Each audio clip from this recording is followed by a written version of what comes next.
I'm Lady T. Excuse me. Today is February the 15th. I guess it's, another day in after Valentine's Day. It's Monday morning.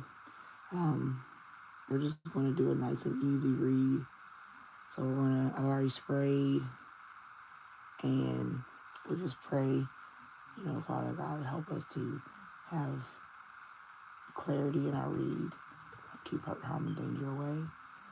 Allow us to be informed. Amen. All right, Spirit, we're going to bring in the energy.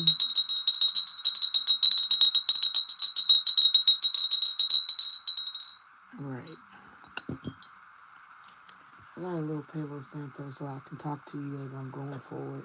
So what I got is 2 decks already out. And with those 2 decks, I'm going to do, I'm going to pull a sign. And it's going to be what you need to deal with now that Valentine's Day is over with your partner. And what you need to do for yourself.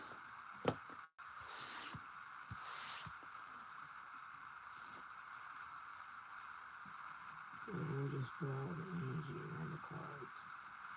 Clear all the bad energy so we can attach to all the signs. Take the bad energy away from all the cards.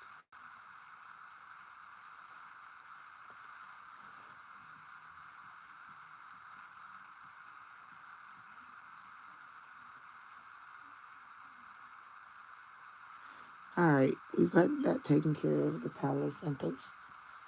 And then we're about to just start. Okay, so I'm going to draw, clean off my glasses, so bear with me. I clean off. Okay. So let's see what sign we're going to start with. Okay.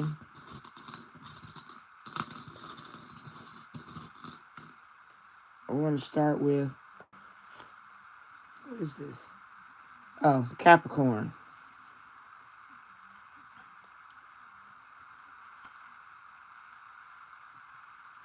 Okay, Capricorn. What we're going to do is shuffle the cards real quick.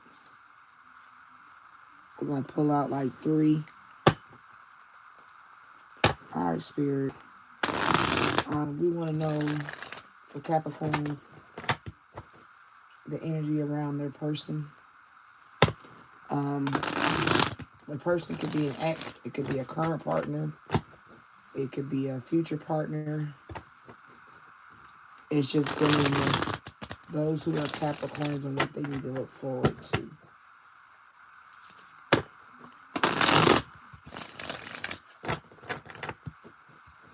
All right, Capricorn. Let's cut it into 3.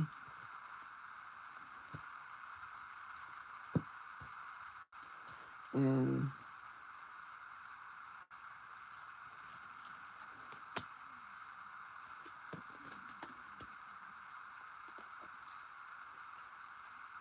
okay, Capricorn, your partner is dealing with obsession, sorrow, and past life.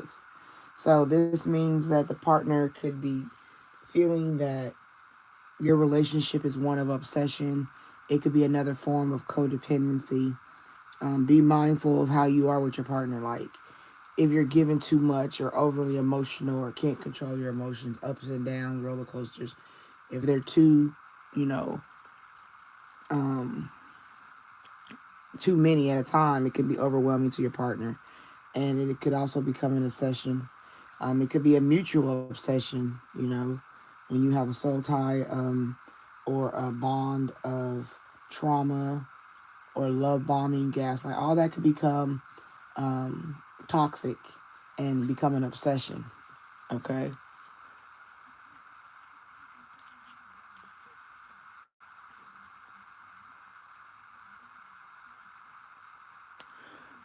Look for Lady T. Okay, so then Capricorn, your partner's also dealing with sorrow, loss, grief, depression. It could be a physical loss from someone that they cared about. It could be sorrow in the relationship. They might be overwhelmed because if they're dealing with something they feel you're maybe obsessive and it's causing them some kind of grief or sorrow. And then past life, deja vu, repeated patterns, and karmic lessons. Okay, so maybe this relationship is one that had karmic past live ties that had to come through the realm of, the realm of just completion. So if something wasn't done, you have to do it again, even if it is another life. So right now you're dealing with a partner that is feeling overwhelmed. That's the key word that comes to me, is that they're feeling overwhelmed in regard to your relationship. So I would be mindful and look into what your partner is dealing with, how your behavior is, how their behavior is. Don't put too much energy in being codependent and lovesick or any of that. So be mindful, Capricorn. All right, and Capricorn, here's what you need to do.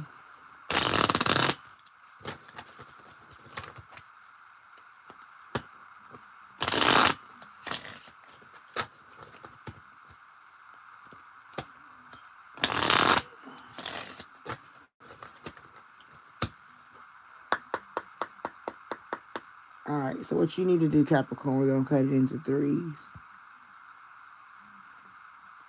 for yourself.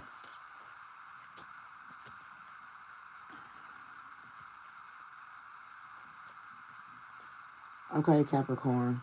The first card you got was don't text them at 2 a.m. Impulse control, self-respect, and regret prevention. Okay, so that's where that comes in, falling right underneath the obsession card. You know, you don't text them. Don't be an overly obsessive control freak type partner, Capricorn. Be mindful of that, because your partner may not speak on it and they'll just put up with it because their own issues, but it doesn't mean it's a good thing or that they like it. And for you, you don't need to text it at 2 a.m. Go to sleep, rest your body, rest your mind. Be at peace.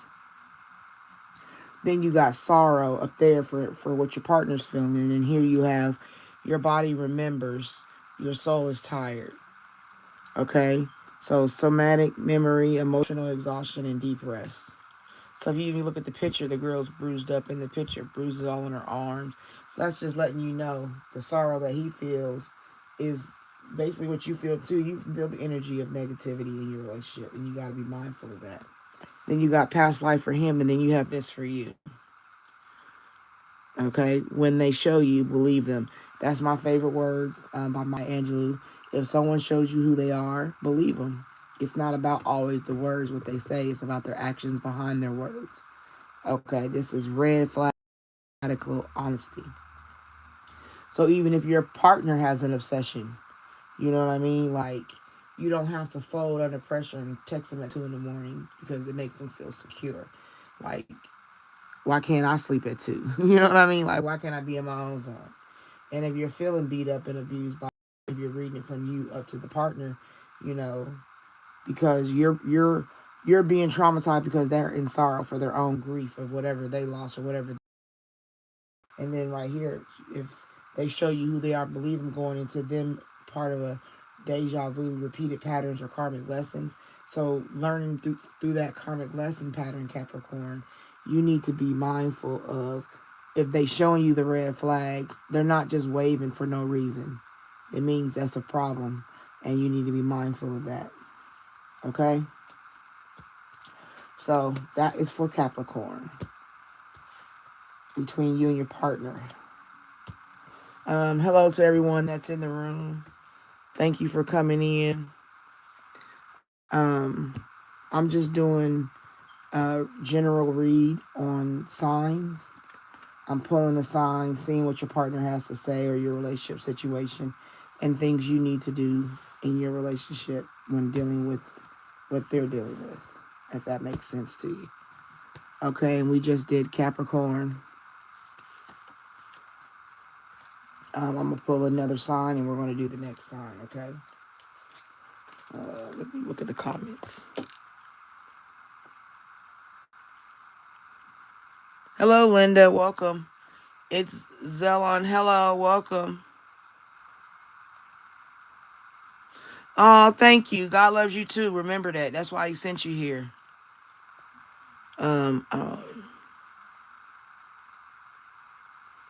Thank you. I'm glad you're here for me. I appreciate that. Hi, Linda. You too, it's Zelon.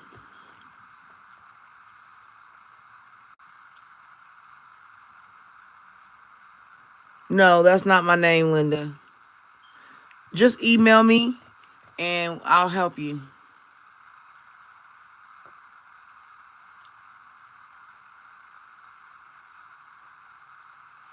Okay, let's go to the next sign. Because we got, what, 11 more to go and I want to get through them.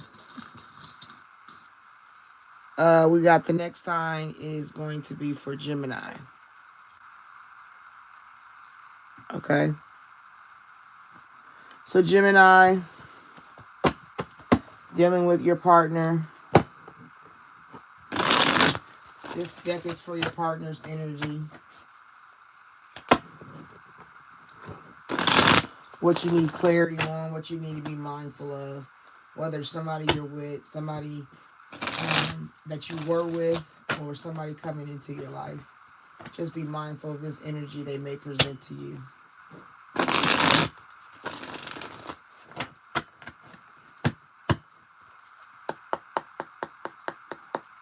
All right, Gemini, your partner's position. Let's see.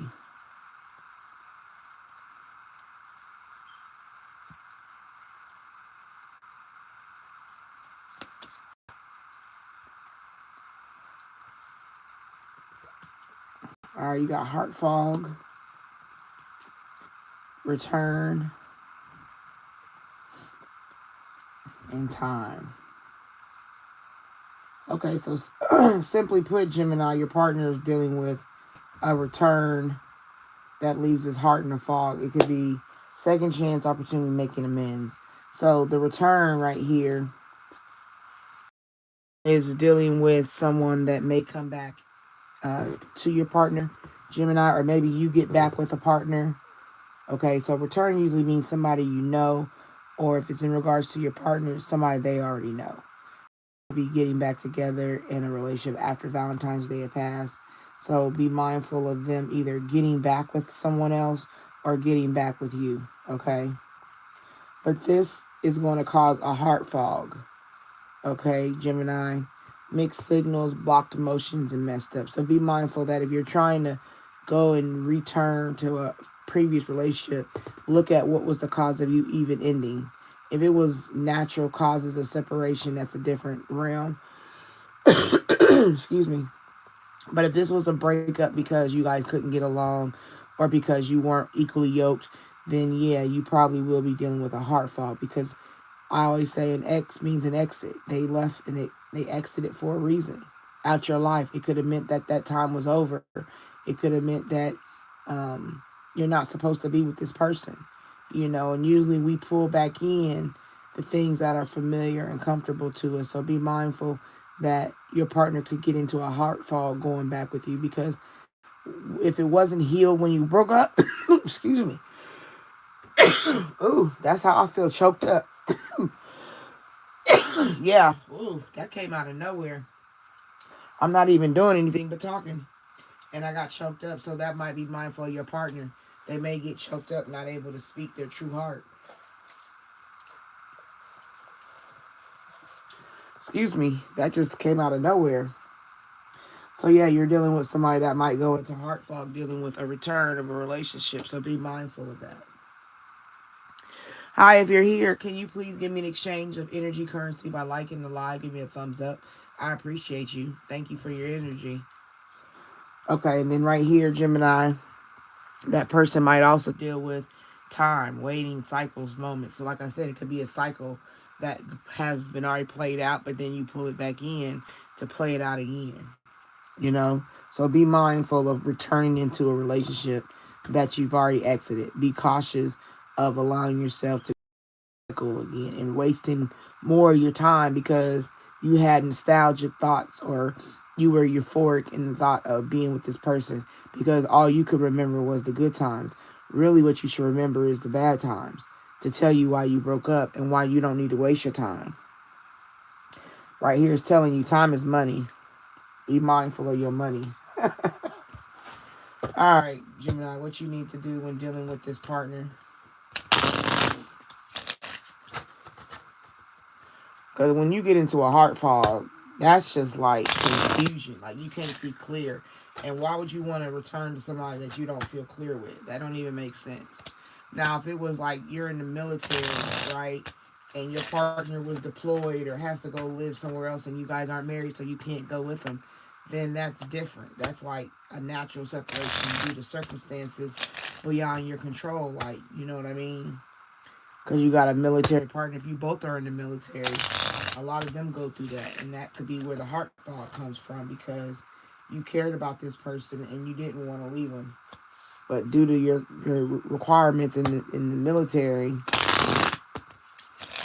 that might be what caused the separation, and you're looking for the time to return to your Gemini.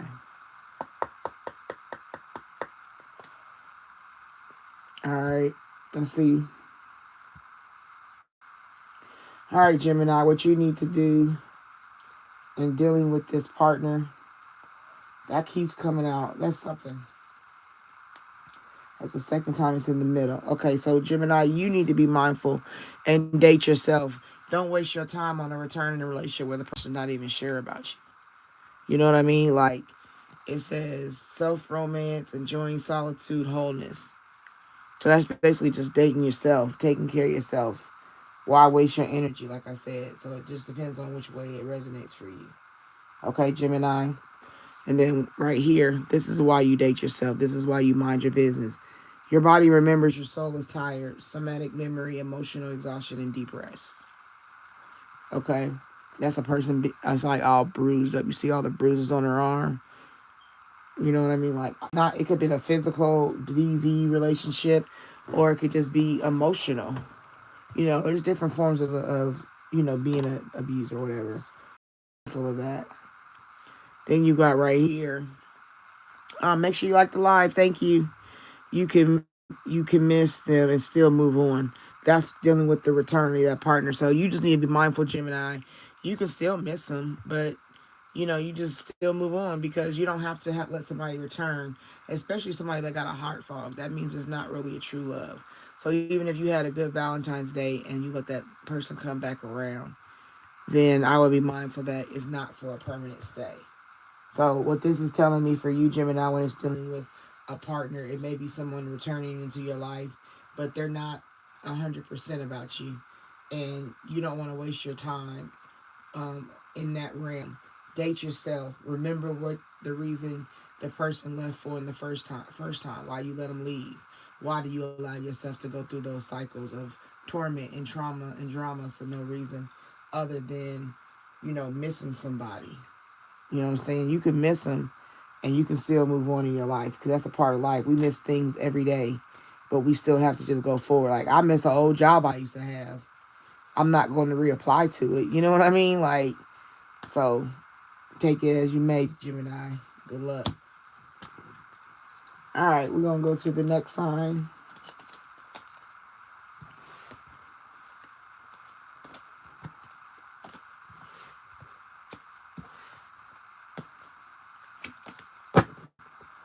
All right, we're going to shuffle when we pull the next sign. What's next? Up, up. There we go. The next one we have is Sagittarius. All right, we're dealing with the Sagittarius. Sagittarius, but you need to be mindful in your relationship, okay?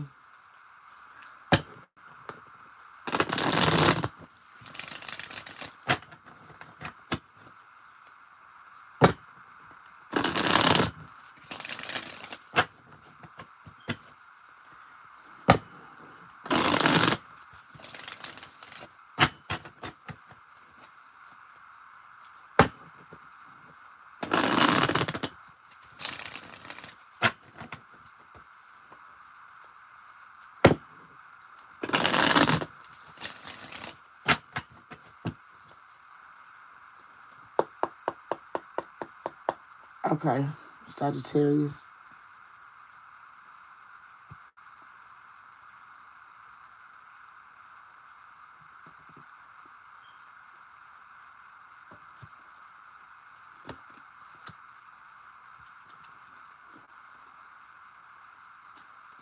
All right, Sagittarius.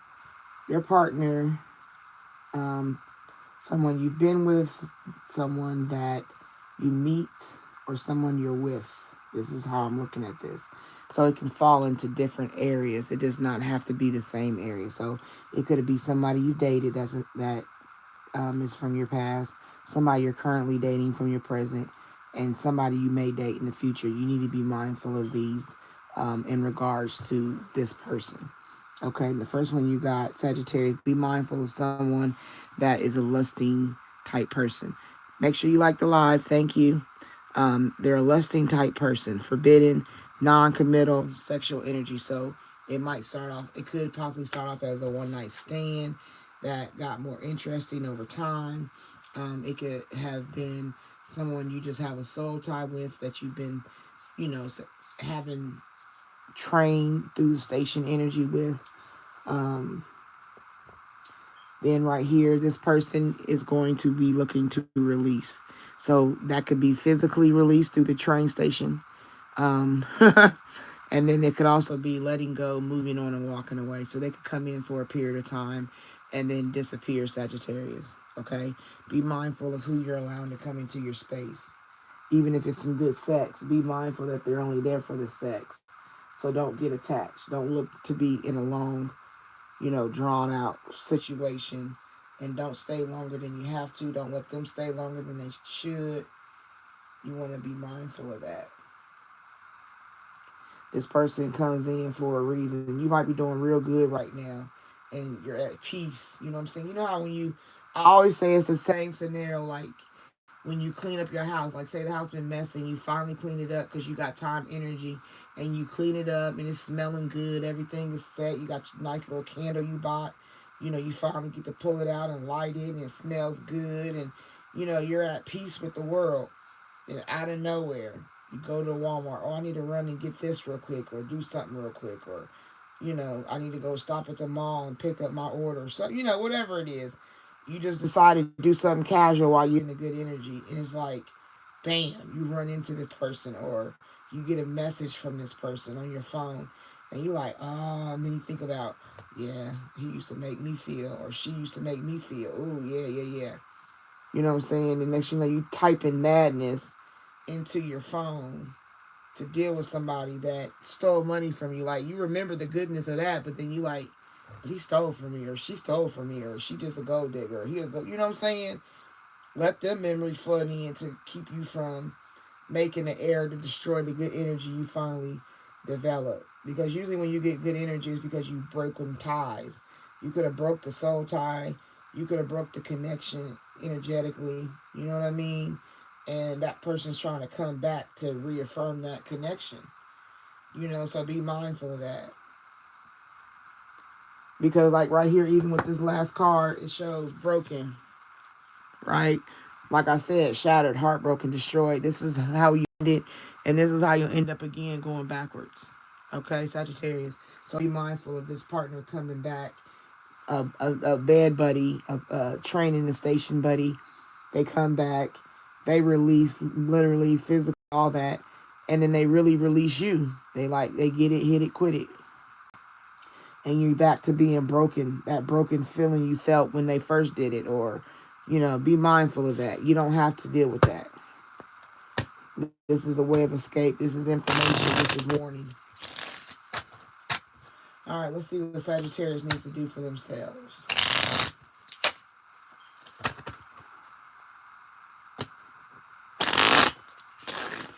Yeah, you don't take out trash, you know what I'm saying, to bring it back in the house. You know what I mean? Like, you take out that trash, you like, ooh, that trash thing, take that out. You don't be like, oh, hey, matter of fact, it's Wednesday, bring that trash back in the house. You feel me? So that's how you guys start looking at relationships. Like, if it was garbage, why would you pick up the garbage and bring it back in the house for any reason? Oh, there's a wrapper I really like. I had this candy bar and it was so delicious. There's a wrapper in the trash can. I want to bring it back in the house because it's just a nice wrapper.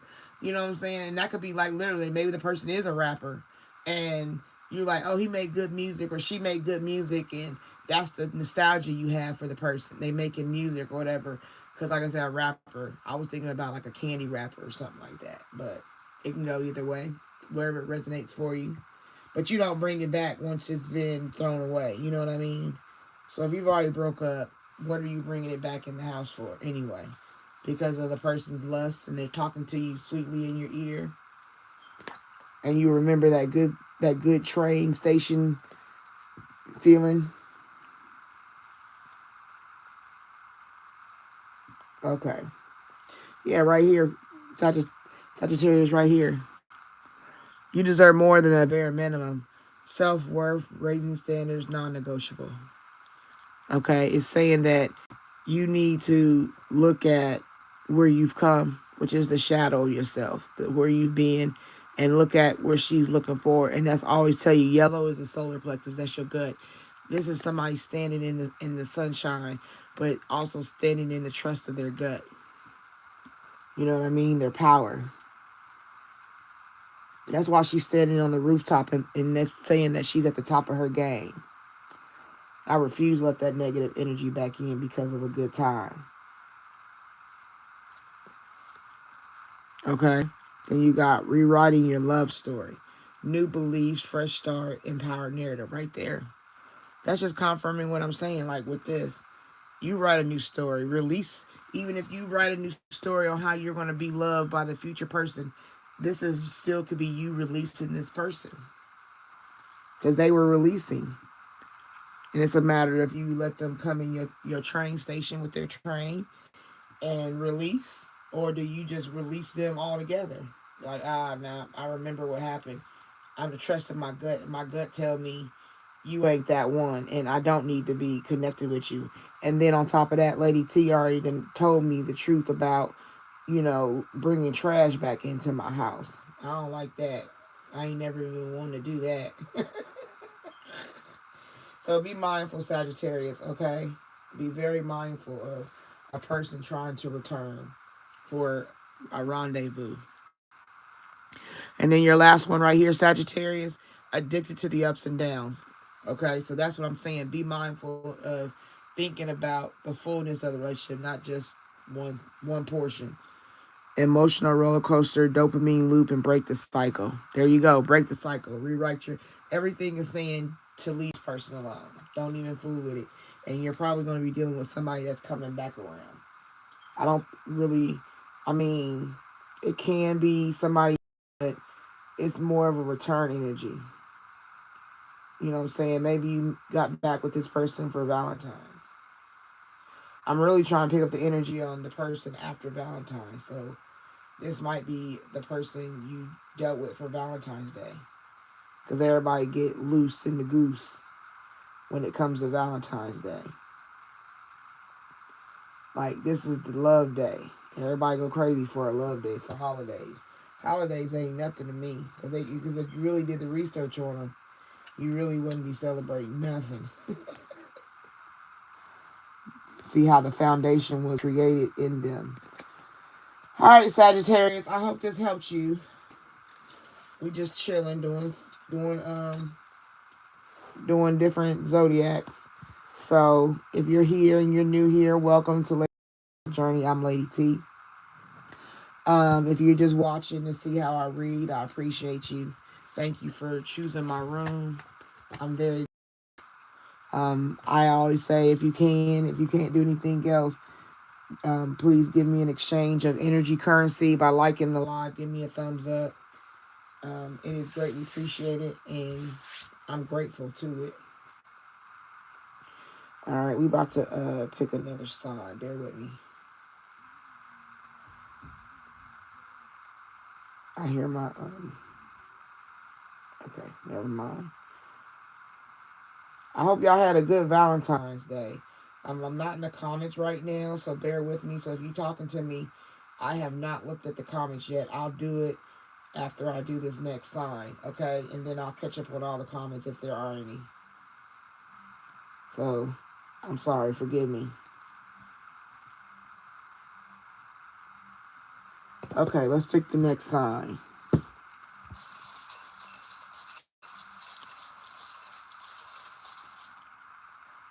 Okay, we got Aquarius.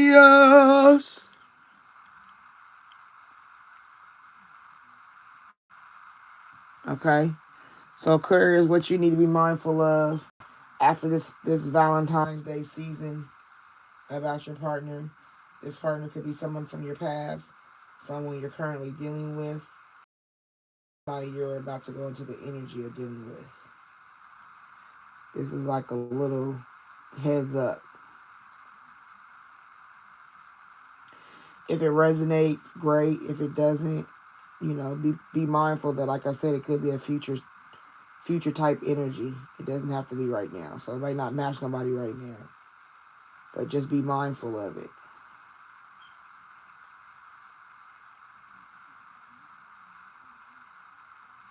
I'm sorry, I'm doing something real quick. So bear with me.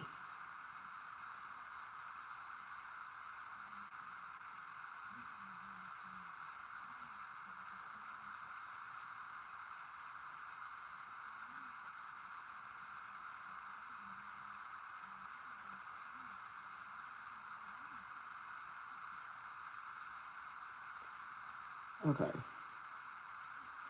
I had to fix something.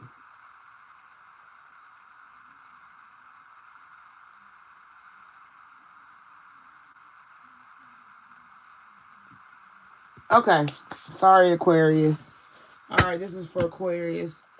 Aquarius, what do you need to know in regards to a past partner, a present partner, or someone coming into your energy partner?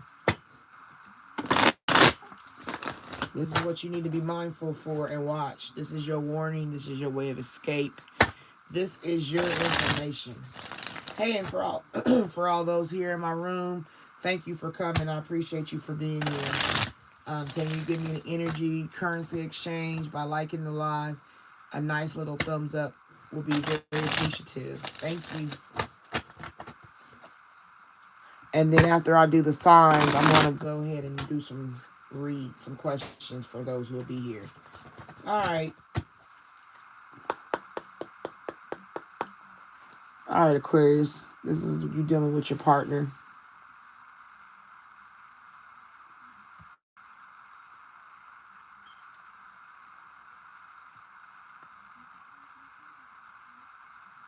Nope, I'm not even going to do that. I'm going to leave it as it is. Because Aquarius, for some reason, it's like they want to switch up. All right, Aquarius. Oh, this look good, Aquarius. Oh, okay. So, Aquarius, you got mistakes, open heart, and withdrawn.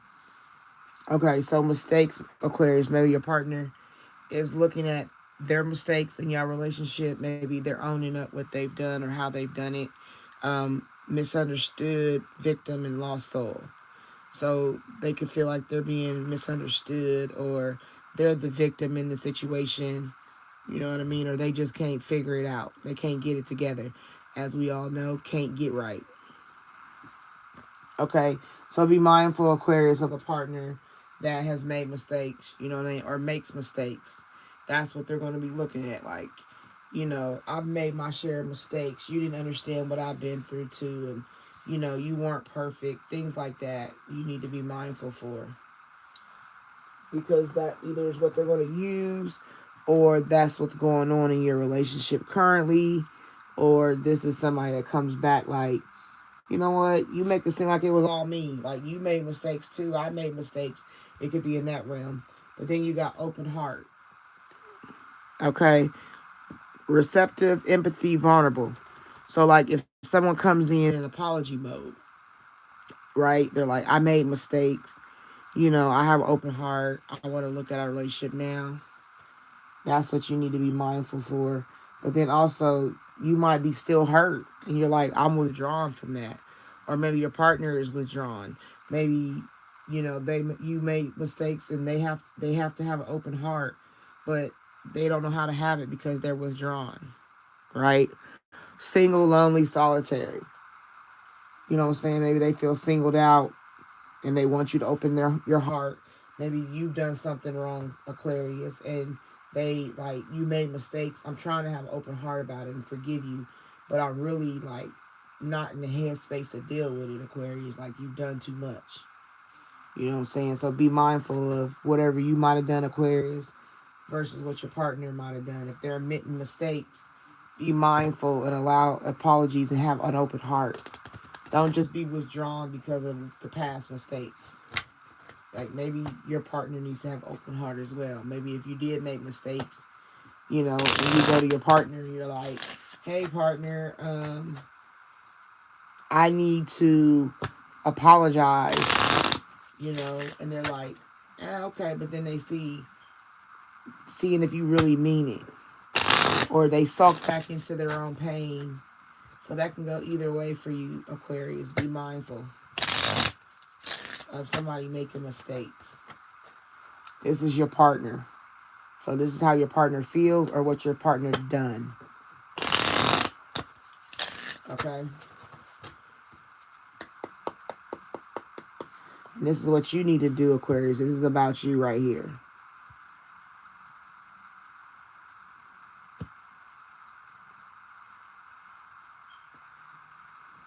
Alright. Wow. You just get a lot of the same things. That's crazy.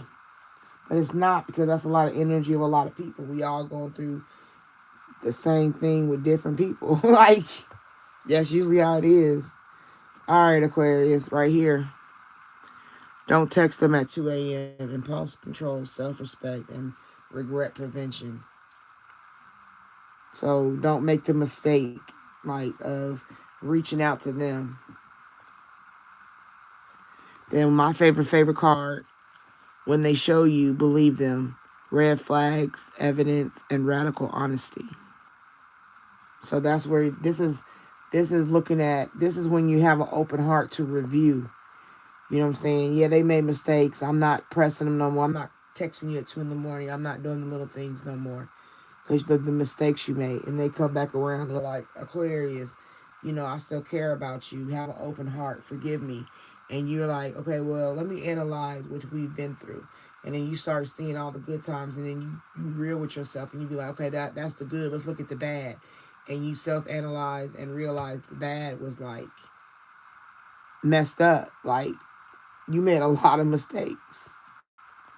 Okay? And even this woman, she got all these different memories that she's going through in her mind, but she keeps remembering what she's already been through. And like I said, this person has withdrawn. And then you have this card, Aquarius. Lessons, not lifetime. Short-term soul contracts, learning and release.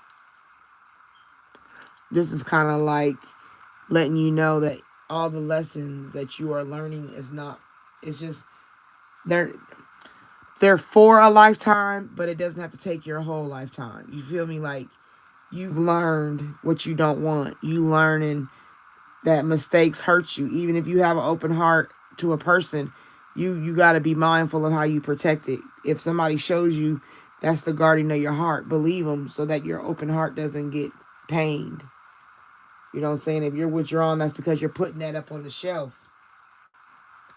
You putting that away. That's old school news. Okay, so be mindful of your partner, Aquarius. They may have made mistakes. They want you to have an open heart. And they may feel that you'll be withdrawn from even exploring the options.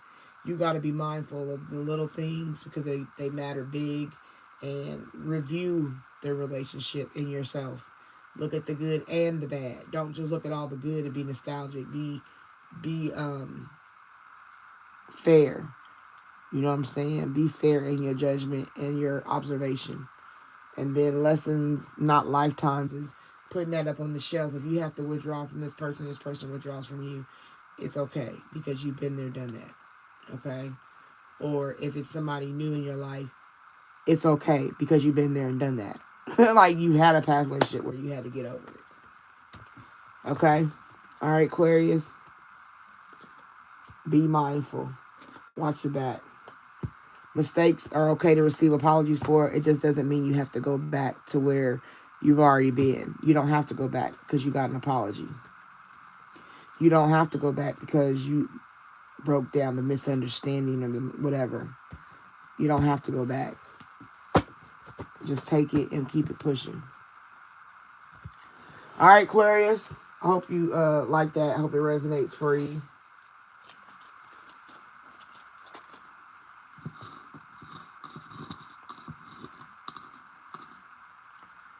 All right, we got Scorpio. All right, we're going to do Scorpio next. All right, before I start Scorpio, I had said during the last reading I was going to get in the comments because I haven't been looking. So give me a moment to go through the comments and check out what's going on.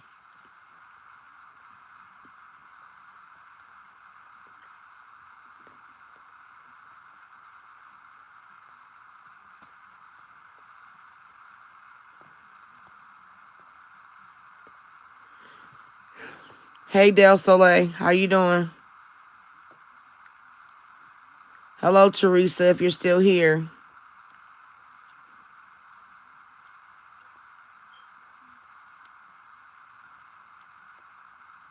Not yet, Teresa.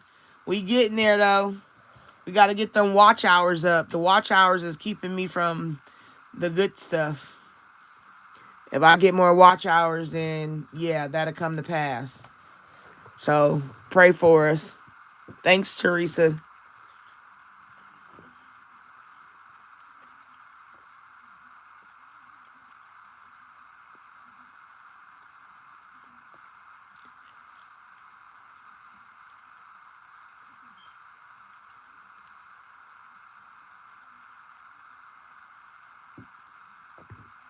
Oh, Teresa. Yeah, if you like I said, I gotta get donations on the app on the live. I gotta meet my goal. I gotta have the first goal, and I'm like 40 people out. You feel me? And then my watch hours is only at like 1,900. So you gotta have like 3,000 to get to that point. So, but I'm keeping my head up. It's all coming because at one point I didn't have none. So you know me. I ride the wave. I ain't tripping. Okay. Hi, Troy, if you're still here.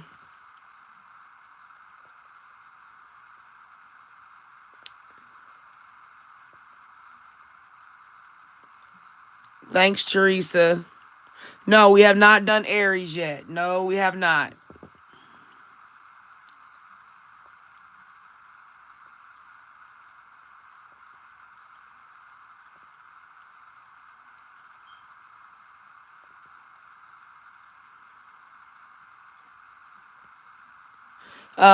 Jay did. Hello.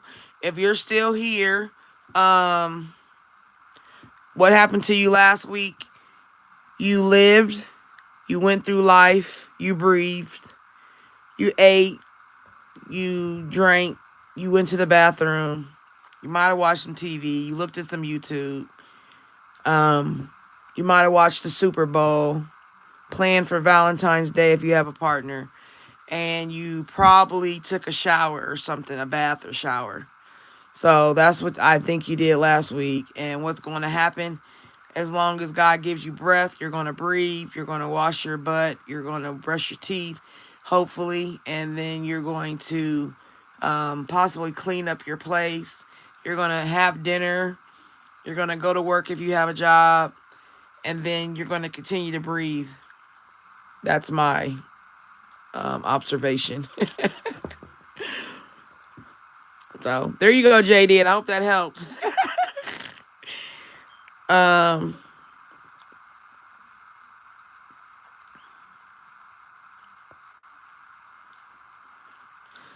Hi, Tim. Hi, Teresa. If you're still in the live, hello.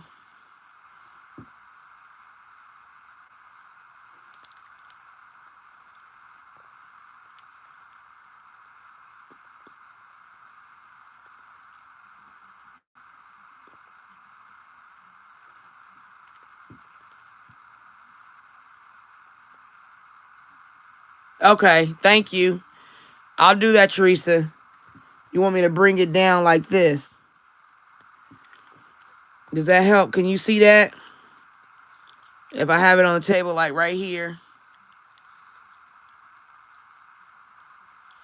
I don't know. If you can see that, that looks better, let me know. Because I don't have any, like, if I had like a little stand to sit them on, it'd be so dope. But I don't have anything to sit it on that'll keep it up. Let me see. Hold on, let me try this. Nope, that don't help either. And it's silver on silver. Yeah, that don't help. I tried.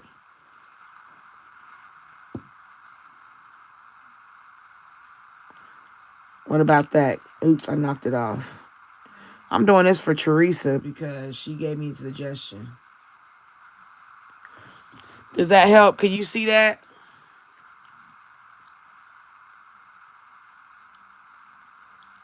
I don't know. I don't think that'll work. That don't even. I can. It look blurry. I don't know. I'll just lay here at an angle. Hopefully, you can just see it that way. Hello, T, if you're still here.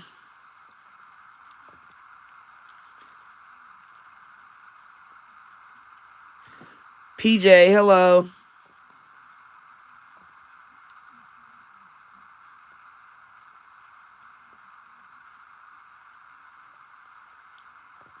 Ooh, I hope he didn't lie on his mama. That's crazy. But, I mean, if you are able to look at the old reads that we did in the other lives, it kind of is just showing what I said.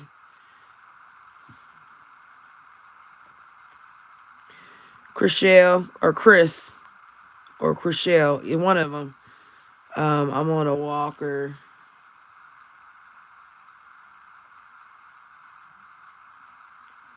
Because he didn't want to take care of you. He didn't want the responsibility. That's the honest reason, Chris. He didn't want the responsibility.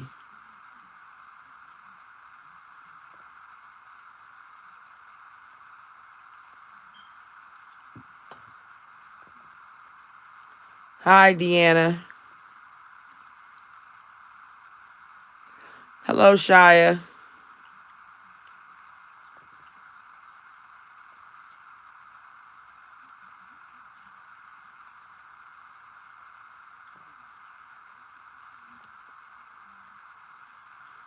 Hello, Tim.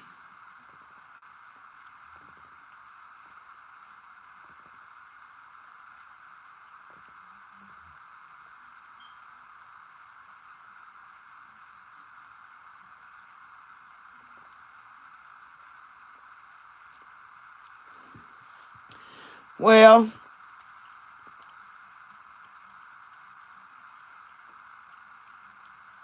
I don't know.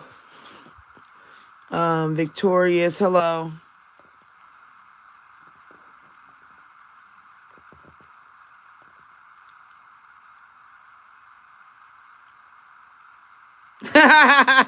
You can still watch the Super Bowl. Thank you. Good one. Susan, hello.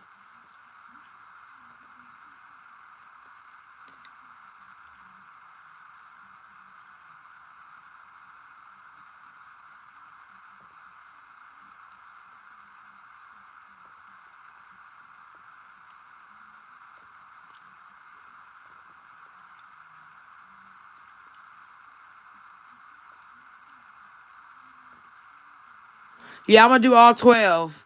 And if you've seen if the ones I've already done so far is Capricorn, Sagittarius, Aquarius, and Gemini. So if you're looking for one of those, you gotta go and rewind.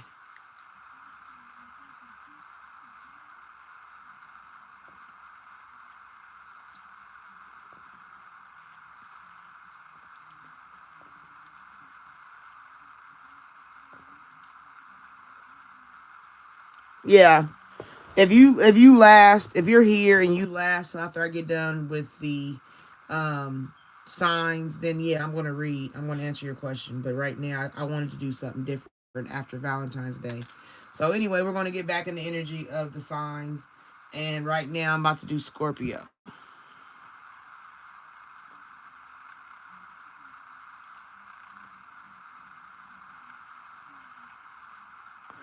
Okay. This is for Scorpio.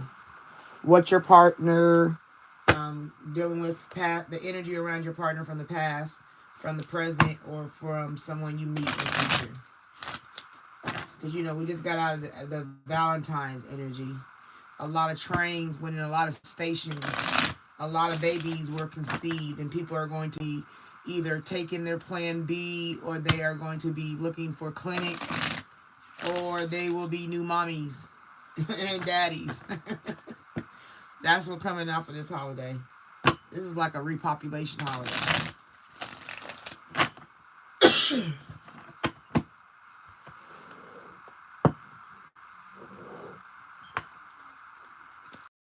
All right, Scorpio. This is in regards to your partner. What's the energy around your partner? What's this that fell down? Family. All right, Scorpio. So your partner overall is dealing with families, a family situation.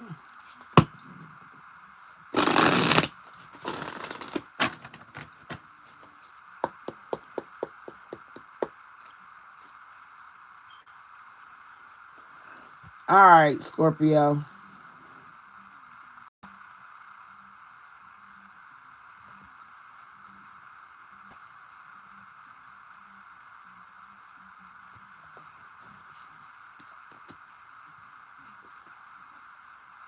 Well, that was earlier. Obsession came out before.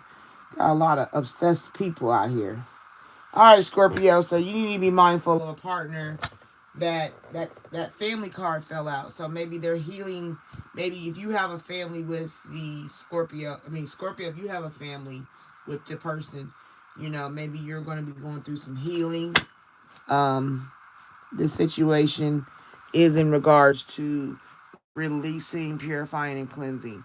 So Scorpio, maybe your partner is going to be dealing with healing from a loss, or maybe your family broke up, maybe a situation happened and you are coming back from it. You know what I'm saying? Sometimes you have an argument and you have to heal, or a situation you're figuring out what you're going to do. Like, do I want to be with you? Do I want to let you go?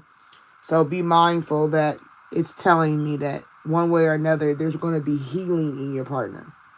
Okay, whether they want to heal with you or if they're healing themselves, and if they want their family.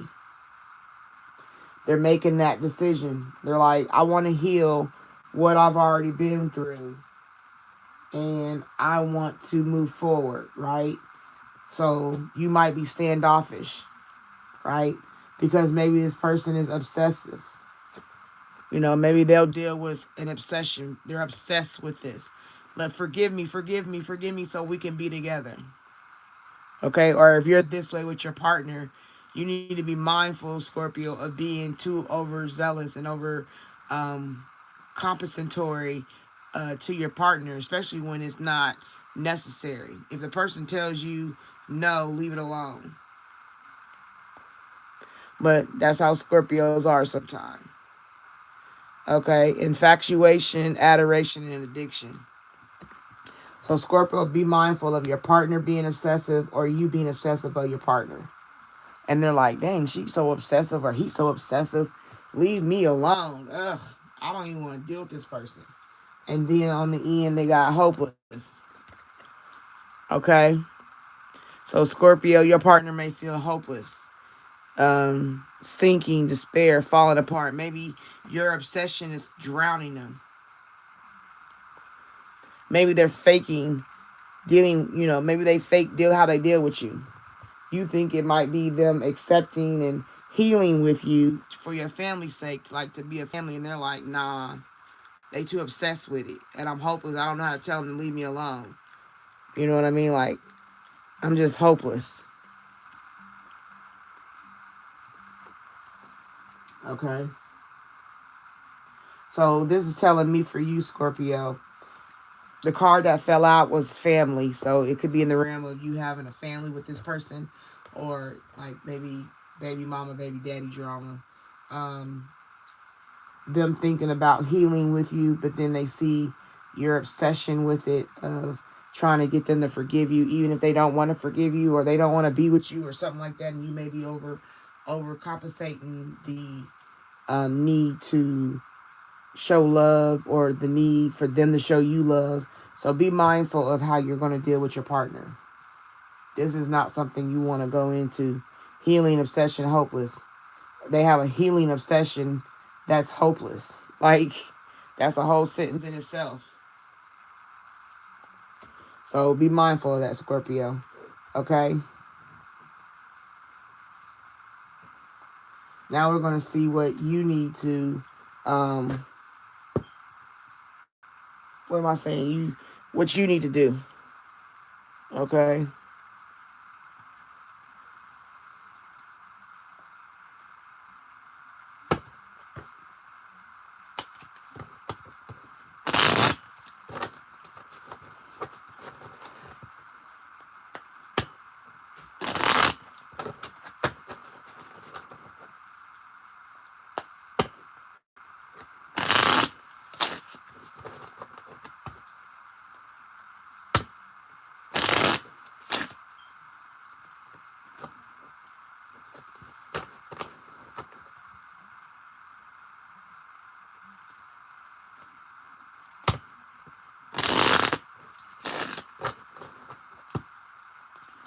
All right, Scorpio.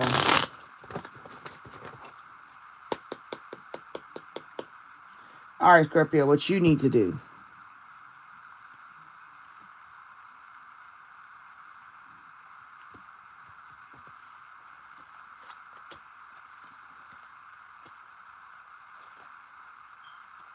To deal with this partner, you need to first lessons, not lifetimes. Okay? Short-term contracts, learning and releasing. It's like the story's already been written, so you can heal and move forward with it. Okay? Love gets a healthier you. Integration, upgraded standards, hope. So you could actually have a partner that's obsessed with healing, or if you have an obsession with the healing, you can take it as a life lesson. Look at it for what it is. Like, it doesn't mean you have to be with this person. Okay, and I think the card of the night is my favorite card because my belief. When they show you, believe them.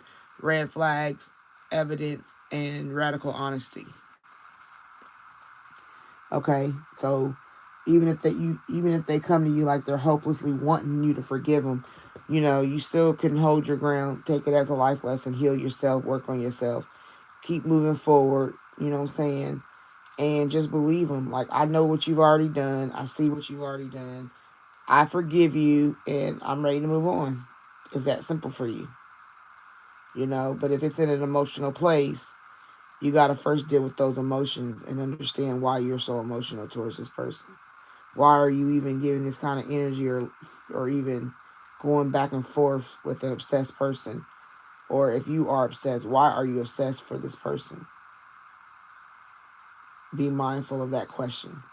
Why am I doing this? Okay, Scorpio? That's all you have to ask yourself.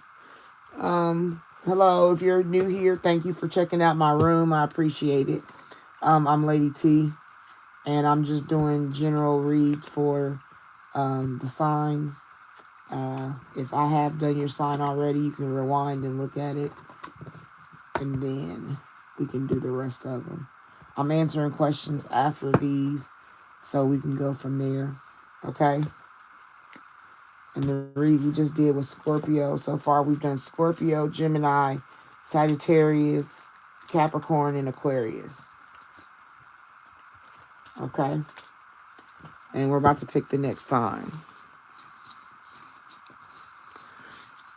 If you could give me energy currency exchange by liking the live, I greatly appreciate it. All right.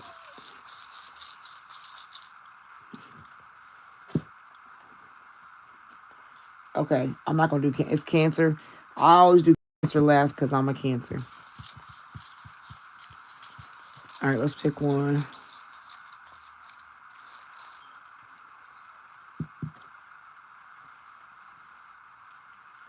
We got Libra.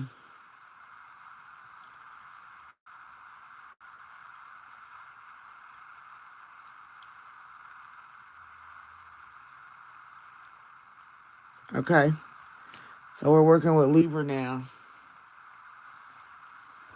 All right, Libra.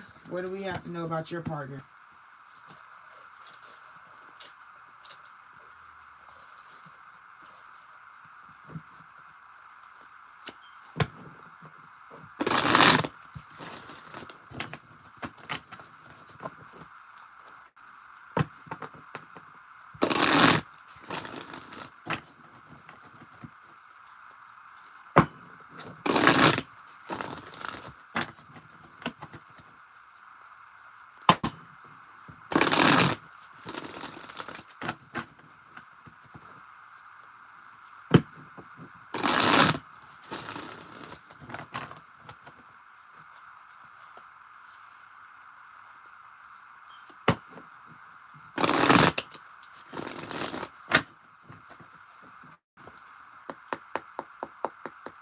All right, Libra, your partner.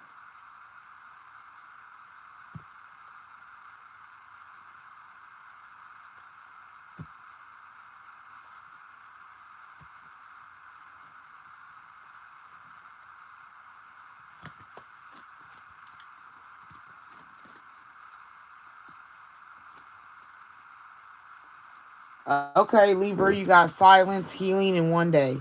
So maybe you're dealing with a partner that has you silenced.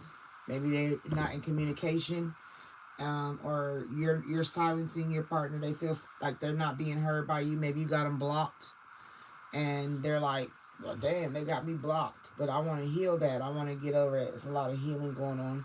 That's a good thing. And then you got one day.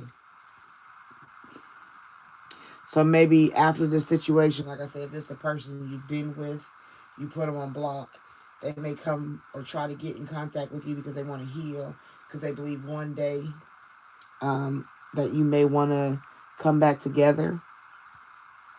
So the first card for your partner is silence. Okay, frozen, no words, stone wall. Healing, releasing and purifying and cleansing.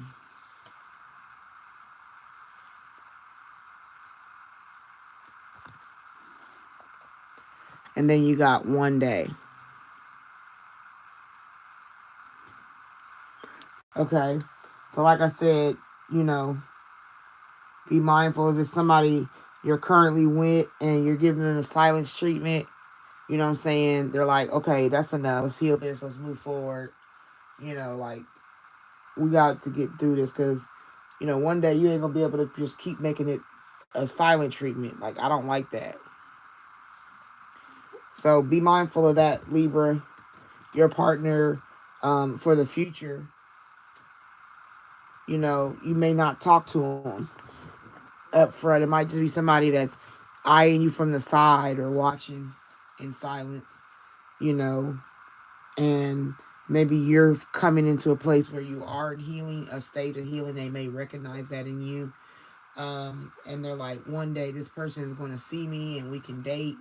I'll treat them better. You know what I'm saying? So this could be a future person. So be mindful of that. It might be somebody that's already around you that, you're healing from a past relationship and this person comes in during that time. It could be a whole new person coming in while you're in a healing process. And they see you in this position.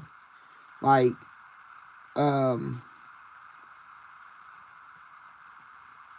being iced out by somebody, because this card is a winner you've seen. So that's saying somebody either iced you out or you iced somebody out. And if you're in silence with this person, then I wouldn't think you need to reopen that. Even if this person wants healing, you can give them enough to heal, but keep it pushing. Okay? Because one day, maybe you'll just be friends. Or that one day, you'll just move forward. All right, Libra, what do you need to do?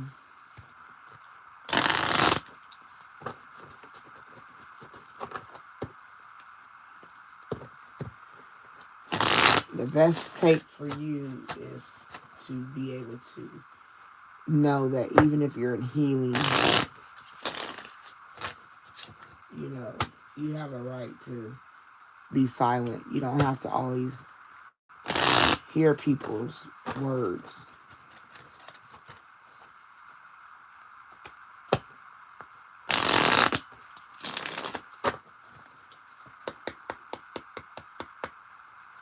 All right, Libra, what do you need to do?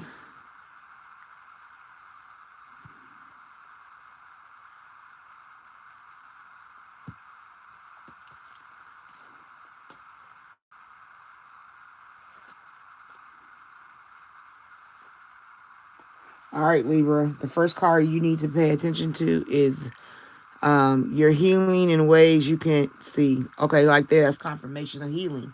Like I said, this person may know you're healing or need to heal. Okay? And this is confirmation that you're healing in ways you cannot see. Even when you don't know that you're healing, you are healing. Subtle progress, trust the process, and invisible growth. You know, not everybody needs to know that you're healing.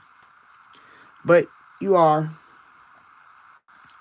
Then right here you have this time choose differently.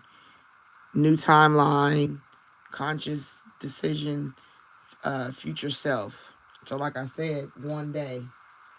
So these are aligning kind of like this. Okay, because it's confirming your healing. It's confirming one day you have to make a new choice. So this could be a future person coming in, Libra.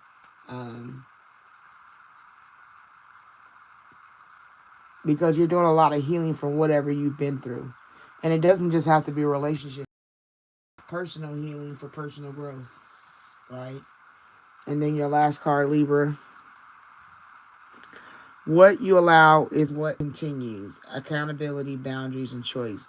And that might have been the choice where you silenced someone, put them on block, left it alone, move forward, kick them to the curb. Accountability, boundaries, and choice. This is a person looking over all the stuff they've been through, making choices, making decisions. And that could be even one day. One day after you get through the healing process and you make a new decision to move forward, release old patterns, make new choices. You know what I'm saying?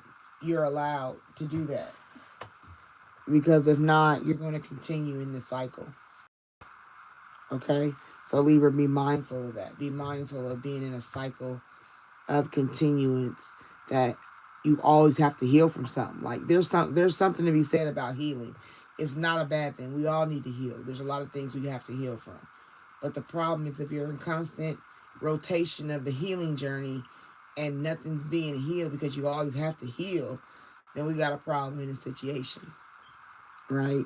And that might be because the person, even if it's a partner that put silence on you and blocked you, and they don't want to deal with you no more. It could be a breakup or whatever it is, a loss, whatever.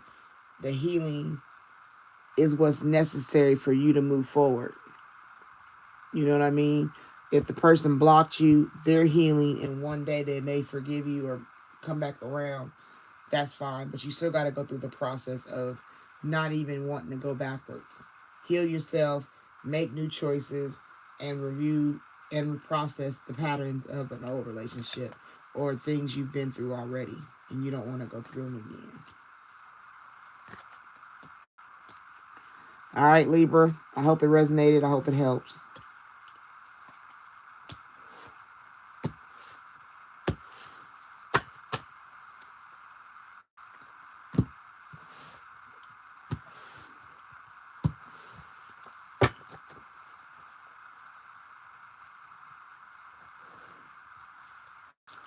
Okay, so we've done Libra, Gemini, Scorpio, Sagittarius, Aquarius, and Capricorn. If you want to see any of those, you just got to rewind. The last one we're going to do is Cancer. So if you see one land, know it's automatically Cancer. It's always going to be done last.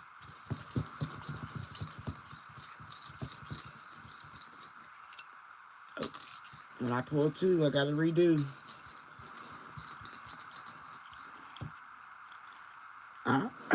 All right. Pisces.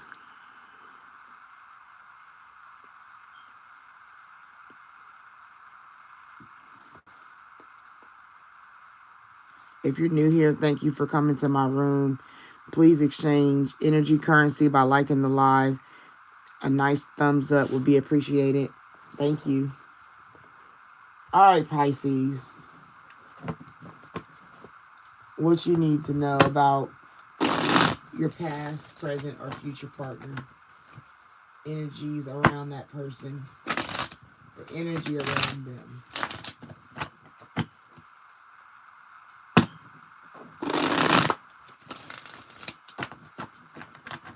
I'm going to do a little bit more shuffling because I want to make sure the cards are mixed up because I had a couple that came out together.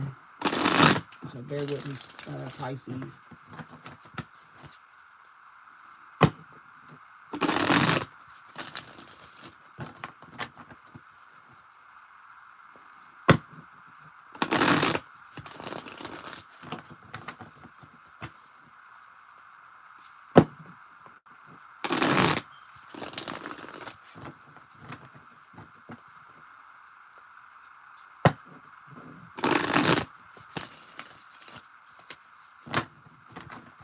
All right, one more.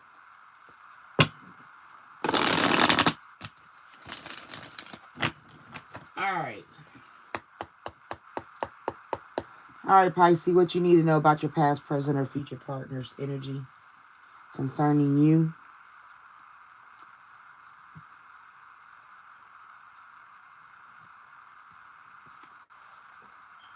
Soulmates. Obscurity.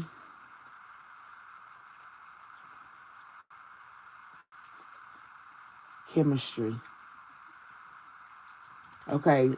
Okay, Pisces, you got the good and the bad. You know what I mean? Like, you got the good and the bad.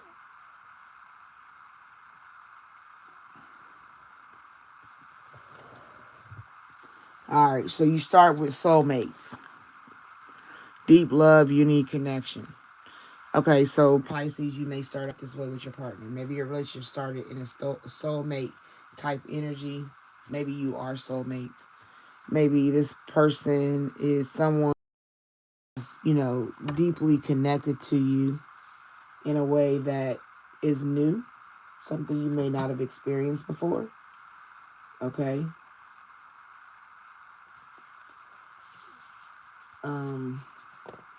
Hold on, I'm looking at something. Okay, a soulmate, they have a deep feeling or natural affinity connection associated with love, romance, intimacy, sexuality, spiritually, or compatibility, and may also involve trust and comfort. Shares a deep and meaningful bond, romantic or platonic. You make each other feel complete, two souls destined to unite. You complete me. That was off of a movie. So with dealing with soulmates, that's how this relationship could feel. You could have soulmate energy. Sometimes be mindful of confusing soulmate, actually being soulmate with the energy of soulmates. It could be an illusion sometimes. Sometimes when you go into trauma bond or love bombing, those areas can intensify the connection. So you have to be mindful of that. Pisces, be mindful to look into if this is actually your soulmate or is this the person that is giving the energy of soulmate, but really is because you got rose-colored glasses on and you don't see the red flags or you don't see where they have negative energy, right? So be mindful of that. Just do the work, because if it is a soulmate connection, you got that, okay? Then you got obscurity. Okay, secrets, mysteries, and concealing.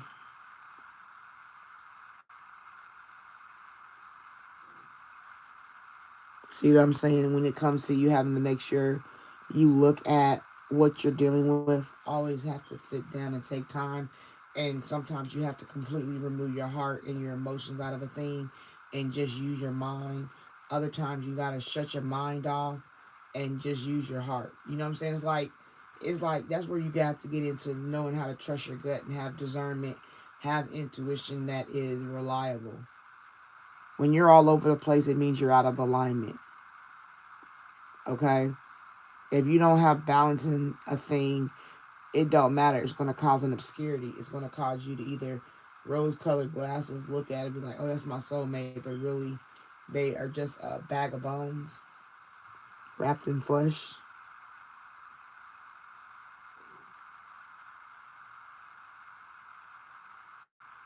So be mindful of obscurities. Then right here is the chemistry.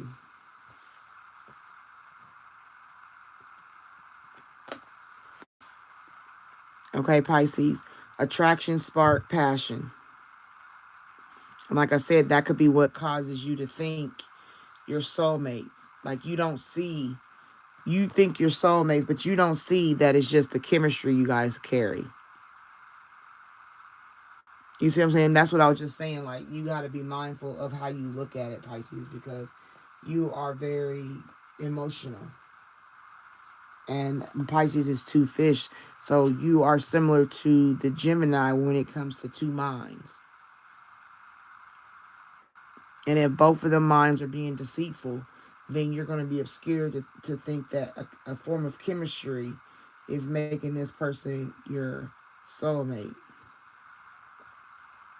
Or if they're hiding something from you and you don't know because you don't see it because you feel the chemistry is causing y'all to be soulmates. Or it's an illusion, basically. Right? Or it's only revealed. Like when I just thought about a werewolf in this picture of obscurity. I thought about a werewolf, right? So if this werewolf is every other, like, so what, full moon is what I would say 2 days altogether. The energy of a full moon can last at least 2 days of full energy. So if this is obscurity, you see it's a moon in the card. So if I'm thinking about a werewolf, they hide themselves the other days, but then this night of the full moon, they pop out as a werewolf. You feel me? The truth of who they are pop out. They've hid their identity from you for so long that you thought they was your soulmate. And you thought all that chemistry meant they were soulmates. I felt so explosive and excited. It was always like 4th of July. It was always like this, that, and the other.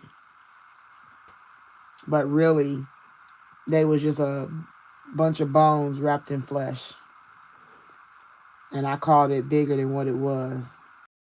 I said that's a trauma bond. That's a gaslighting. That's some love bombing. That's an emotional discord. That's a ball of confusion.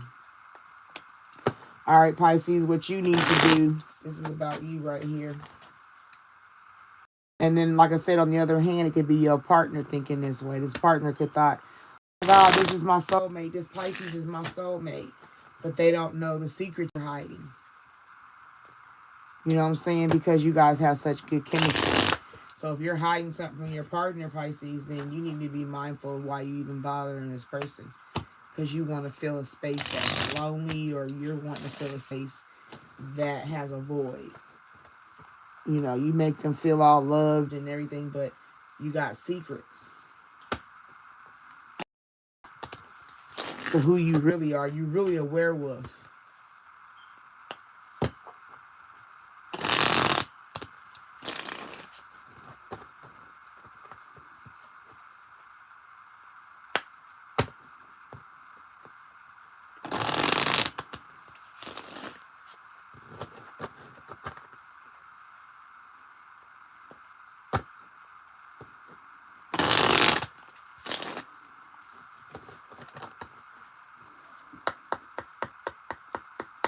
All right, Pisces, what you need to do.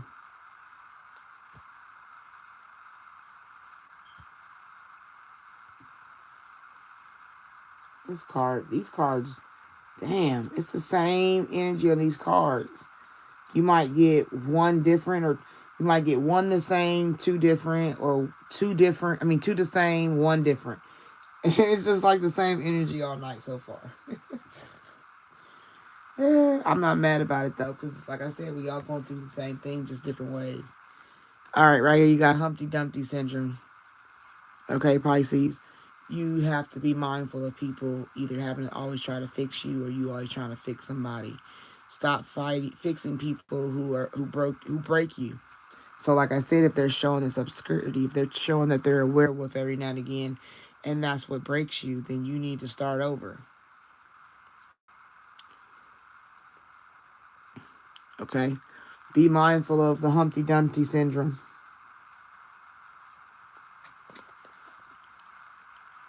Then right here, when they show you, believe them. That's my classic. If someone shows you who they are, believe you. Believe you. Believe them. Maya Angelou. This is a play on that.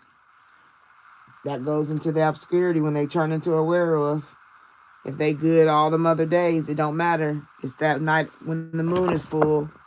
You need to be on that butt. Keep it pushing. Okay? Because like I said, either they're hiding something from you. It's your partner is either hiding something from you or they feel you're hiding something from them. But what it's saying is, if they show you once or twice who they are, you got to be strong enough to believe them and break away from it. Don't let them keep the chemistry going, because lessons, not lifetimes. Short-term soul contracts, learning and release. Okay, release. Like I said, let go. Let go and let God. Because this person is not showing you something about themselves. Even though they may even feel like you're a soulmate. You may feel like y'all soulmates. But with secrets, there's no way you're soulmates. You cannot be soulmates with secrets like that. Soulmates don't have secrets like that. A soulmate is a person that has a deep and meaningful bond with you. You know what I'm saying? And if I got a deep, meaningful bond, I should be able to Bonnie Clyde with you. I should be able to, you know, Cleopatra's and who was it? Cleopatra and what was the Roman dude name? I forget, but them, Mark Anthony or something like that. The love story. Think about all the love story in the Notebook. Any love story you can think of that come to your mind right now. If they was hiding something from the person, they wouldn't be together. Okay, so that's what I'm telling you, Pisces. Be mindful and don't stay around just because you want to fix them. Because something's being hidden. You know, and I would like to see what's being hidden, but that's not what we're doing right now. So Pisces, be mindful of that, okay? Be mindful of someone that you have a real soulmate type energy. Because like I'm telling you, people think that if you say, oh, it's my soulmate, no. There is a soulmate that you just have the energy with, and there is an absolute soulmate. You feel me? And that is two different worlds. They're worlds apart. Because if you look at a relationship where there's no train stations going in, or no train stations receiving any trains, then that's going to be a different energy. Because when you allow train stations to, when train stations allow themselves to have trains come in, then that's where you get all kind of stuff going, all kind of energy. Each of them little people is like a soul bond being connected with the train. The train comes and drops off their little people, which is, it's the same general idea of what it is. You get what I'm saying. That energy, those people considered as what comes out of a train as a man, those little things that stay in you can peck at your lining of the station per se. And that energy is what connects you. It's actually the leftover people at the station. You know what I mean? And they're eating the lining of your walls. That's what they're supposed to do because they're looking for an egg, right? So if the little people are looking for an egg and they're not finding it, they're going to nibble on what's around, and that causes them to formulate a bond. And that's where you get that false soulmate bond. Okay? Obscurities, Like I said, they could be a werewolf and you don't know it. Be mindful that something's being hidden. Don't be diluted or bamboozled into thinking that they're your soulmate, because if there's something hidden, there's no real mutual bond. Soulmates don't have secrets like that. They don't. They're on one accord. They can tell each other anything. You can tell your soulmate anything. You can say, you know what, babe? I want you to know blah, blah, blah, blah. And they're going to be like, really? You know, once upon a time, I thought like that. But now I changed it. Or they're going to work with you. They're going to help you be better. Whatever. You know what I'm saying? And be mindful that there are those who think because we have chemistry, we are attracted to each other, or we have a little spark, or there's some passion because I let your train come in my station. That's what that's talking about. Be mindful of that. Don't let that be what causes you to be boo-boo the fool. Because homie don't play that. Okay, Pisces, don't be a simp. Don't be a simp. For real. It's like you being a sucker. And don't be. That's for Pisces. Okay? So, once again, we've done Pisces, Aquarius, Libra, Capricorn, Scorpio, Gemini, and Sagittarius. We have 4 left, plus the Cancer will be 5. So let's find our next one.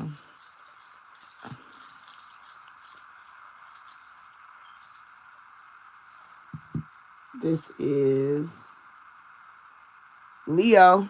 Oh, shoot. Leo went down, y'all.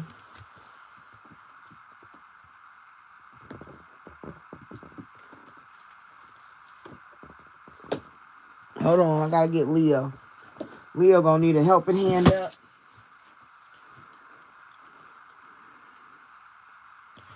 When you fall,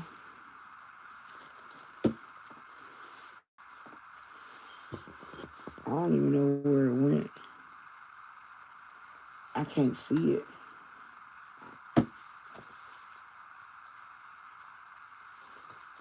It must have.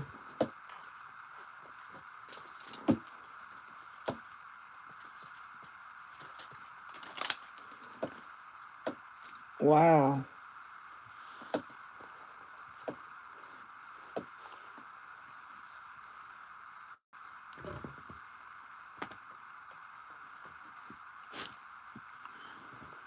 I'm still gonna do the read, but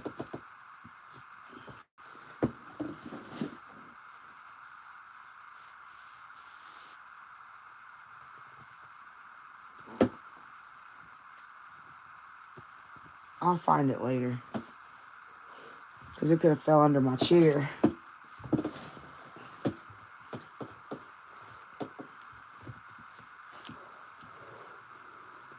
So, Leo, you might be hiding, but it's for Leo.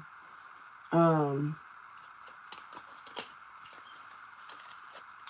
be fair, I'm going to write down Leo on a piece of paper.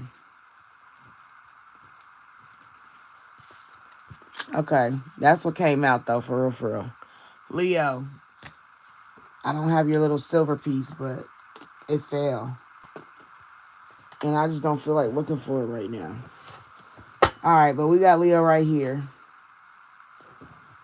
All right, Leo, what you need to pay attention to about your partner. Past, present, and future. Clarity, web, escape, information.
All right, Leo.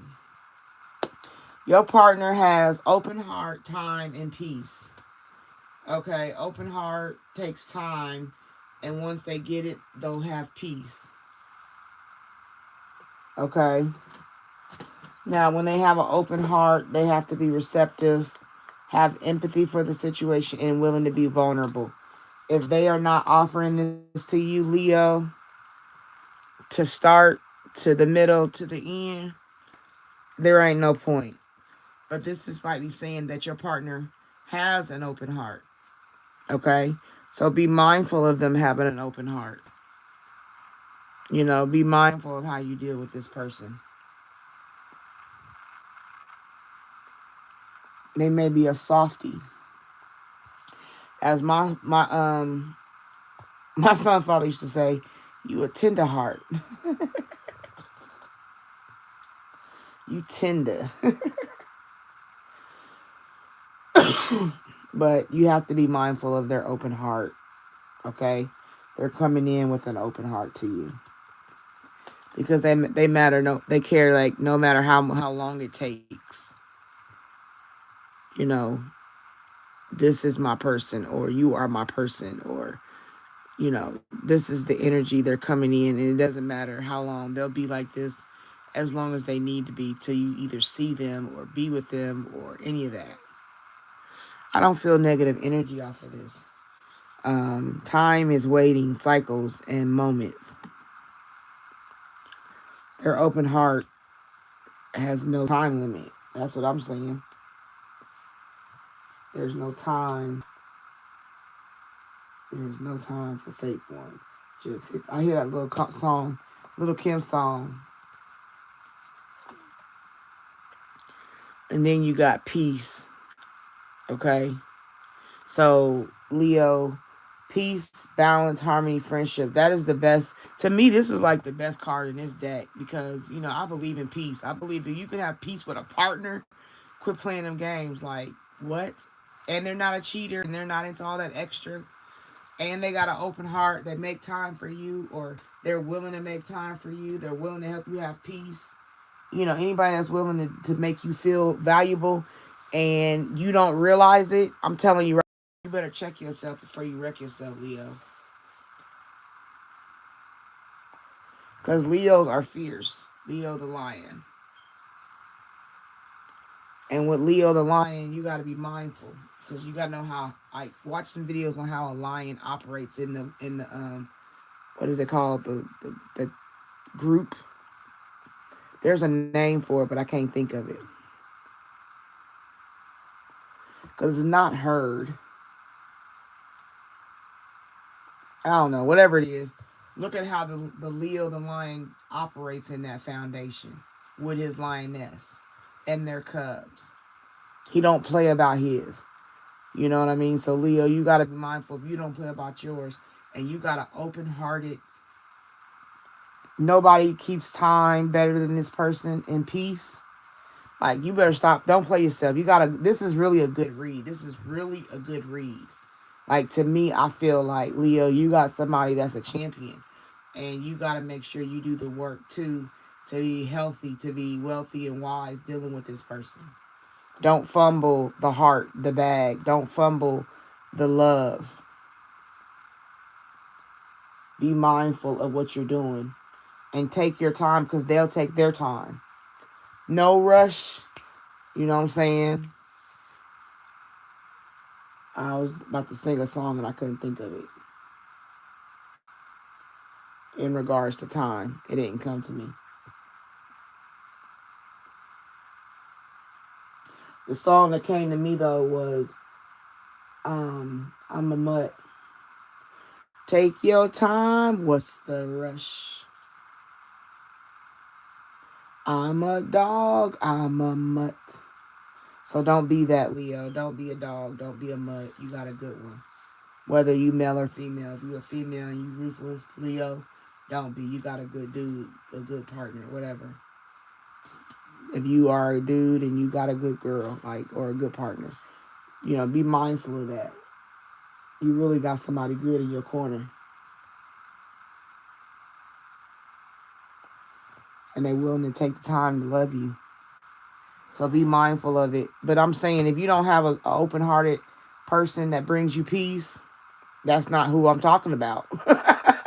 This ain't your partner. This is a different partner, Leo. I'm talking about the right partner is what you have when he either comes in or somebody you've already dealt with. Be mindful of that. If you've already lost somebody like this, be mindful of that. Don't come off too strong, Leo. Alright, this deck is for Leo.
Alright, Leo.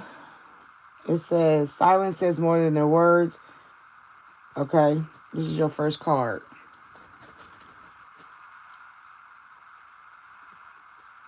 Communication gaps, hidden truth, or listening deeper. So, like I said, if you're dealing with somebody with an open heart, you got to be willing to listen deeper. If they bring you peace, they take their time, or they deal with you in a special way, even if they're silent sometimes, it doesn't have to be a bad thing. Sometimes you do your best work when your mouth is shut. Because you have to think about stuff. You have to analyze stuff. You have to take a break and just let your mind be free. And you got right here, forgive without reopening the door. Release, emotional maturity, protected heart. See, and this is, like I said, if this person comes with an open heart and they're willing to take the time to make peace, then, Leo, you need to forgive without reopening the door. If you don't want to be with them, that's fine. That's not a problem. But at least heal and be like, okay, I am emotionally mature enough to receive whatever the positive energy is, you know what I'm saying, so we can move forward. Whether together or separately. Yeah, so this is saying, feel it, then release it, Leo. Emotional processing, catharsis, and relief. And like I always say, don't spend more than 72 hours in grief over no breakup. Cry, snot, be depressed. But after 3 days, you need to get up and clear your energy. And that's where you will find peace. So like I said, if they come with open heart, take the time to work in forgiveness, and maybe even if they leave again, you'll find peace. They'll give you peace. They'll be in peace. It all comes out like that. So if this is a breakup situation you're dealing with and you have unhealed things, you know, you can heal it. Even if you're not together, you can heal it and be like, I'm sorry, you're sorry, we're sorry, let's go on. So be mindful of that, Leo. Be mindful if you have somebody with an open heart and they're willing to give you time and give you peace. Don't take it for granted. It could be your blessing in disguise. Pay attention to how you're treated. Pay attention to how you treat people. It matters. Okay, Leo? I hope that resonated. I hope it helped. And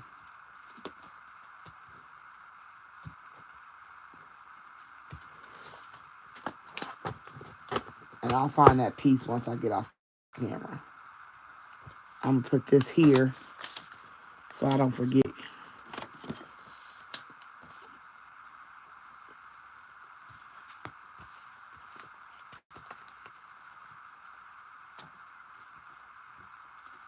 All right, let's go for our next sign. We only got 3 left and then the Cancers.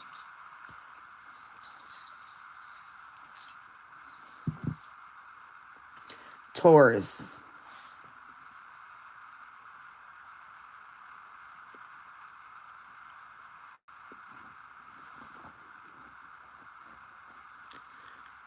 All right. For all those coming in, hello, how are you doing? I'm not in the comments, so I haven't seen your highs, but I'm telling you hi to each and every one of you. If you please exchange energy currency with me and like the live, give me a nice fat thumbs up. I'll greatly appreciate it. Thank you for coming to my room and checking me out. It is appreciated. Okay? Thank you. All right, we're going to go ahead and move into Taurus. Taurus, this is dealing with the past, present, or future relationship and the energy around the person. What you need to be mindful of. A way of escape, understanding, or what their energy is and what you need to know about it so that you can make the best choices possible.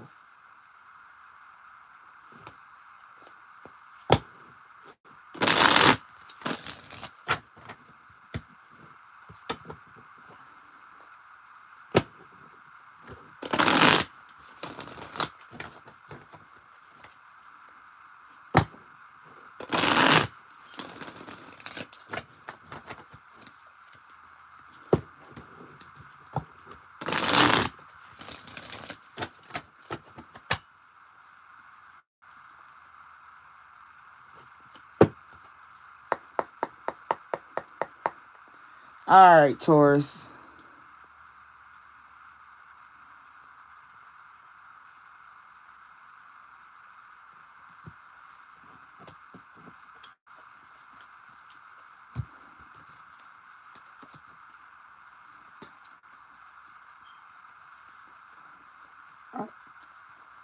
Okay.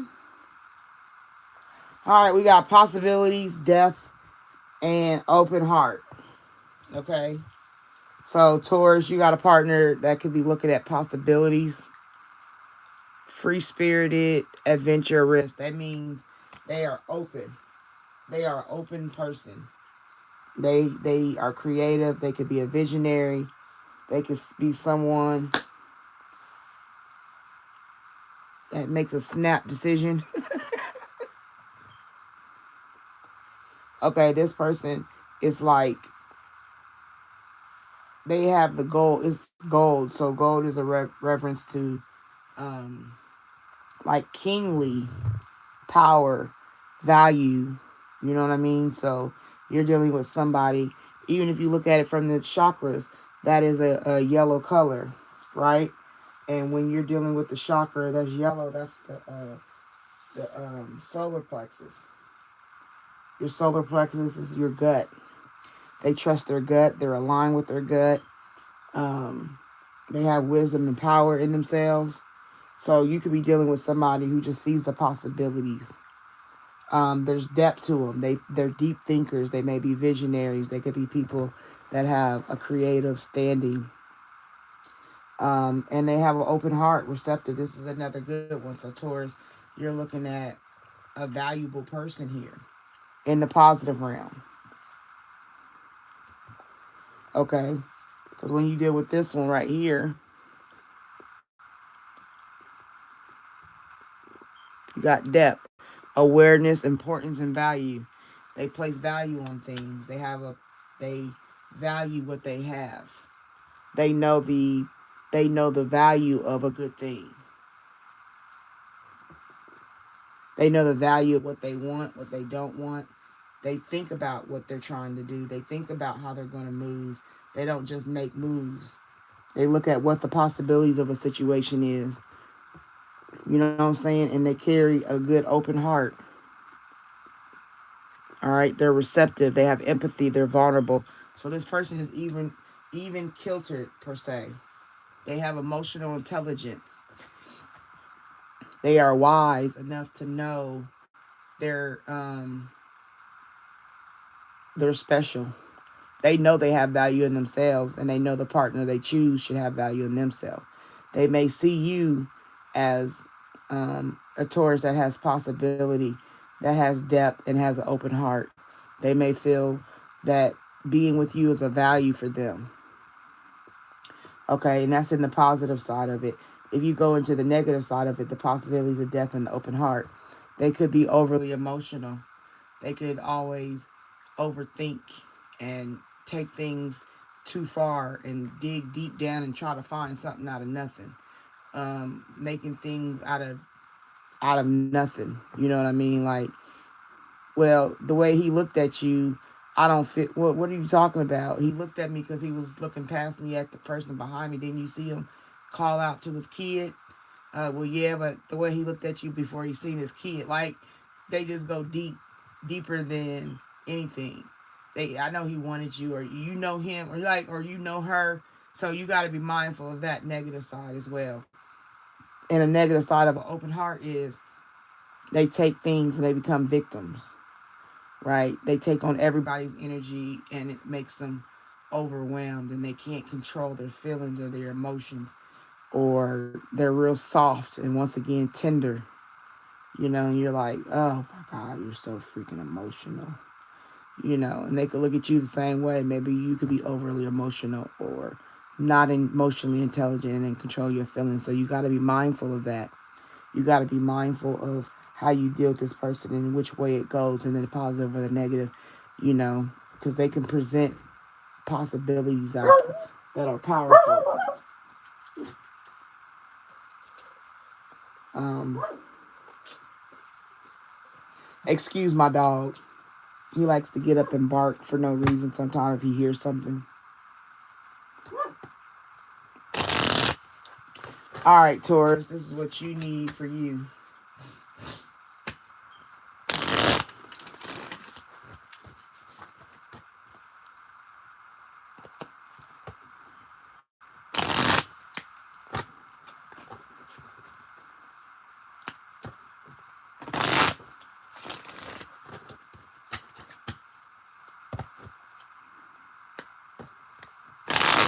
Taurus, you can have a really good person. Like, this person is like, could be very blessed. Like, they really could be blessed. Because, like, if you think about the Bible scripture where God's going to separate the wheat from the tares, that could be a wheat. And this person is a blessed person. Financially blessed, too.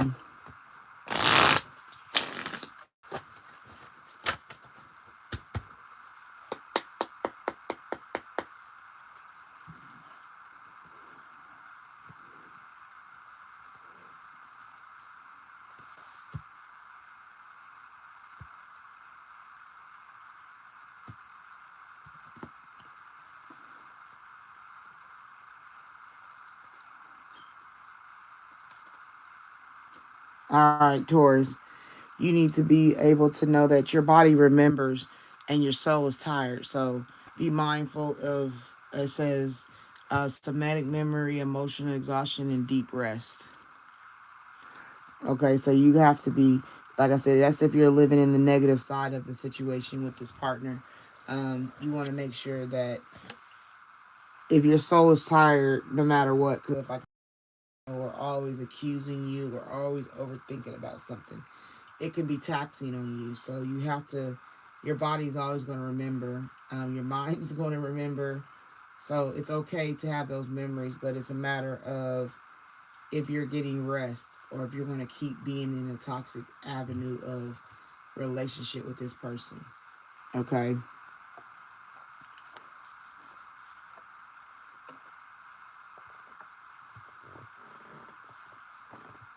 All right. Then you got the inner child needs reassurance. Okay. Nurturing, safety, and gentle self-talk.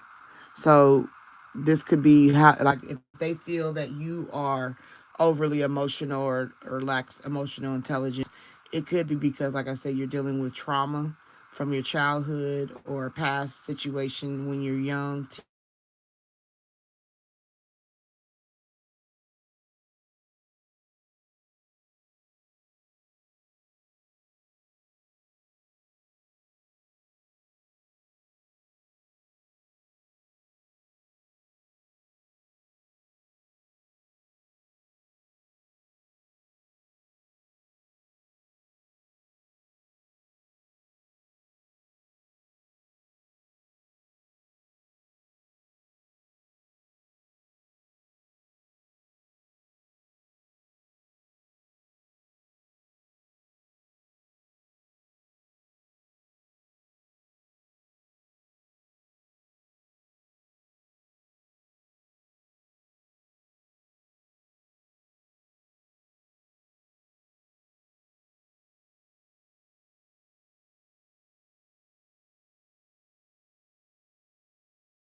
Can you hear me now?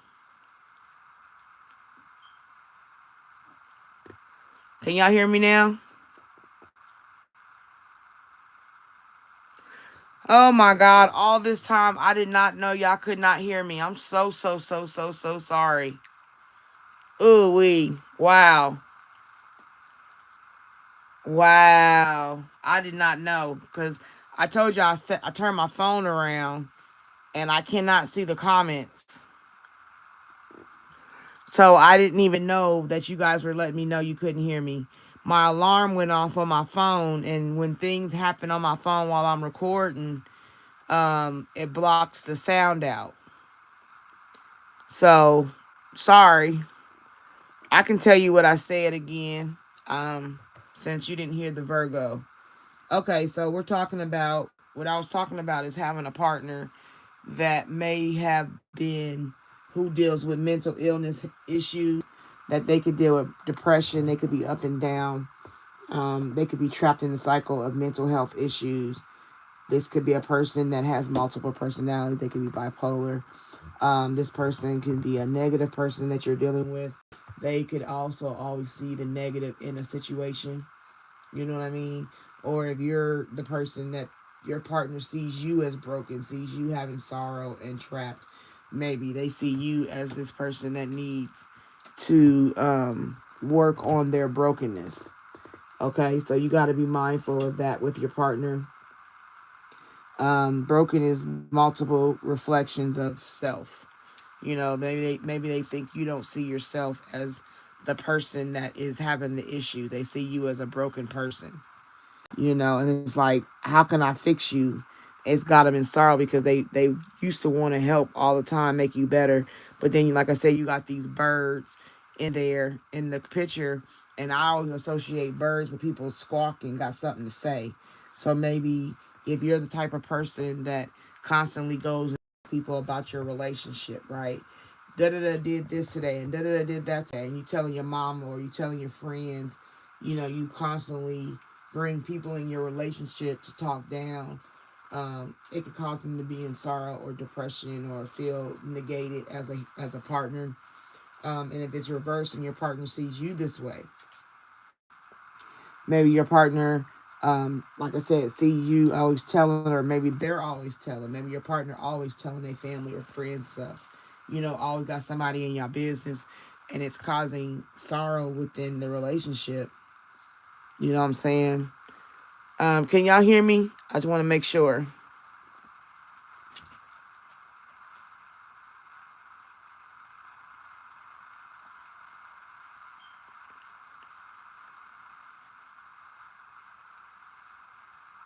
Okay. All right. So like I said, this is a situation where you could end up being trapped in a cycle of chaos. You could be trapped in a cycle of constantly trying to fix broken depression in your partner, or your partner may think they always have to fix this in you. So it just depends on how far you're going to go, because you don't ever want to be in the web trapped. You don't ever want to be stuck or tied down and held captive to the mental illness of a person or your own mental illness. You don't want to be trapped in a relationship that has no real love, that don't have no real bond. You know what I'm saying? If it's broken and there's always sadness, negativity, arguing, fussing, and fighting, that's the spirit telling you it's time to separate. You know what I'm saying? And even if you can't separate quickly, you need to make the plans to open yourself up to separation. You need to start being mindful of, if you're going to stay somewhere that you know is not benefiting you, if it's bringing you to a negative place, then you don't want to constantly be dealing with that, Virgo. Okay? So it's about looking at how you're going to deal with this brokenness. This is more of a negative read than it is positive, because broken, sorrow, and trapped is like somebody trapped, definitely saying that they don't want to be somewhere. You know, people are places because of obligations, kids, because we got all our money tied up together, because we've been together for so long. You know what I'm saying? You got to be mindful of those things. You know what I mean? Virgo, you don't want to get to a place where this is a functioning misguided, dysfunctional relationship. So Virgo is saying be mindful of the person that you have dealt with, the person you're with, or somebody that tries to come into your life that presents these things. A person coming into your life presenting brokenness, presenting sorrowfulness, and making you feel trapped. No, that's not the way to do it, sis. Bruh. Nope.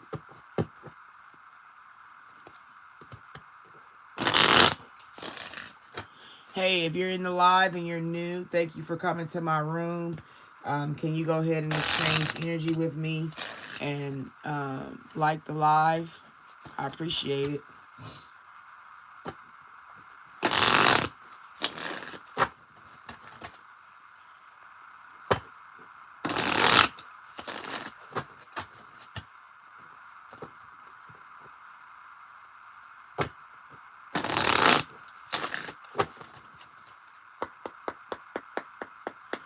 All right, Virgo.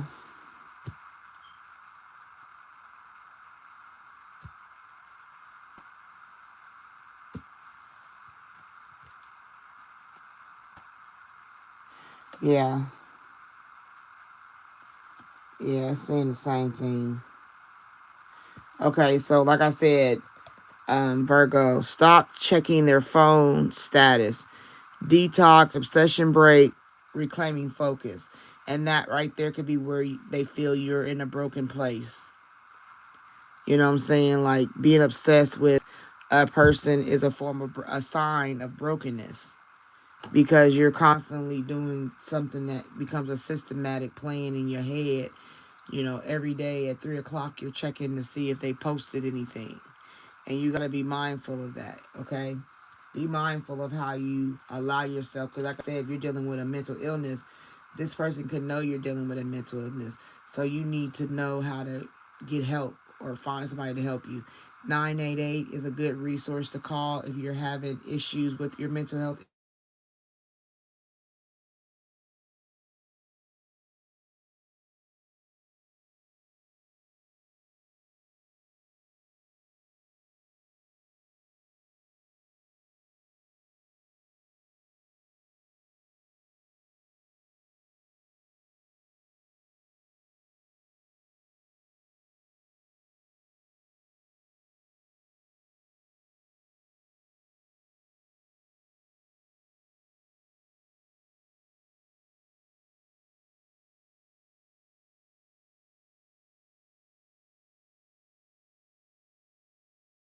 Okay, can you hear me?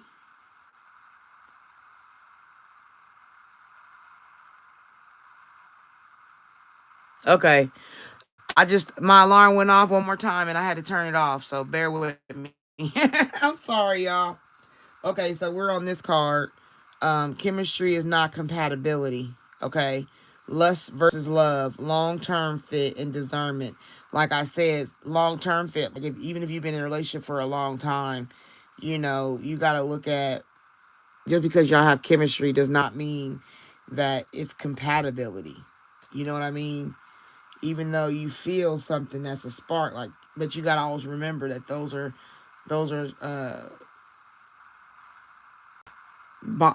bonds. You know what I mean? Those are bonds that you've created, and because we're energy, you know, a spark, because you're energetically sparking to each other. Like it was enough spark was created because there was enough energy flowing of liking the person or a connection or whatever to cause a spark. But like I said, don't stay in no relationship that has a broken, sorrowful, and trapped feeling to it. That's not where you want to be, Virgo.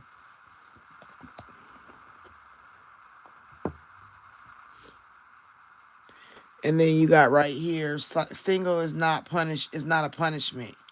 Freedom, discovery, and expansion. Okay? Single's not a punishment. If you have to leave this negative type of relationship, Virgo, be bold and know that you're not being punished. You're actually being promoted. You're actually being blessed. Because broken, sorrow, and a trapped feeling, you can't do nothing but to look and have a smile on your face, because you were able to leave it. Okay? Know your worth, Virgo. That's what I would tell you. Know your worth.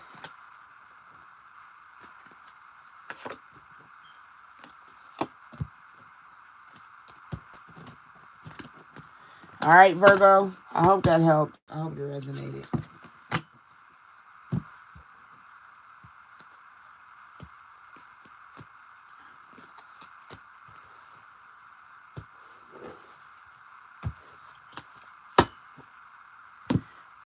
We have done Leo, Virgo,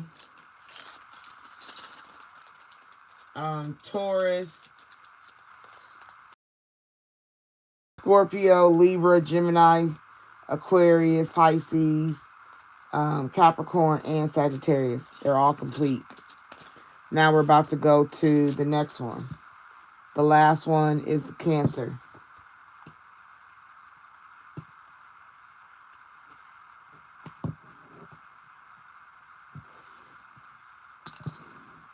All right, and this one is for Aries.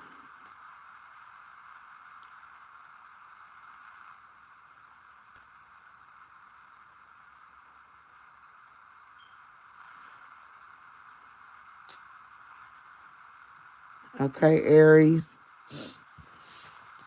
This is dealing with the energy around your current partner, a former partner, or a future partner. What energies you need to be aware of, what you need to be mindful of.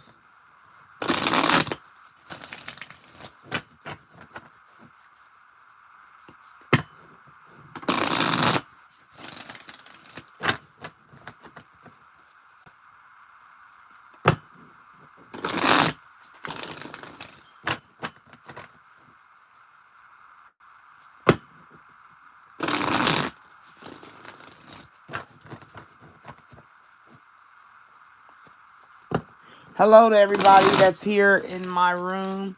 I appreciate you being here. I'm Lady T. I do ask that you give me exchange of currency energy by liking the live. I appreciate you. Thank you. I hope you enjoyed the zodiac reads I'm doing. I figured I would do them because Valentine's Day was yesterday. And we want to see how the energy is after a love day. Because a lot of people pulled their trains into stations yesterday.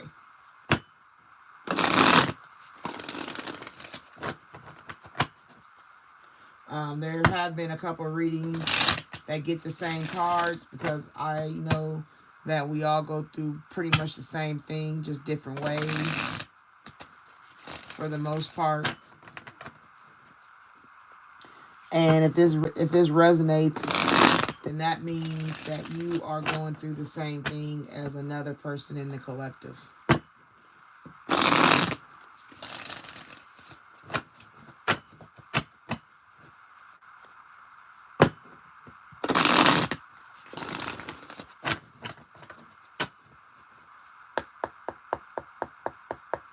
All right, Aries.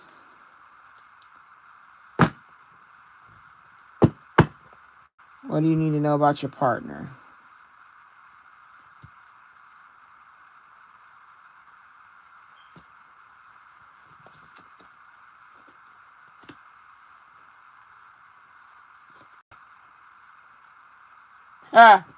Okay, so you got conflicted, releasing, and possibilities. So your partner may feel conflicted about releasing the possibilities with you. Okay, or maybe you feel about your partner that you're conflicted about releasing the possibilities with them. So maybe the conflict is,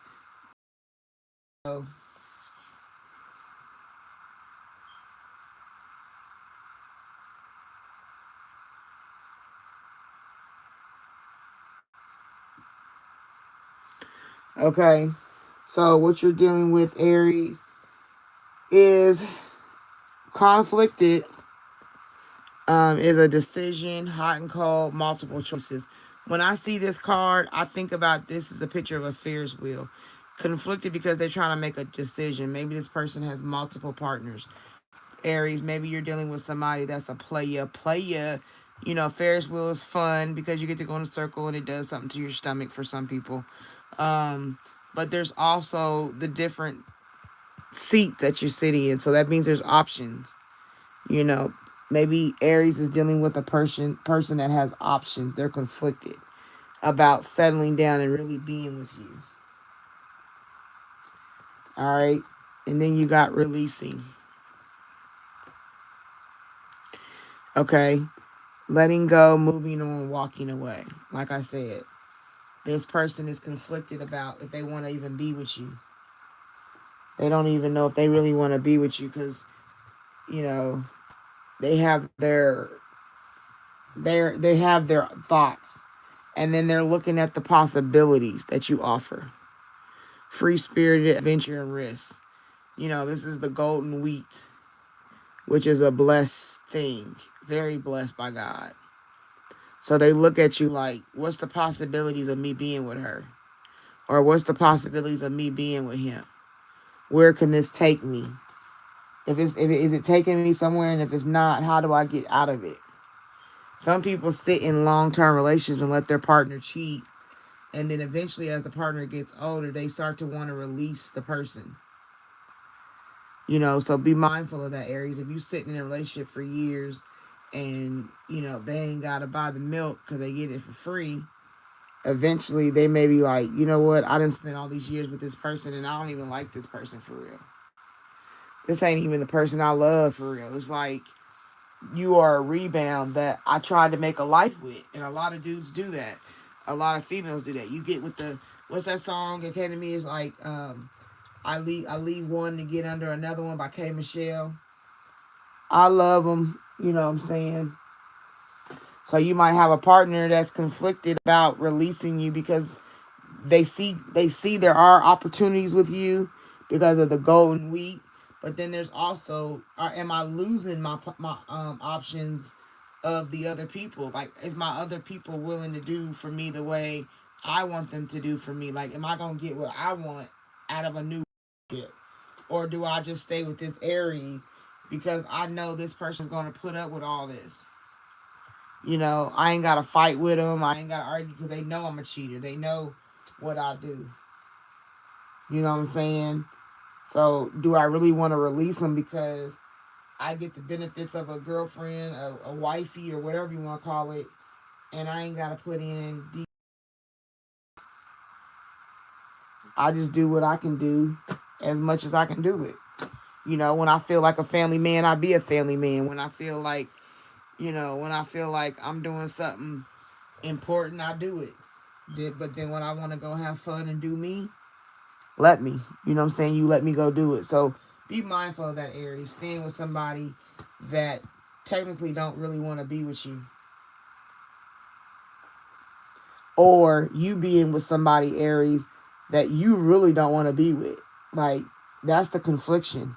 And it's not really that you're conflicted or they're conflicted. It's that you don't want to make the choice because you want to have your cake and you want to bake it through somebody else. Like, you want to buy it from the bakery versus getting the ingredients and making it yourself. There's a difference in that. There's a different feeling when somebody took time to bake you a cake for your birthday and bring it to you, like, happy birthday, versus somebody went to the grocery store, picked out a cake, had them write your name on the top and brought it to you. A lot of people don't care as long as they get a cake, but I'm saying there still is a different energy that you receive from it. If you know this person stayed up all night and baked you a cake from scratch, you know what I'm saying? That's true love. Like, I'm really considering you in this moment.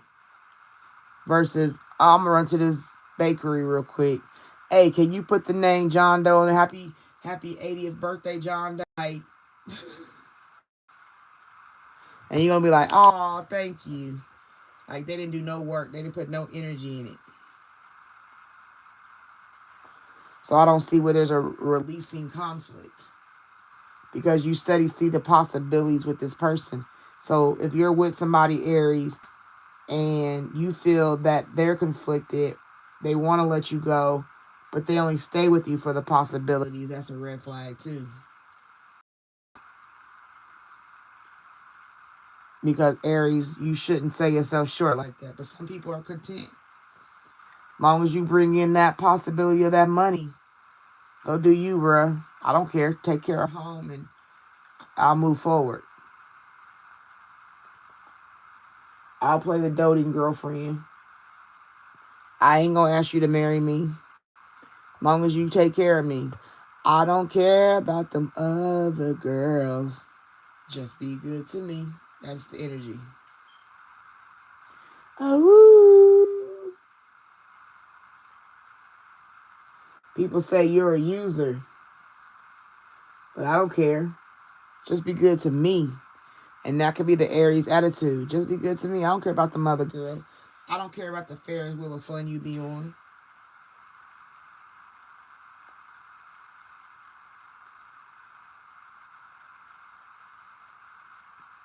You know.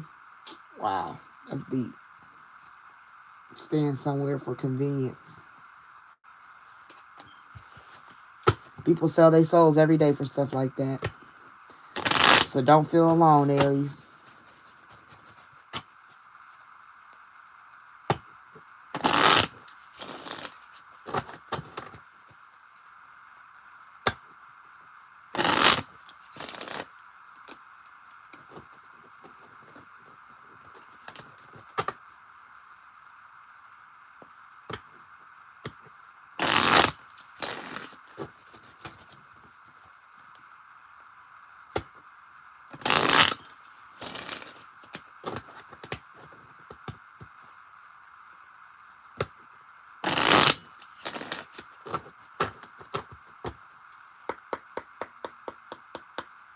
All right, Aries, this is for you.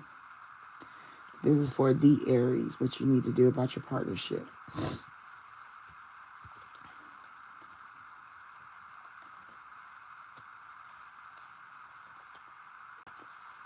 Okay, Aries.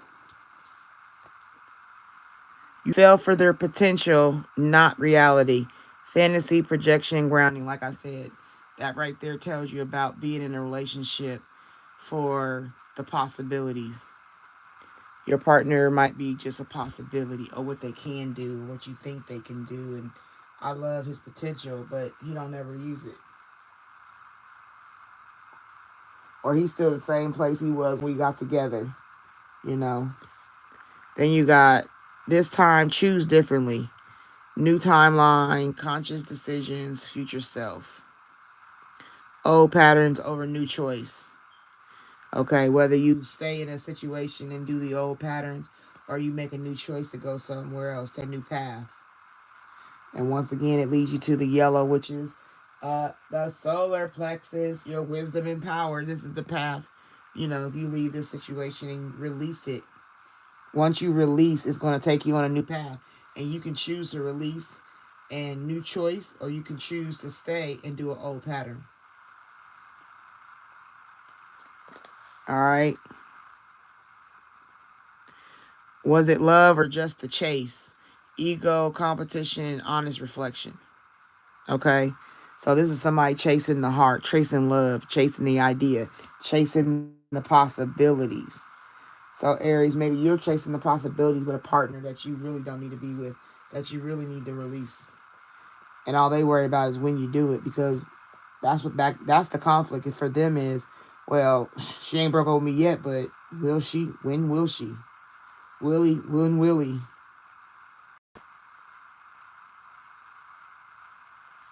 Okay, so be mindful of that. Don't stay somewhere where you don't need to be, Aries. Don't waste your years.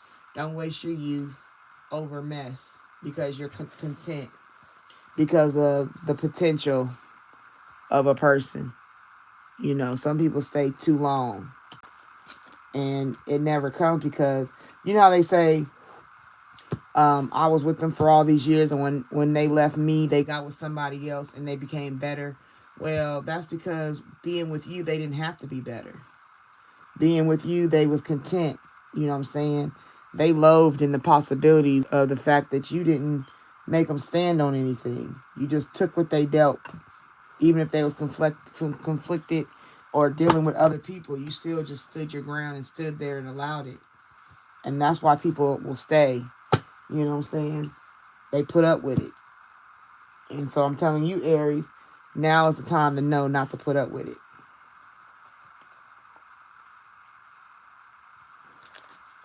So we've done all the signs for Cancer.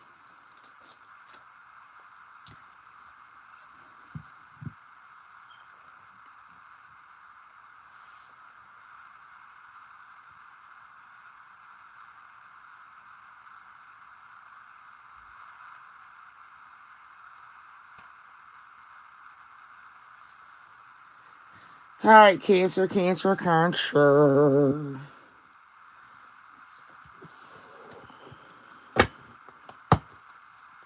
All right, Cancer, this is for your Cancer partner, past, present, or future. Person you dealt with, somebody you are dealing with, or somebody you will deal with. This is the energy around that person.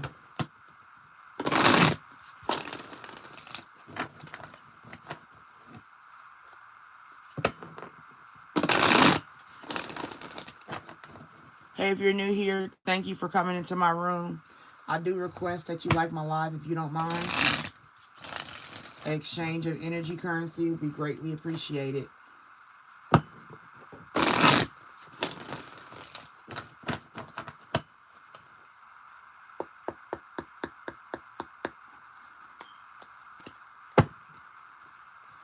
All right, Cancer.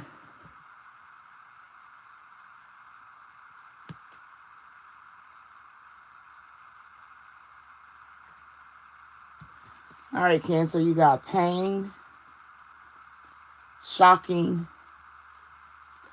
and conflict. Wow, damn, you got all black and white cards. That's true, though. Oh, wow. Okay, so your partner could be dealing with pain. Maybe you're dealing with pain with your partner. Like being in a relationship with this partner can cause you pain. Apprehensive, afraid, and caution. Or cautious, I'm sorry. Then you got shocking, turmoil, trouble, unexpected. And then you got conflict, clashing, differences, incompatibility. All right, so, pain that's shocking, causing conflict with your partner. Or you have went through that with a past partner. Or be mindful of getting with somebody new, and this is how you deal with your partnership with this new person. Pain that causes shock, and it has a confliction, so your partner can feel that dealing with you has caused pain. They're shocked by that pain, and now they're conflicted about that pain because they're like, well, damn, I never would have thought.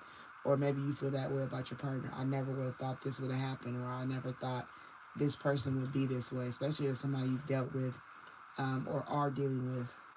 You just don't see that coming, but when it happens, it's a very painful, extenuating circumstance that is very shocking to you, and maybe you don't understand why, or you don't know why, or you don't grasp the whole scenario of what this partner did, which causes you to be conflicted. And when you're sitting in confliction, you're confused. You're like, do I really want to be with this person? Does this person really love me? You know what I mean? Will they do what they say they're going to do? Are they doing something outside of what they said they would never do? You know, hold on. My instant went out.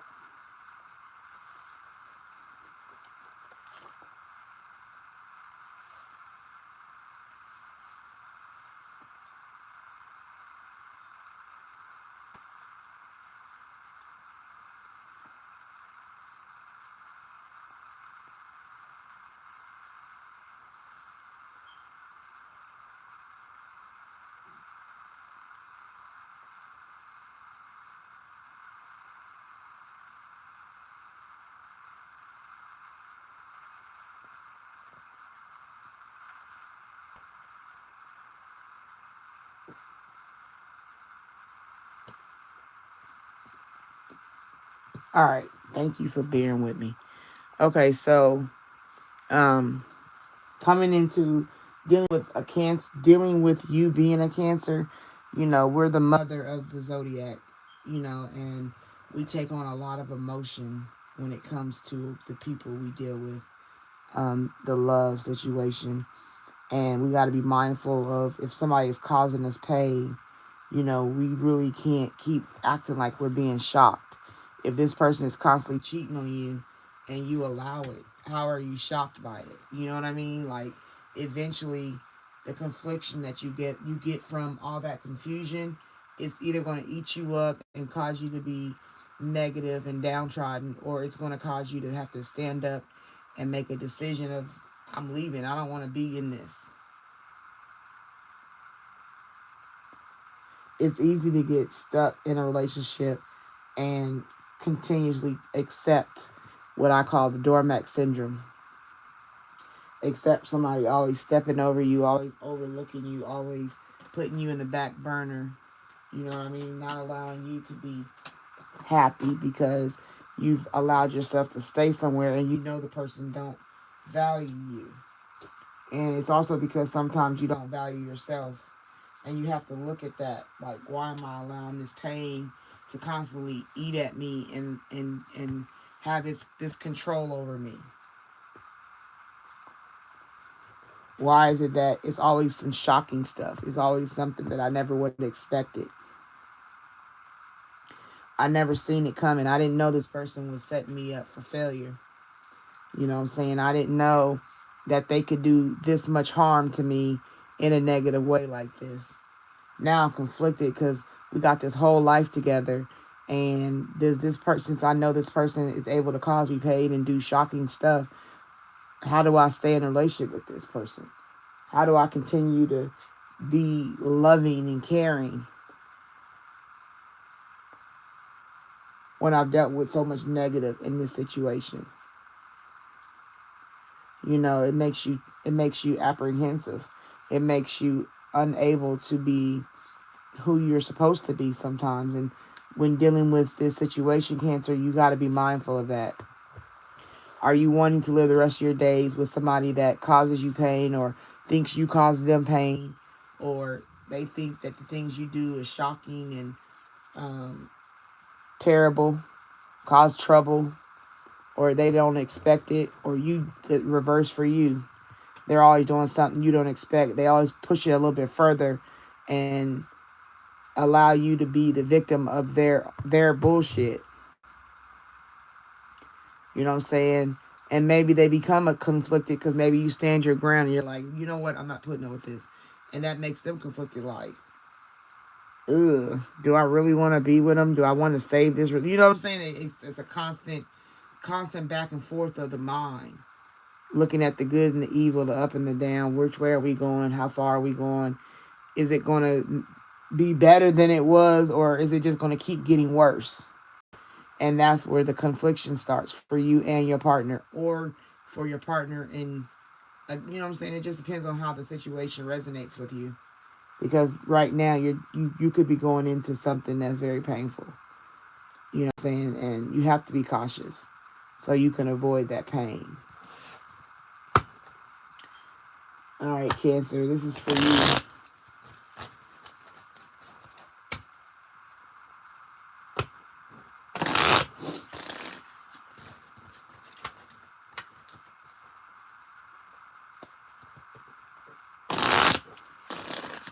Maybe there's too many conflictions. Because if you're conflicted, there might be too many conflictions in your relationship. You know, and it's just too much. And this is the time you have to make the decision if you're gonna keep putting up with it. Like, this might be that season.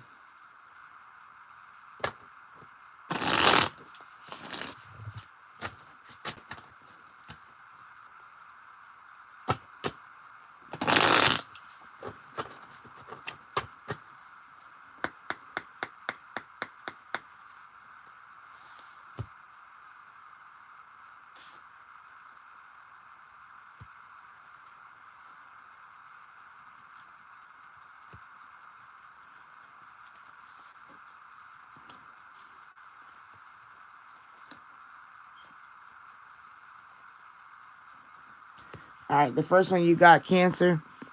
This time, choose differently. Exactly, because you don't want to keep being with people that cause you pain. Okay, a new timeline, a conscious decision, and a future self. So, like I said before, either you're going to choose old patterns or you're going to take the path to your wisdom and power and solar plexus of new choices. It just comes down to you making a choice of what you're going to do. Your inner child needs reassurance. Okay, nurturing, safety, and gentle self-talk. That means healing childhood wounds, the things that make you accept things you don't need to accept, and being in the process of being in a relationship with somebody you know is no good for you.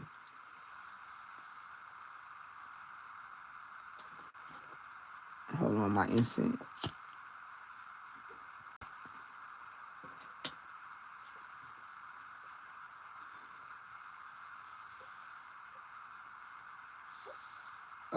Trying to go out. It had a break in it.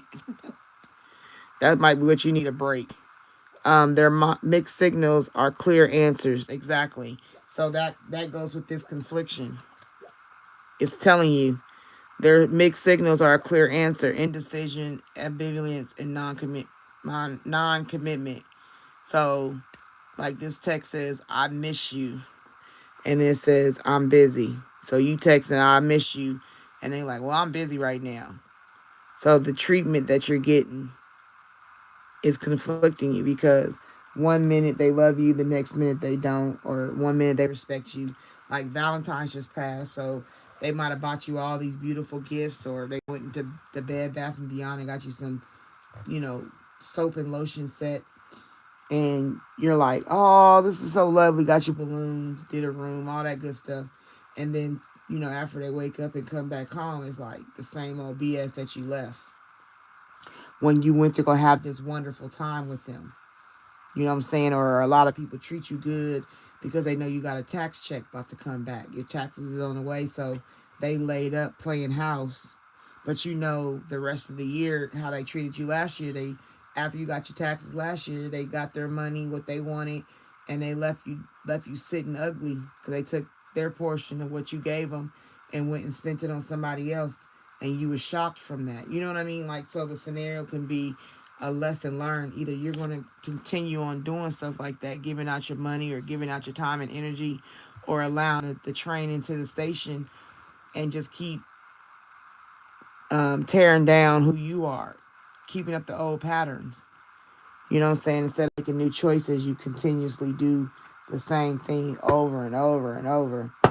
And at some point, it don't even be shocking no more.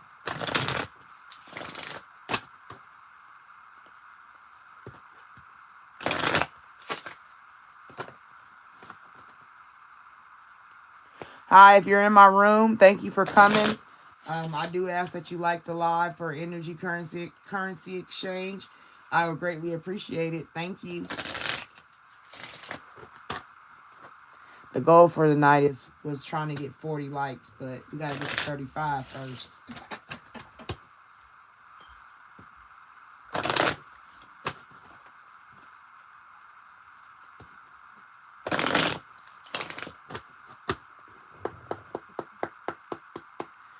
All right.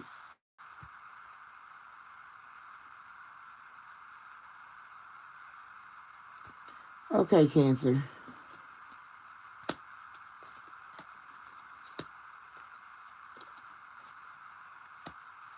All right, so Cancer, there are religious factors involved. Your love life is influenced by your religion, upbringing, and spiritual path. So that right there is the choice you're making.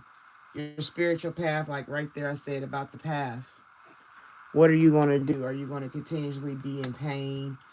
Or are you going to start looking for yourself to gain more strength, gain more spiritual insight? You know what I'm saying? Stay optimistic about your love life. Positive thinking and faith will bring you romance. Exactly. So being positive, so like you're trying to be positive with this person you're with, or the person you've been with, and once you make a decision to choose a new path, stay optimistic, about your love life. When you go forward, just know positive thinking brings you the new love that you need. No more dealing with shocking. Positive energy helps you heal your inner child so you can go forward. And then you got letting go of control issues. Allow the situation to unfold naturally. So that's the conflict, is let go of the control issue. Trying to control to stay with somebody. Like you're trying to control if they leave you, or trying to control if this relationship stays together. You're trying to hold it together like, but the conflict is in their mixed signals. You know what I mean? It constantly catches you off guard because one minute they love you, the next minute they don't. It's like you go through a bouquet of roses. Does he love me? He loves me not. If she loves me, she loves me not. You know, that's a cycle that you don't want to control because you're just ruining beautiful flowers. Put the flowers in a vase, let go of the control issues, and get on a path of learning yourself again and being in your singleness, to be honest. Like maybe this is a season of you being single, practicing what you want, because eventually it'll bring the love you desire. Sometimes the problem is people keep trying to go and find people and they're not healed. So when you're not healed and you constantly picking these people, it's like going to pick grapes and you pick all the rotten grapes because one side of the grape looks really tantalizing and tasty, but there's a big rot on the other side, a big dent or whatever, and you still choose it because one side looking good. You're not going to be able to eat it. You're going to have to cut it in half, cut that piece off, and that's like takes away a majority of the grape, right? So it's the same thing when it comes to your relationship. Constantly trying to cut the bad out of a person in through trying to figure out who they are through the mixed signals. Yeah, nobody wants to deal with that. You shouldn't have to deal with that. You shouldn't want that. It's a confliction, right? It conflicts your purpose, and it conflicts what you're supposed to have in your life. It blocks you. Because if you're constantly picking out people that block you, shocking you, doing extra, then you're always going to be in a place of negative. You're never going to obtain the positive. And that just steals your life. It makes your body decay from the inside. It shuts down your organs. People get the cancers. People get, just sick immune system situations, things that are just coming from the mind and the body not being taken care of properly. Okay? So I hope you enjoyed that. We went through the zodiacs, talking about the relationship after Valentine's Day. So I hope you enjoyed that part of the reading.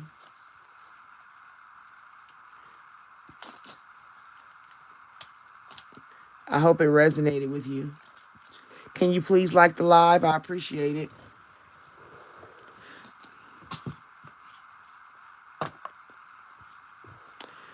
All right, we in the comments. Hold on.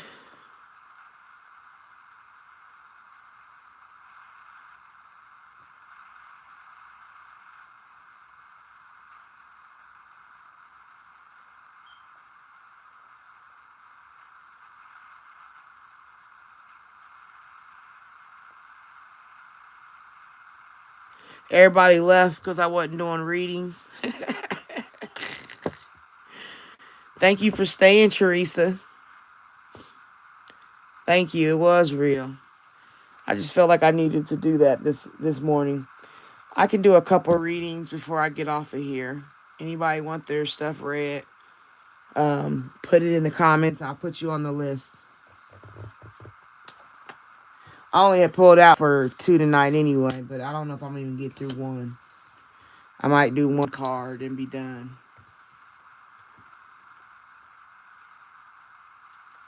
Well, there you go, Teresa. I hope it helped you. I hope you see if it's a gaslighter, you need to put the gas on them, put the pedal to the metal, and zoom on about your business. That ain't the one.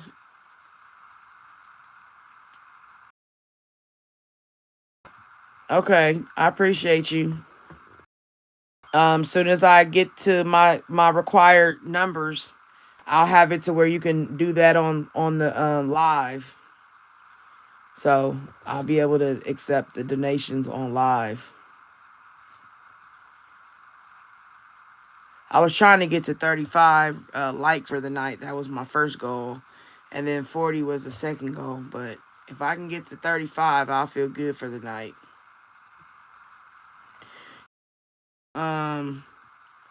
What?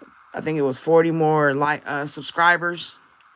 And I need a lot of watch time. I need more and more people to watch longer.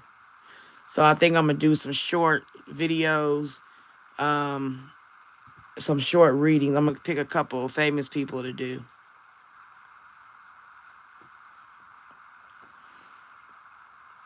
Because that's basically where I'm at. Thank you, Teresa. I need subscriptions. Subscriptions are number one. But I don't want nobody to subscribe if they don't want to stay. You know what I mean? Like, I don't want to force nobody to subscribe because they'll subscribe and then they'll unsubscribe. And it's like a default. And it's like a waste.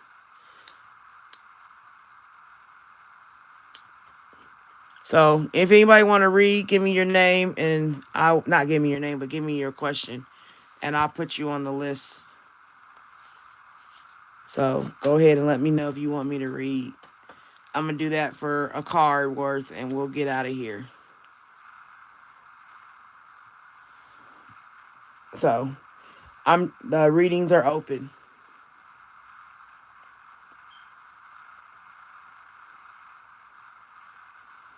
Anybody want to read?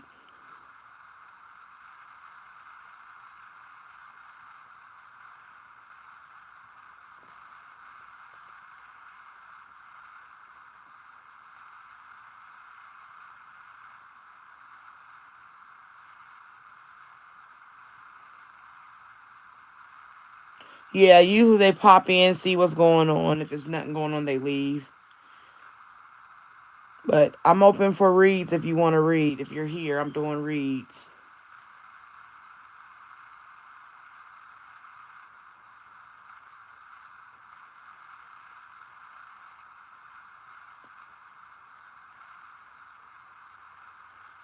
If no reads, then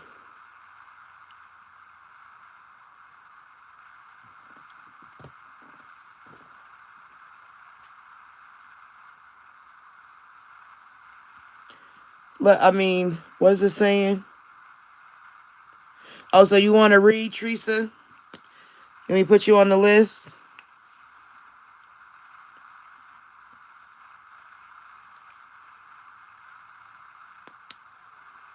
Okay.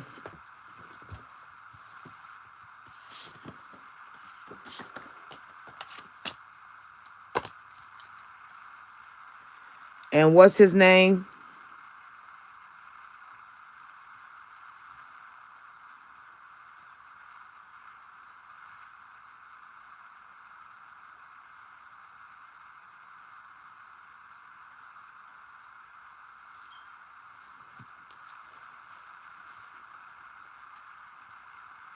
Daniel.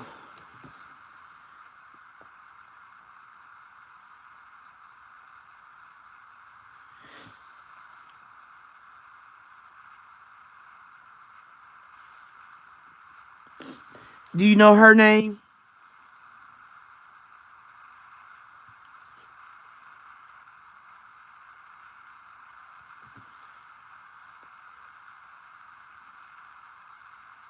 No? Okay.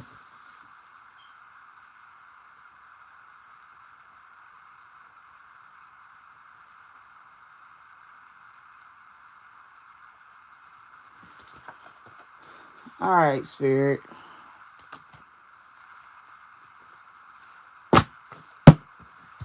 If you just came in and you want to be added to the list, let me know. You can be added to the list. Please like the live. I appreciate you. All right, Teresa. You want to know about Daniel cheating energy woman. The woman around Daniel.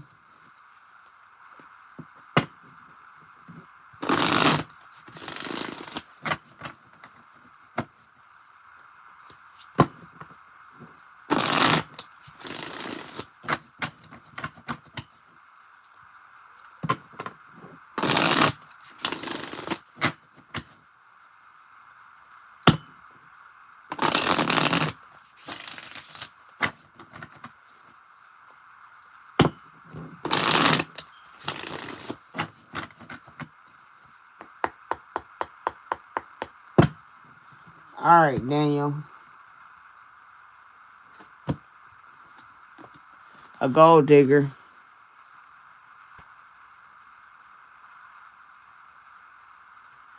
A gold digger. This connection comes with a price tag.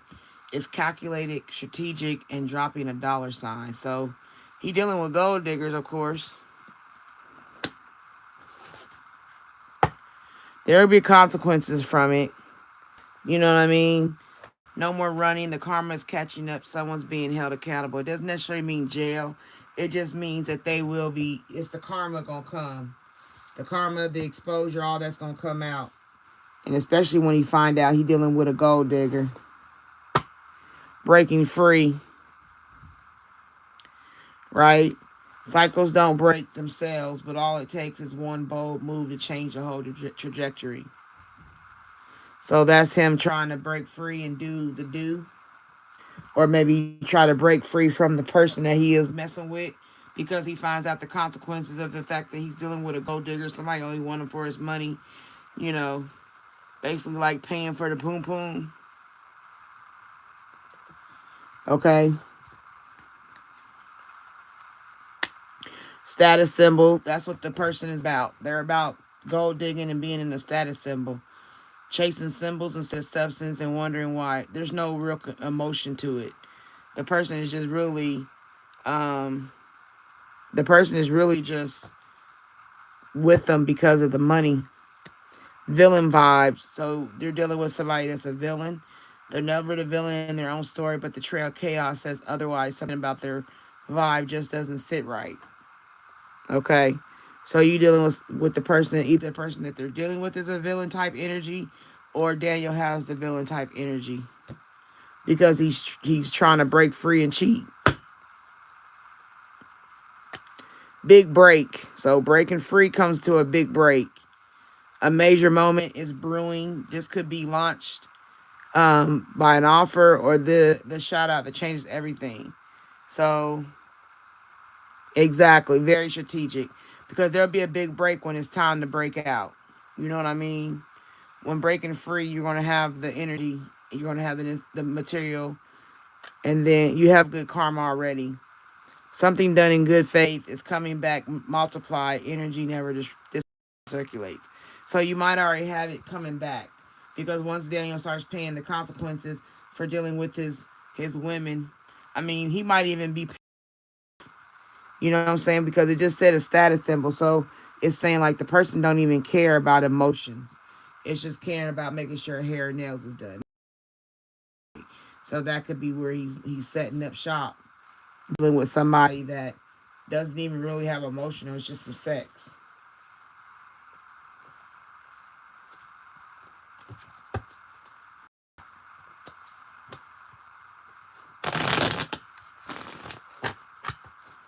But he might, if he get caught up or something happened, he gonna try to break free from it or try to lie through it and say, no, no, no, that wasn't me. All right.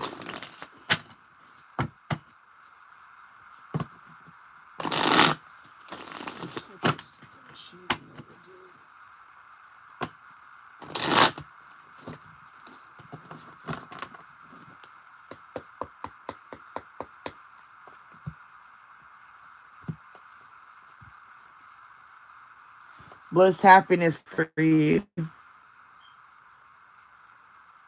Okay. Like I said, that comes with that breakout. Because you're at a crossroad. The other way, that way, or this way, the direction you choose. You got to make a choice whether you go into your bliss and happiness. And there go that legal matter. So maybe that confirms it might be jail. That's just a confirmation. Right? Maybe that's just confirmation that the consequences is jail. Maybe it gets to that point where it becomes a jail situation.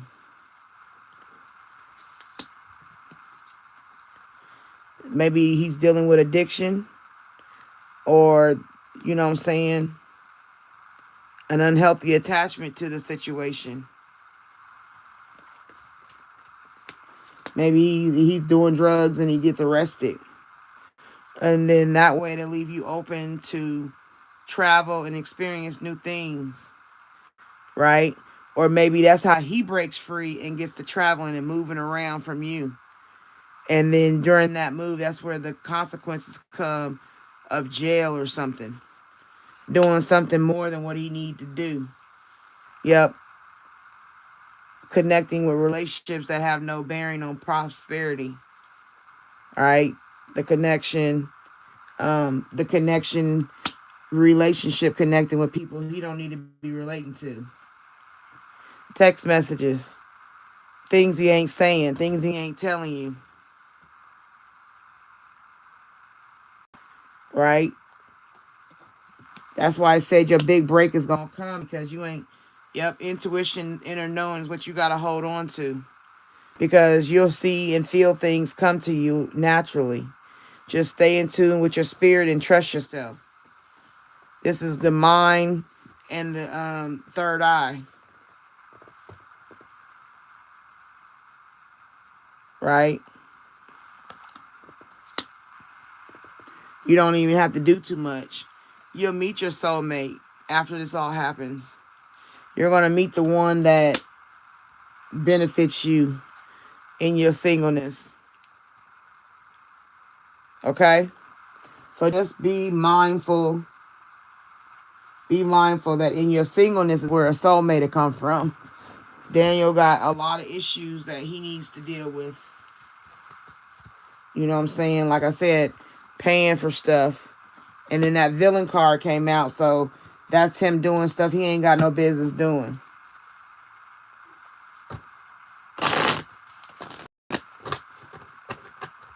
All right, Teresa. I hope that resonated and confirmed, helped, gave you insight. You're welcome. Hi, if you're here, go ahead and like the live for me, please. I appreciate you. Anybody else want to be added to the list for a reading? Bless you too, Teresa. I pray love and light and strength. Amen. I'm trying. Anybody in the chat want to get their questions answered? I'm taking names. I can add you to the list.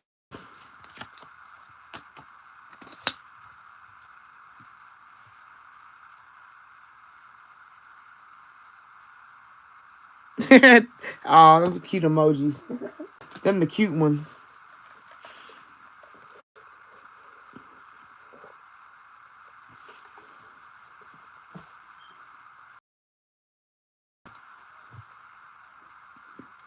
Hi, anybody want to get a question answered? I can add you to the list. The questions are open. Hey, Teresa, do me a favor. Will you type that in the comments? Questions are open, please. Let her know so I can add you to the list or something, and then I'm going to pin it.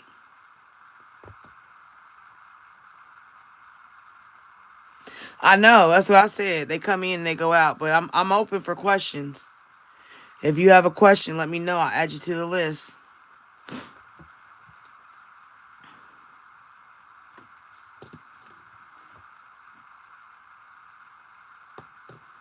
If you have a question, let me know. I can add you to the list.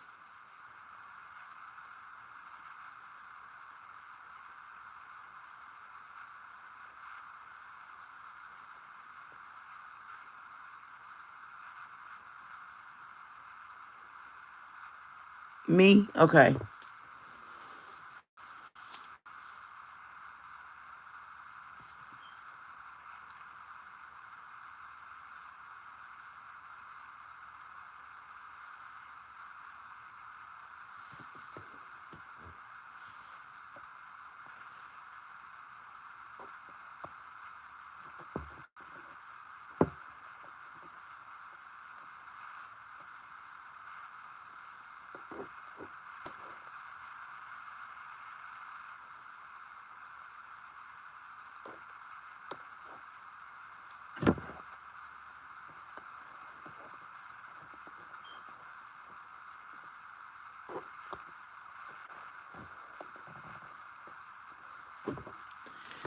Man, it's hard, Kate.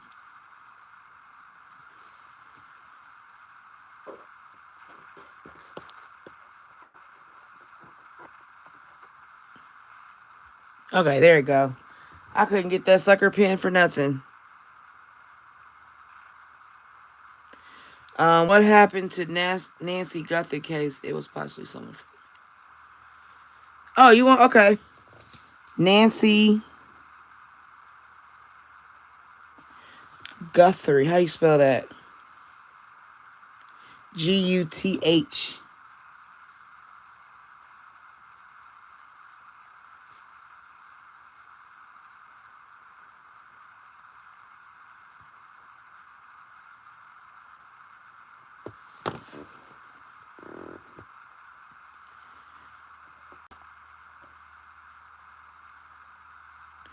Okay, SB.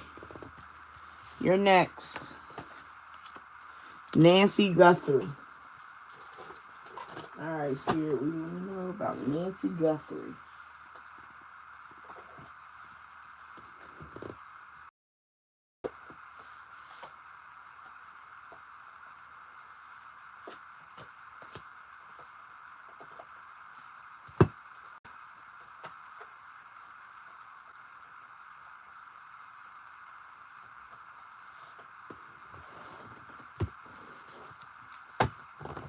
All right. Okay, SB, you ready?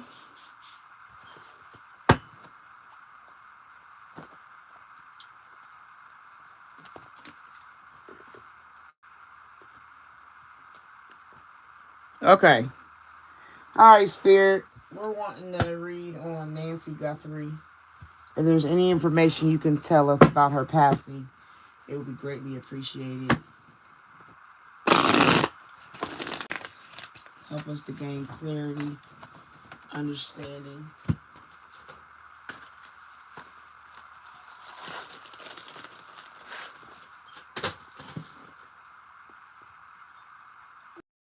I gotta have incense ready to go.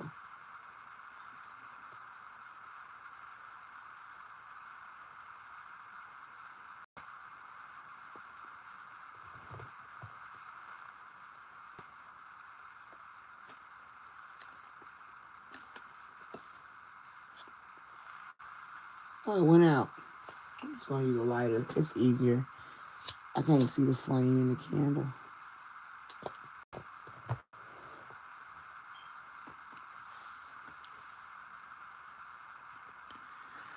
All right, SB.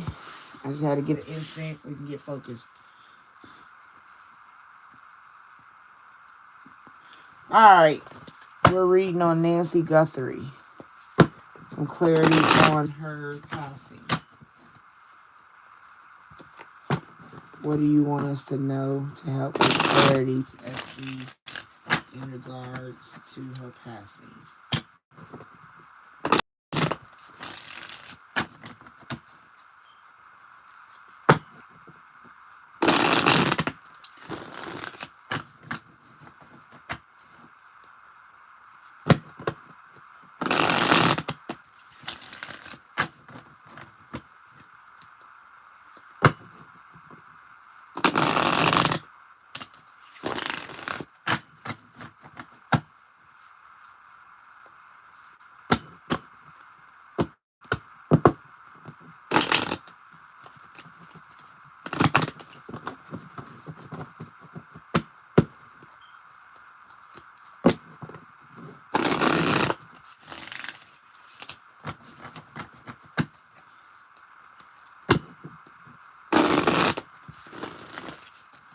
Okay. And Spirit, do you have anything to tell us about Nancy Guthrie? Nancy Guthrie. What's going on with Nancy Guthrie?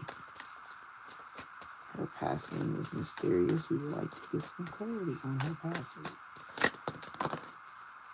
What's the energy on Nancy Guthrie?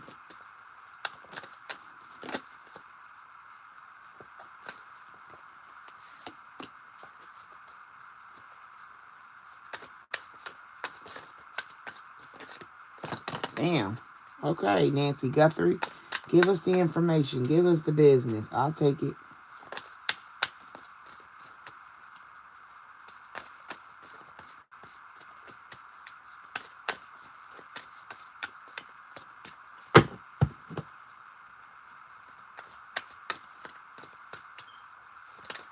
Alright, Spirit, if there's nothing else, we're going to close out this deck and this reading from Nancy Guthrie. Alright, let's close it. 1, 2, 3. Alright, Spirit. Overall, SB, you got seniors, nursing, or grandparents. Okay? Something involved. Maybe she was a senior or a grandmother.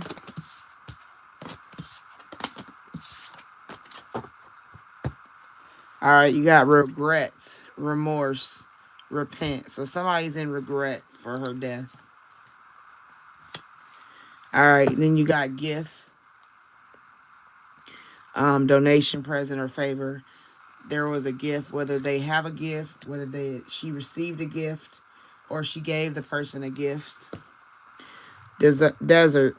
Abandoned, leave, empty, lonely, infertile. So it could literally be that she went to the desert, she's been in the desert, or somebody has deserted her, abandoned her.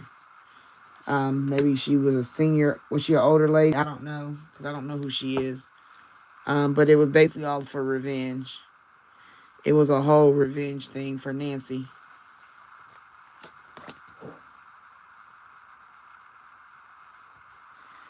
Death, doom, demise, fate, or ending. So you can confirm there was a death. Okay. It confirms that the revenge, whatever happened, caused her death.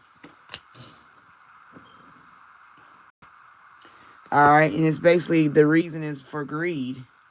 Money. Maybe if she's a senior and she had insurances, or she owned a house, or she had good finances, it was basically for greed. They wanted that money. I take this as it was an inside job, within, secret trust, behind the scenes going on. Maybe they did it, took her through a tunnel or something. But basically it was, I call it an inside job. And it was covered up with lies. They gave a good story or a fib, or they were just being sneaky with the situation. Okay. The person that committed it had a mind control. Literally, if they were mind controlled by MK Ultra, that's one form. Or if they were mind controlled because they were a control freak and they couldn't control their thoughts about the situation. They were like, I'm just going to do it because I want that money. She got so much money. If she's an older woman in grandparent status, a senior, I want to get this money from her.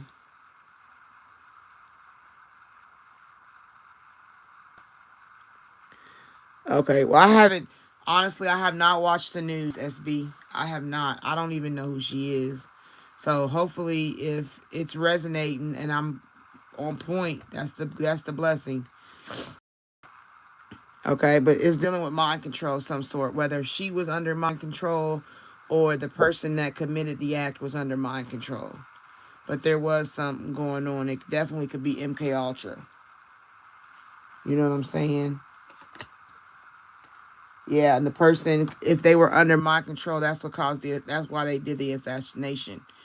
Character assassination, murder assassination, or a secret attack assassination. It just depends on what they were in it for. Like if her assassination, they assassinated her character by talking. If they talk bad about her, say report things that are negative, that could be what comes out too. They say, fine things. If the person was under mind control, they were told to kill her. You know what I'm saying? Like I would always take the hits that go out. Like the dude that killed Charlie Kirk. Those people are under MK Ultra. Those aren't just regular hits. Somewhere along the line, they were in line with people who got them under MK Ultra mind control, and they caused them to do assassinations. Okay. And then it's put on social. So there you go. That's the confirmation right there, SB. That's the confirmation of it being all over the news, on social media, followers, messages, likes. So right there, that's your confirmation. That after she was killed, it was put on the news. So overall, this whole thing is in regards to revenge. It was a revenge death. Okay? And they did it to get the money. It was an inside job covered up by lies about the mind control of the person that killed her. So they may not know who did it, but it's a lie. They know who did it. The person was somebody sent in to do it. Okay?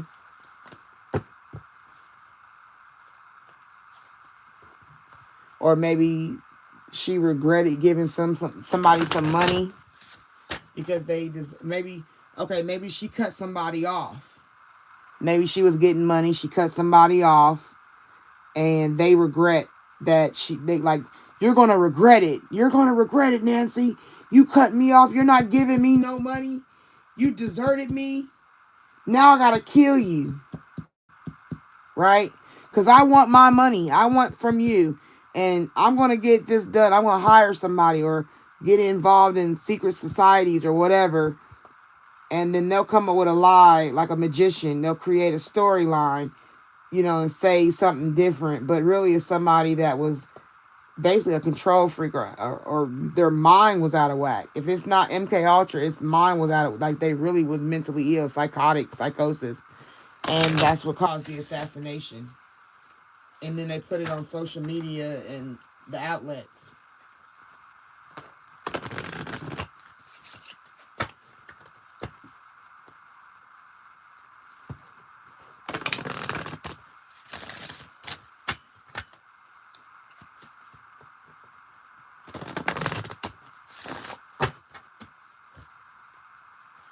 It might be maybe it's a grandchild. Maybe one of her grandkids that she cut off.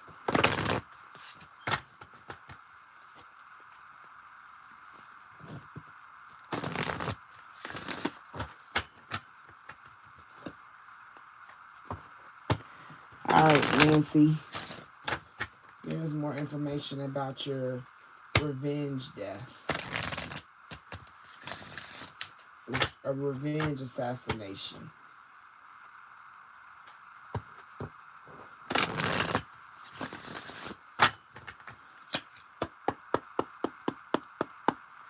All right, Nancy, what else you got? Oops, hold on. Nancy Guthrie. All right, anything you want to tell us about Nancy Guthrie's assassination? Anything you want us to know about Nancy's assassination?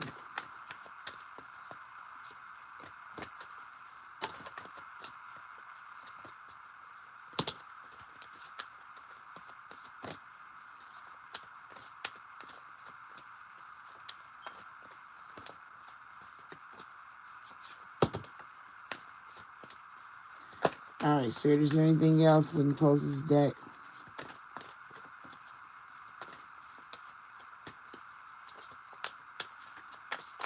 All right, let's close this deck. 1, 2, 3. All right, Nancy Guthrie. It says additional evidence is at the crime scene.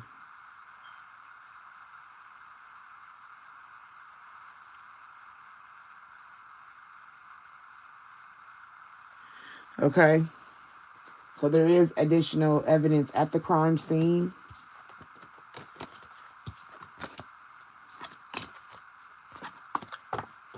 Okay. And then, like I said, if it was an MK Ultra, they will murder again. Okay. So this person is probably not, like I said, If it was an inside job, like I told you, they would have hired somebody, a hitman.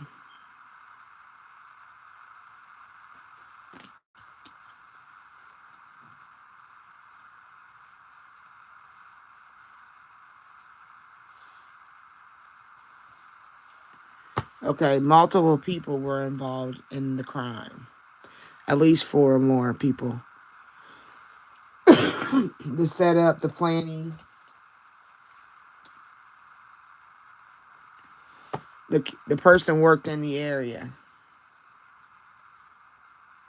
Okay, so it's somebody that was not, that worked around her or dealt with her. I keep feeling like maybe somebody that did her yard or something like that. They did pools and yards, you know. Was it groundskeeper type people that do that kind of work in the neighborhood? Then you got jealousy, an affair, or a love-related crime, like I said, because of greed. And it was revenge. You got that revenge, jealousy, an affair, or love-related. But overall, that's why it was. It was a state of revenge.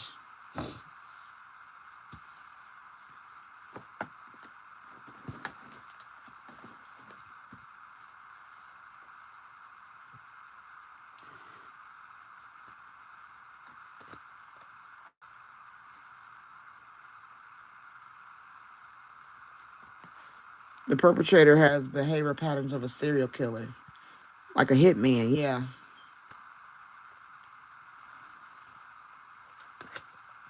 Some form of mental illness. A premeditated murder. Killer planned out the details in advance. Once again, it was revenge. Of course they planned it out. It was an inside job. Somebody she knew. It's not a secret of, it's a secret of who did it per se, but it's not a secret for the inside. Like the family or some people in the family might even know. Because it was premeditated. They'd already set up the revenge because she deserted. She didn't give a gift, like gift of money or something, or she didn't give something, and she kind of deserted him. She left him empty, sitting ugly, and it pissed them off, messed with their mind.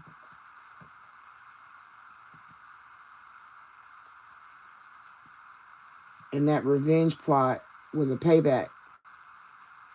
I'll get your money. So you got to look at, for you to get somebody's money, you got to have a way to get the money. It has to be next to kin. It has to be in a will. It has to be paperwork. So it would be somebody that has access to those things. Okay, so that's how it was planned in advance. But in the future, the person may confess. And you'll hear about it on social media, on the news. They'll confess and say, I did it. But it's basically because they were greedy. They thought they were going to get, that maybe they thought or they can get what they wanted from her. And they might find out that they can't get anything, you know, or they find evidence on the scene. Because it does say evidence is located still on the scene. And or maybe the group of people that worked on it to do the revenge, because the person wasn't alone. It says there was multiple people. So a setup takes multiple people. I don't know what organization. It might not even been an organization. It could have literally been family. Because if she was a grandmother, it might, because it says grandparent. You know what I'm saying? She's a senior, so it could be that it could be a grandkid or somebody that did something they need to be doing. Or they were jealous. Like if you look at this card where it's talking about jealous.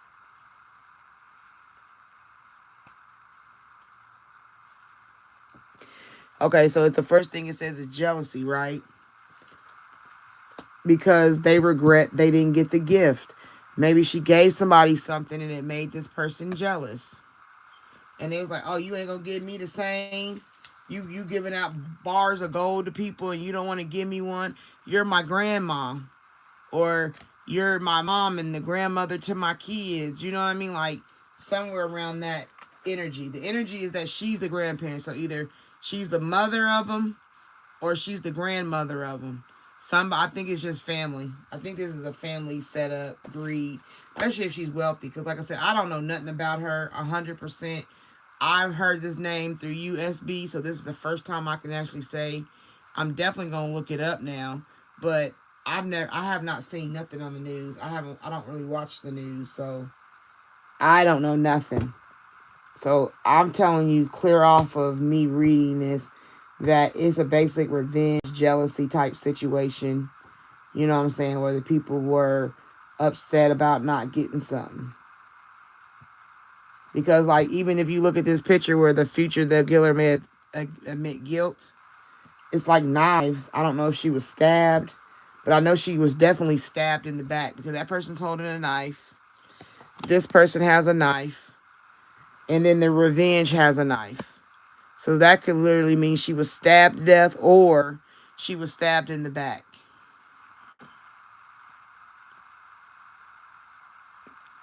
Okay?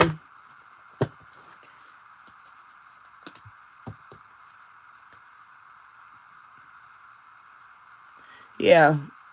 The killer had an argument or disagreement with the victim, like I said. They was upset. You didn't give me my gift. The gift of money. Let me tell you something. What I know. I had a detective tell me this. There's only 3 top reasons that they know a person will commit that act. Money, power, a love, lust, sex type situation. Those are the top 3 reasons people will actually come out their bodies and do harm to another person. Because of money, power, or control, and sex of some sort. Love, passion, whatever. Those are the top 3 reasons. So if that's the case, they felt like she did something for somebody else, didn't do it for them. Yeah, see? Even in this card I just opened up, there was a motive for committing the crime, and see all the bags of money. Like I said, it's greed. Took her life for her money. They just wanted money. Money, money, money. They went to great lengths, got people involved for money. She must be rich. She must be, for her to make it like she must make good money.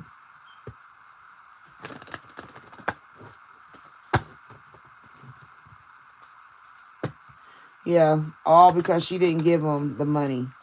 She didn't give the gift. She deserted. She didn't give the gift.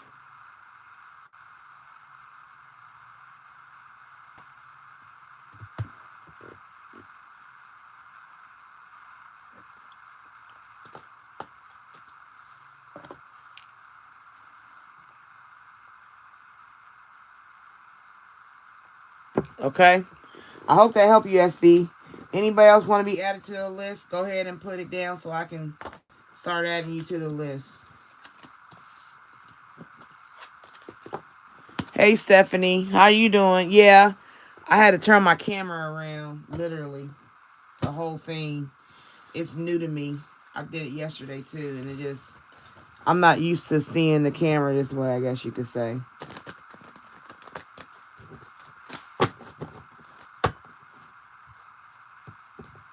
A male. It definitely was a male that did it. It was a male that set it up. They might have tried to set a fire or burn evidence.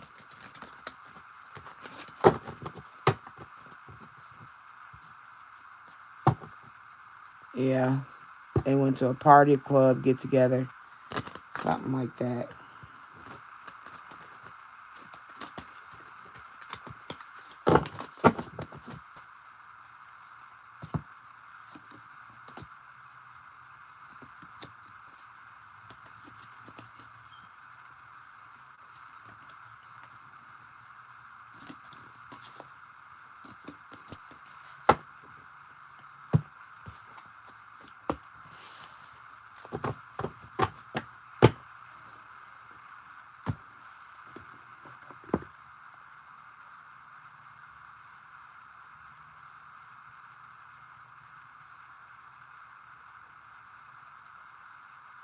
You're welcome, SB. Yeah, because that's crazy. People do the weirdest things for the weirdest reasons.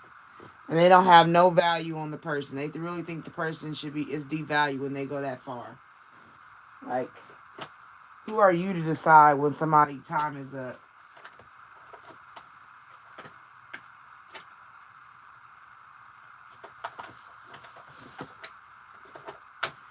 That's just sickening. Yeah, show some love. Can we get another like? All right, is anybody else going to need a read?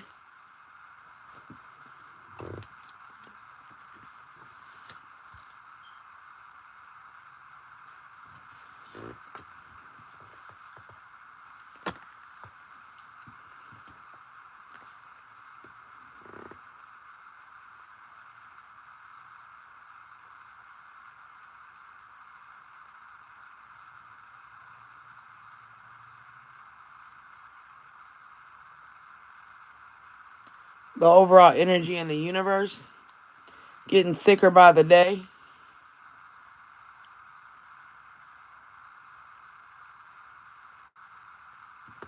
I'll use my true crime. What's the overall energy spirit for the universe right now? What's the overall energy for the universe, for the world?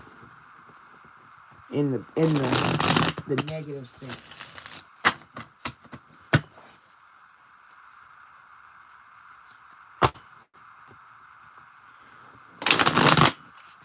Let's see what the crime deck tells us the overall energy in the universe is for the collective of human beings that are living on the planet.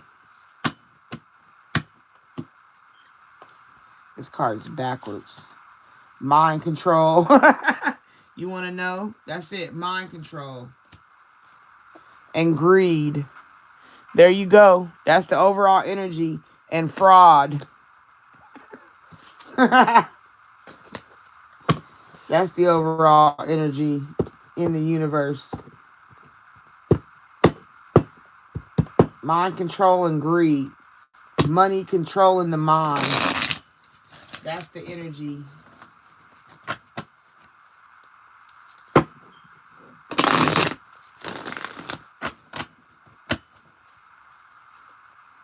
And then everybody living in regret.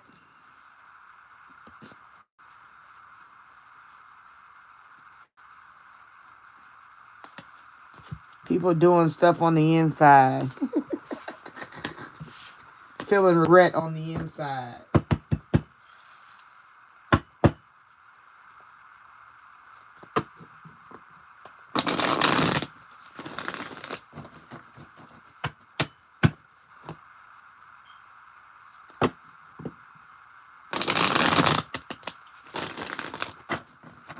Alright.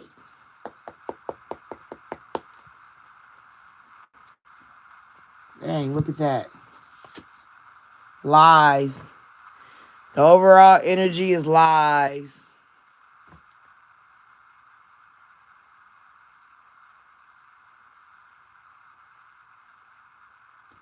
Lies. The energy is lies and the devil. That's why. Do you want to know why? SB, there you go. I hope that answered your question. The overall energy in the universe. Overall, the devil makes everything possible. Ain't that something? All the evil and wickedness. That's what the world is living in. Regret, lies, greed.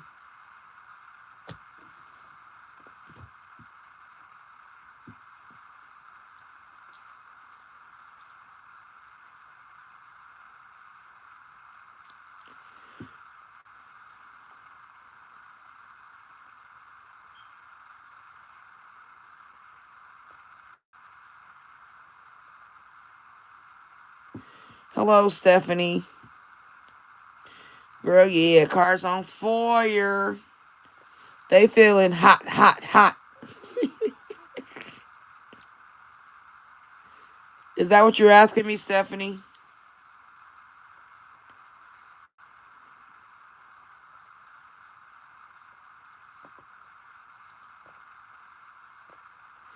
Hello, Heidi.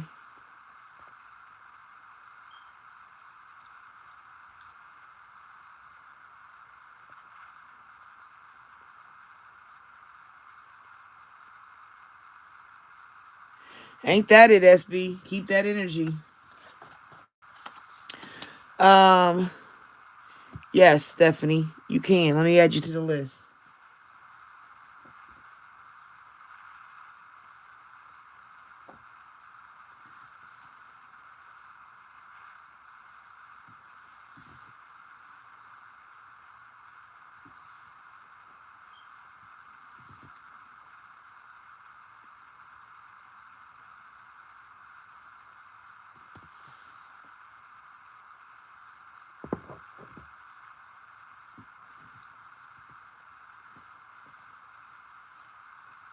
What's your question, Stephanie? No, Heidi, I haven't. I didn't even think about it. I went out with my family for the weekend. Mine over matter, and the 9 vote didn't matter. I put it on my list in my Walmart cart though.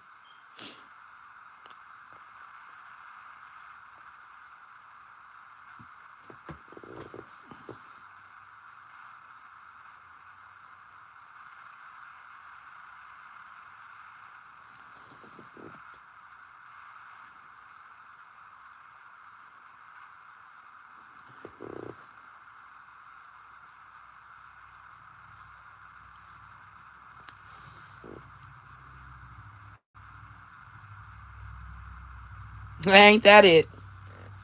No, Heidi, I know. I'm just saying, like, you know how you hear it all the time, every day, all day. I don't even hear it like you hear it more than me. I'm so, you know, adapted to it. It don't even phase me. And I have 3 of them in my house, and I just changed the one that was beeping by my room, and now that one is in the living room, and then the other one's at the other end by my kids' room. So you want a general life, Stephanie? Yeah, I know what that means. I was lucky to go out yesterday. I slept all day. I was so tired. My body was not used to being outside.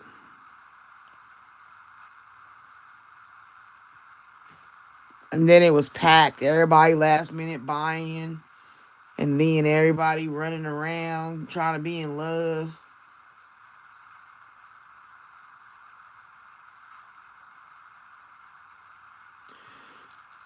Yeah, my kids don't hear it either. I told you we don't hear it until we have to hear it. When I'm in, like I said, I put the battery in my Walmart cart, so when it comes, I'm gonna be like, oh, this is for Heidi in this machine.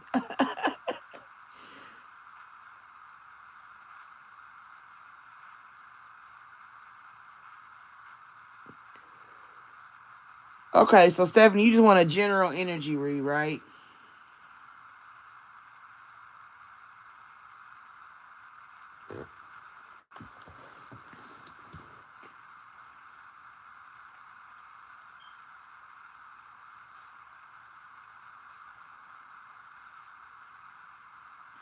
And then the other Stephanie,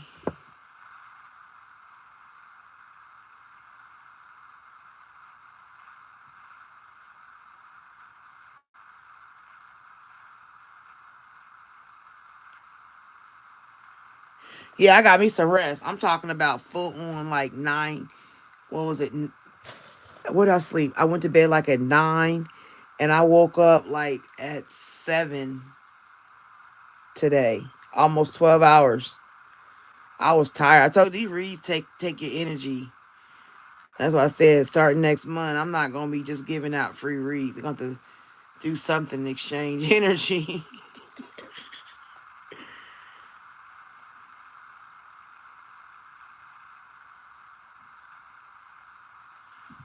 Are you asking for yourself, Stephanie, moderator Stephanie, what you need to work on for the week, or are you asking for somebody else? Well, I call you moderator Stephanie, so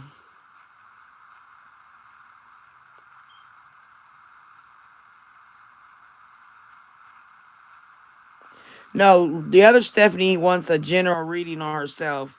I was asking you, Stephanie moderator, is that for you? You're saying what do you need to look for the week?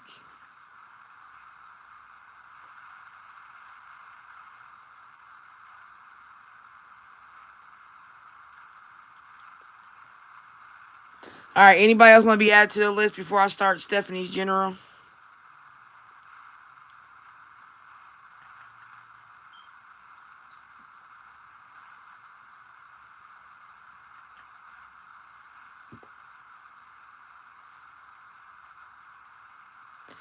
Don't worry, Teresa. It's coming, sis. We gonna get there. We gonna reach. Just keep manifesting that for me, though. You keep manifesting that. That's more power than you could believe. That's like money.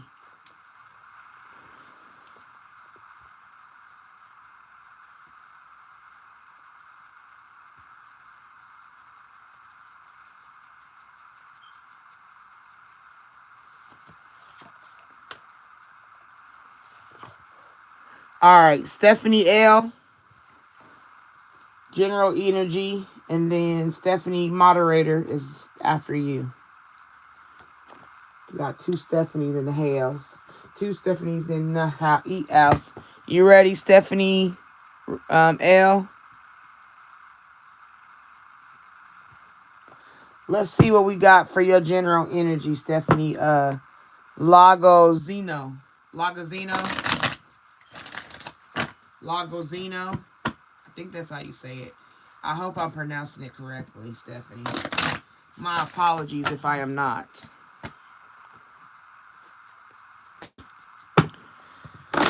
All right, Spirit. We're looking into Stephanie Lagozino's energy. She just wants to have a general energy check.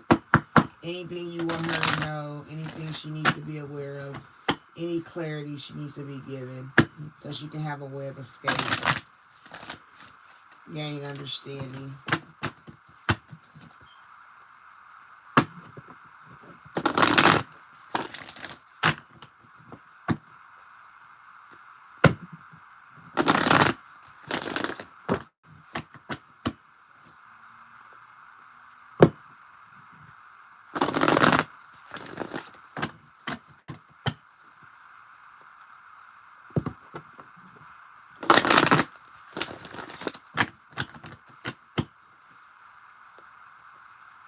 I think I got that wrong, Teresa. I think I got home at 9 last night, and I didn't go to bed till 12. I just thought about that. I'm sorry. I'm all over the place. Okay, Stephanie. General energy.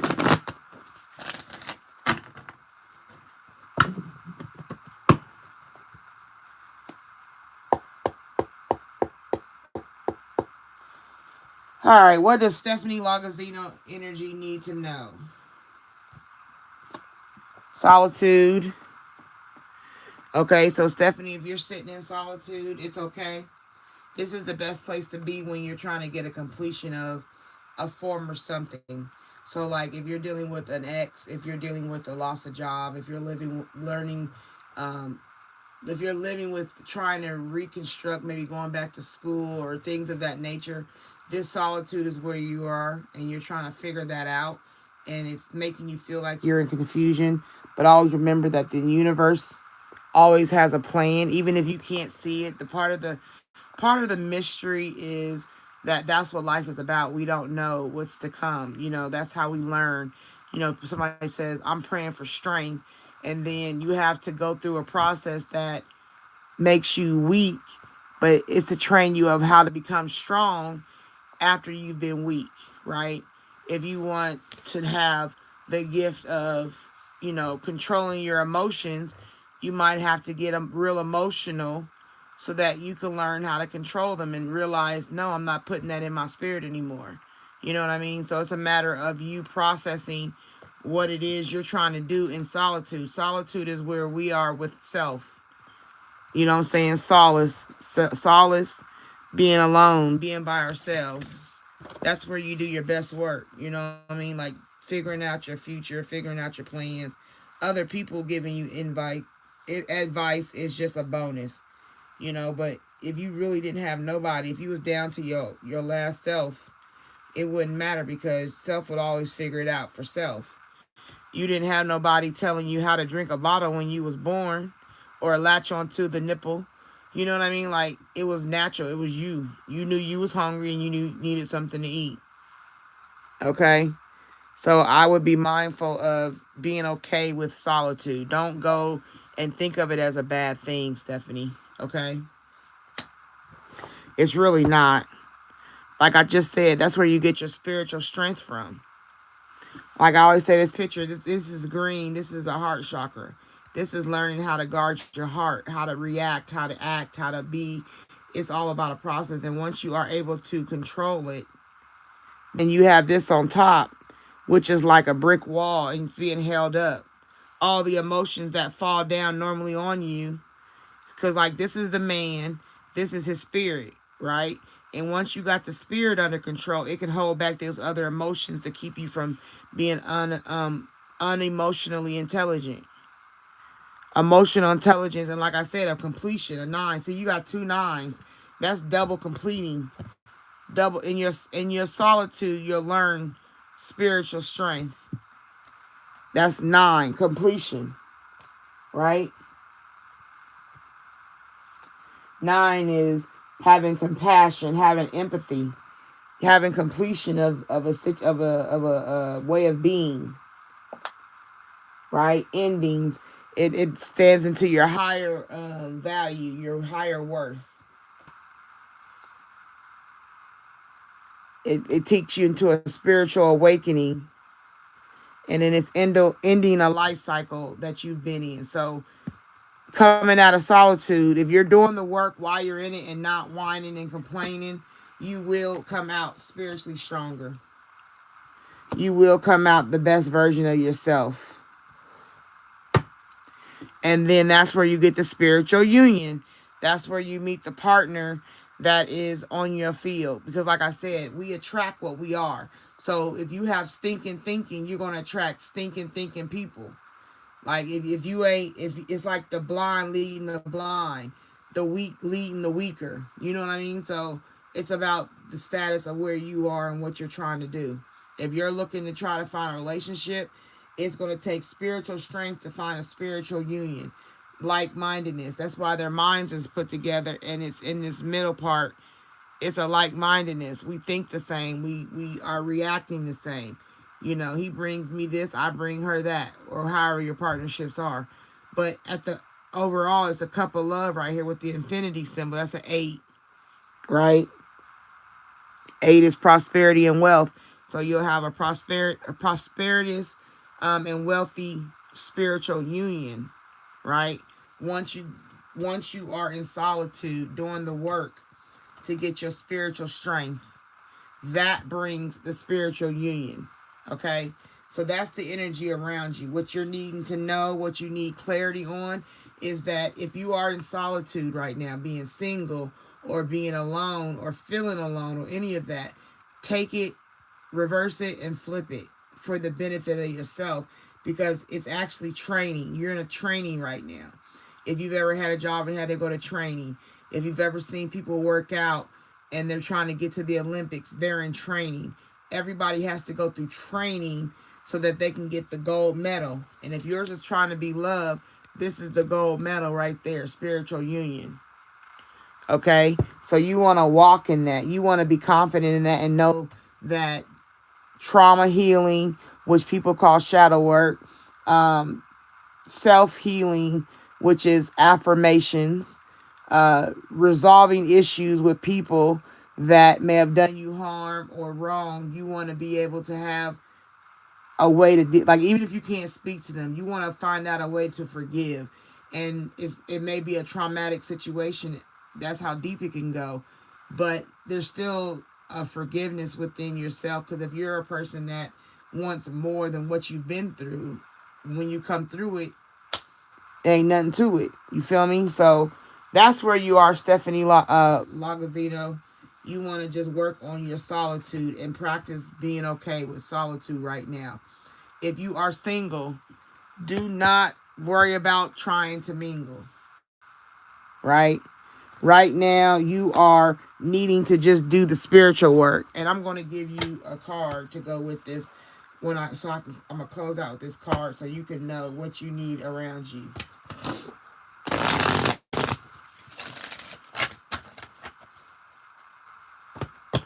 And then you got 2, which is balance. which is faith, and that is working with others. And mind you, if you're already in a relationship, maybe it's solitude, like taking time out and go into what my idea is a prayer closet and do your work in there, a little area that you have segregated for self. You go in there and do the work, come out, and maybe you and your partner can, learn to develop a different level of commitment, a better spiritual strength together, But this is basically talking about being in solitude. Something you're doing for yourself, by yourself, is what's going to take you to the next realm. Only if you're doing the work. If you sitting and you're not doing it, then no, it's not going to work that way.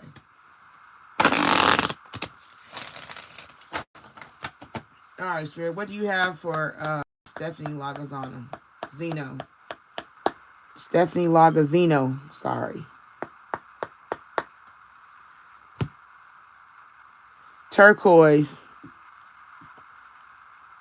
Okay. So turquoise is happiness. It is when what you think, what you say, and what you do are in harmony. Like I said, and that's how you get this lined up. You might have turquoise jewelry, or you're going to get some turquoise jewelry, or maybe somebody gives you turquoise jewelry as a gift. But that aligns with harmony. That'll bring harmony to you. Okay? And then it's called Argonite.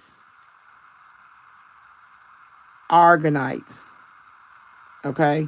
That represents change. Be the change that you wish to see in the world. So Argonite and turquoise would be your best bet while you're going through this change. While you're doing spiritual change. Like I said, so if you are single, you're going through the process of cleansing your solitude.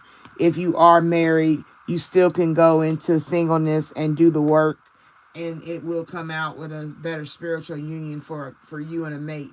So it just depends on what resonates for you, whether you're single or together. But no matter what, through it all, it's a solitude season. It's a season about you working on yourself.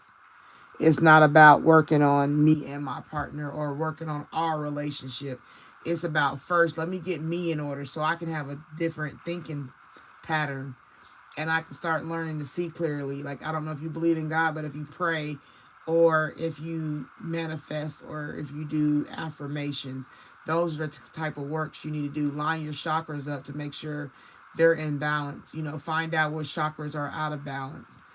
That brings you to a spiritual union, whether if you're single trying to, get into a relationship, or if you're in a relationship and you want to bring it tighter, it's more united. That is what's going to develop. Because like I said, once you get through your solitude, you come out with a spiritual strength that'll carry all the burdens. You'll be able to look at things completely different than you might do now. All right, Stephanie, I hope that resonated with you and it helped you, gave you some clarity. I appreciate you coming to my channel, coming in my room.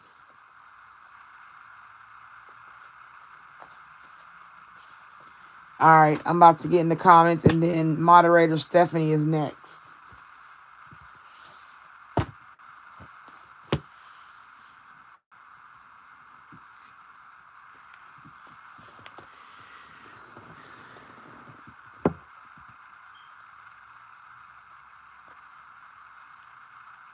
Hello, Corey Williams. I don't know if you're still here, but hello. You're welcome. You're married. Okay, so I'm glad I did look at it both ways. That's because I felt like I was feeling like at first it was like solitude and singleness, but then I'm like, no, the way the cards is reading and talking to me is that it's you doing the work for yourself. You know what I mean? Bringing yourself some healing. Even if you do have a partner, it don't matter. Self always has to be acknowledged.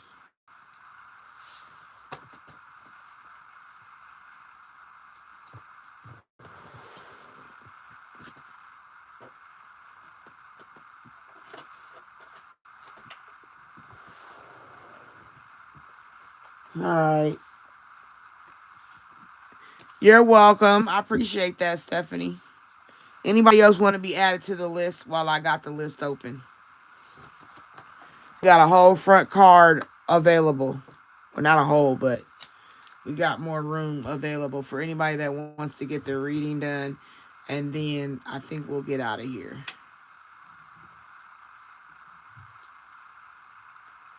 So just let me know. All right, well, I was trying to wait, but if nobody's saying anything right now, I'm going to go ahead and do moderator Stephanie's read. Are you ready?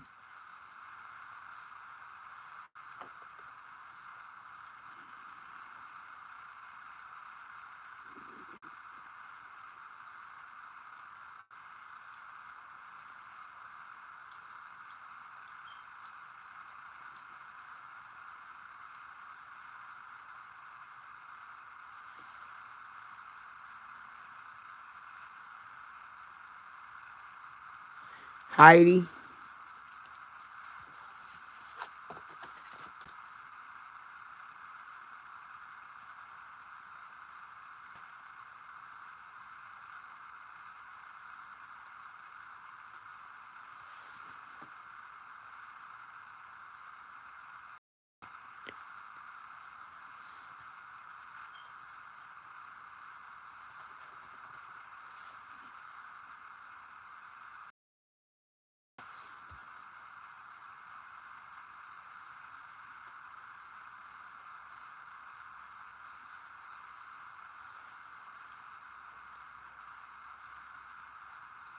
All right, is that it? Stephanie, are you still here? Moderator Stephanie?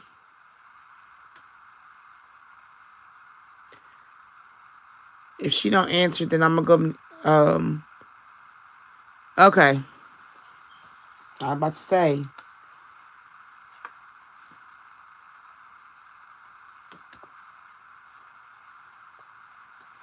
Them daisies.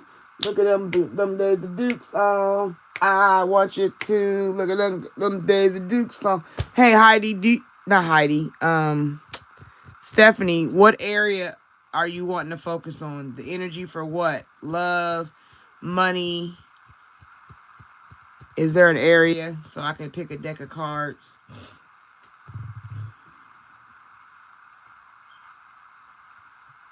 Because I'm feeling money. I feel a little money. Let's see what she say. Hi, everybody. Welcome to my room. I appreciate you being here. I'm Lady T. If you've never been here before, I do request you, send me some energy currency by liking the live. I appreciate it. And thank you for being here. If you want to read, then go ahead and give me your name and I'll put you on the list. No, I know you're here, Stephanie. I want to know what you want to focus on. Love, money.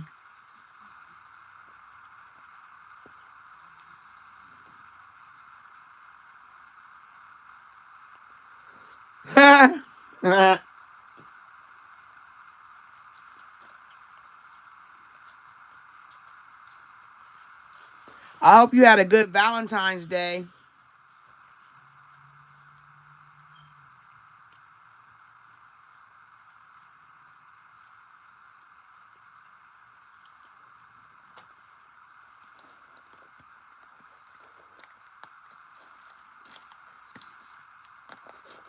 All right, money.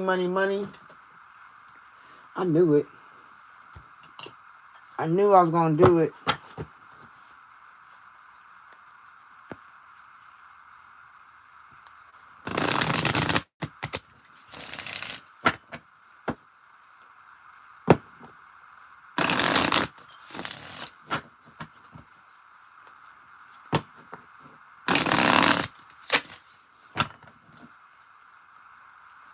Stephanie. Where is Stephanie? Is there anything she needs to know?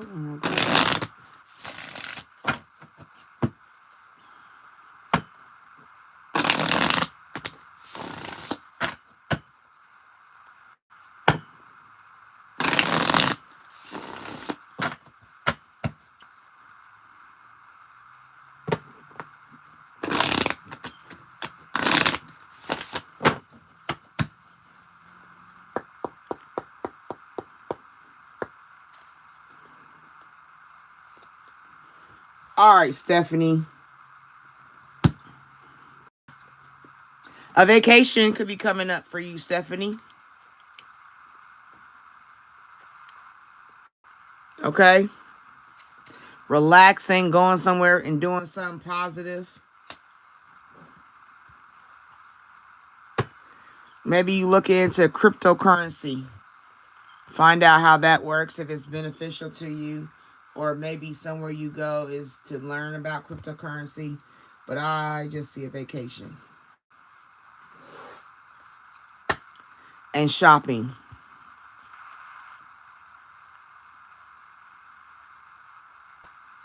Okay?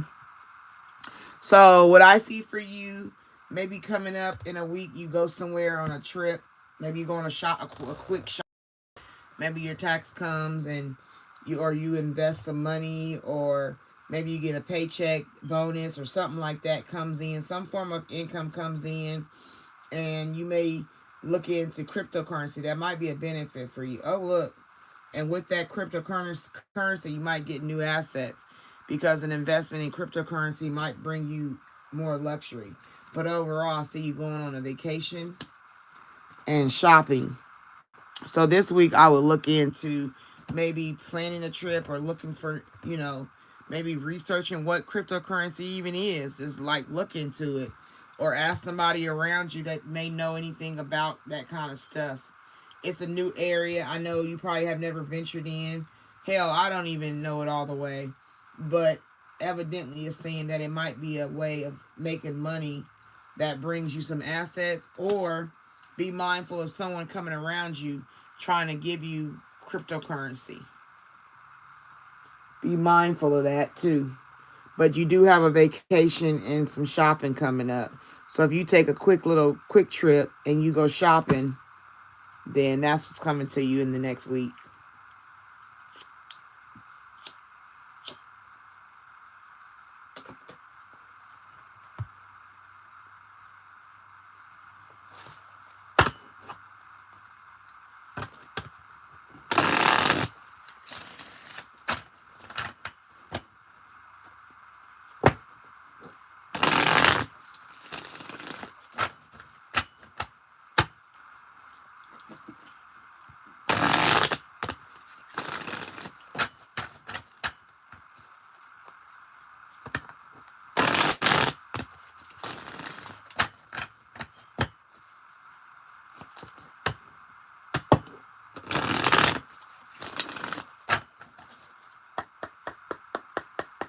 All right, Stephanie.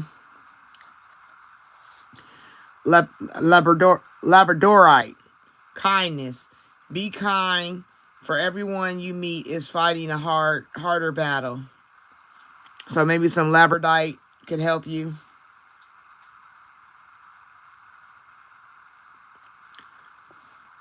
Okay? And also some charite. Destiny. Fate is like a strange, unpopular restaurant filled with odd little waiters who bring you things you never asked for and don't always like. So that's one.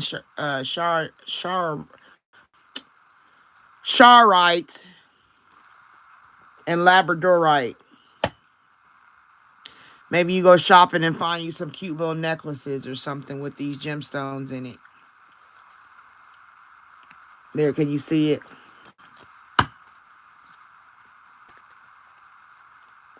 You can take a screenshot and then look these up.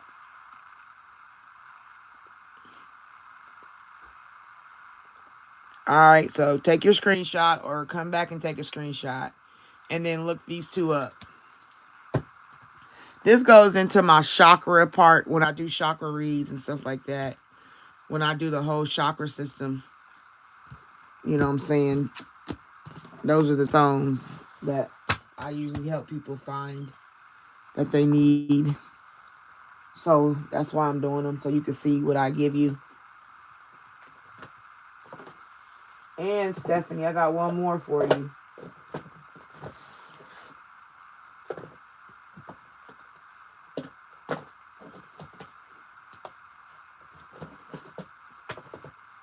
Hold on real quick.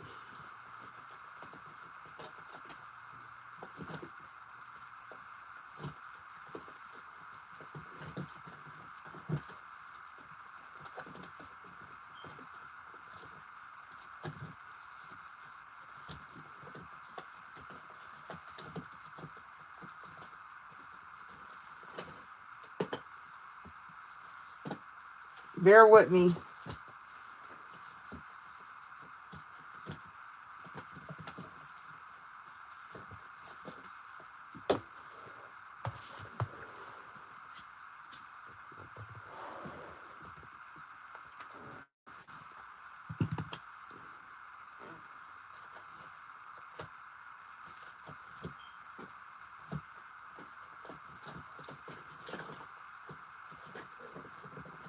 There we go. Okay, I found them.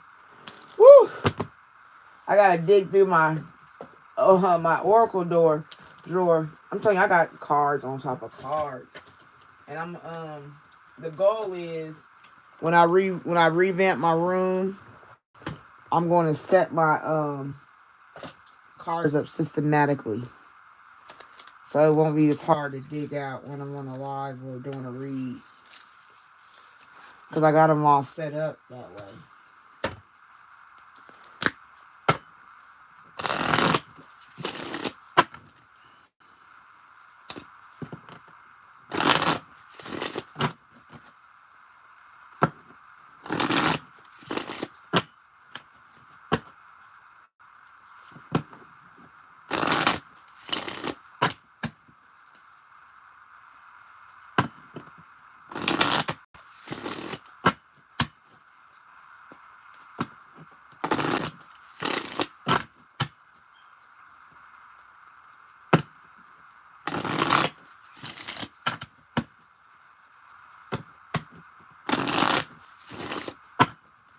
One more.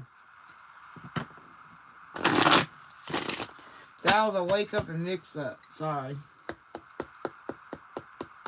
All right, Stephanie. Perfection. That's your root chakra. You got to work on not always thinking about being perfect. Okay?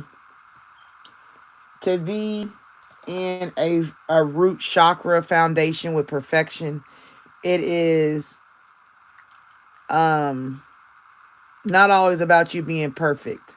Don't always think you got to be perfect. Life is messy. Life is real. So don't ever make yourself feel that if you're not meeting another person's standards, you're not valuable. Work on being rooted in yourself. Work on being content with who you are. See, this is the big head telling the little head. Can you see the two women in the picture? You got the big head, and then you got the little head. You know, and the little head whispers to the big head about your perfection. Oh, you're not good enough. Oh, you'll never do this. That's negative talk. And that's, you got to perfect being not perfect, basically.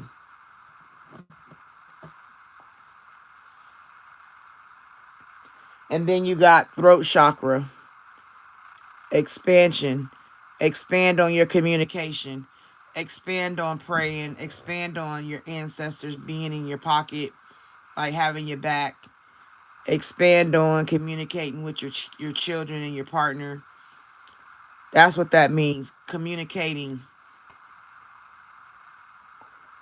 Going beyond the perfection self-talk of negativity. Expand your vocabulary. Learn a new word. There's all kind of things you can look up and say, give me a new word to learn. And learn a word and use it throughout the day so you can add more to your vocabulary. Expand on looking up cryptocurrency. Like, it's just making yourself better by looking for more things, options to add to yourself. Because you gotta fill up what's been depleted. Like when the water pitcher is empty, you gotta put more water in it. And then right here is mysticism. This is your crown chakra / third eye area. This is dealing with the thought, like I said, mysticism. It could be, if you're into all that negative version of the cards, you can, but if you're into doing better for yourself and you want to do better, then look into your spiritual realm, your mind, your how you think. Look more into that, processing your emotions. Your third eye chakra, balancing out with your. So these are the three areas I would tell you your chakra needs: third eye, mind, or crown, root, the bottom, and blue, throat.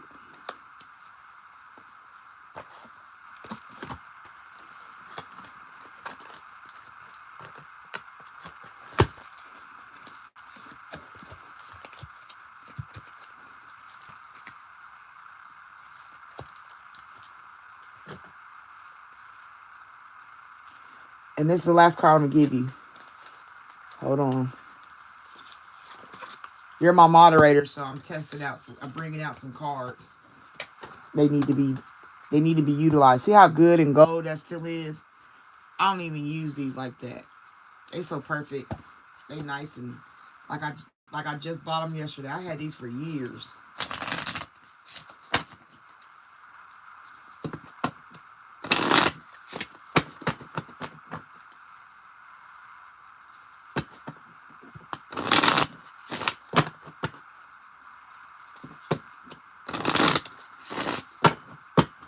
Overall, what's the overall need for him? The card of the card of your title for her to help her understand what she needs from him.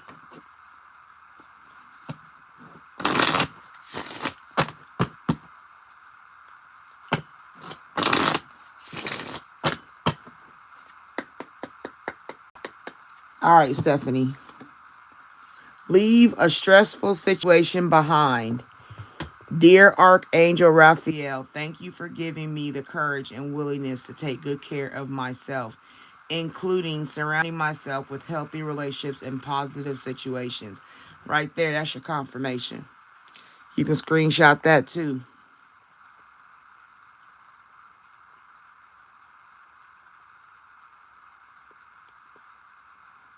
All right. If you didn't, you can go back, record it, and screenshot it. So there you go. And improve your health.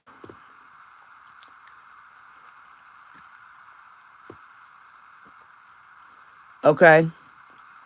Dear Archangel Raphael, thank you for your comforting reassurance about this situation. So once you get into that positive mind thinking, thank Raphael for your positive changes.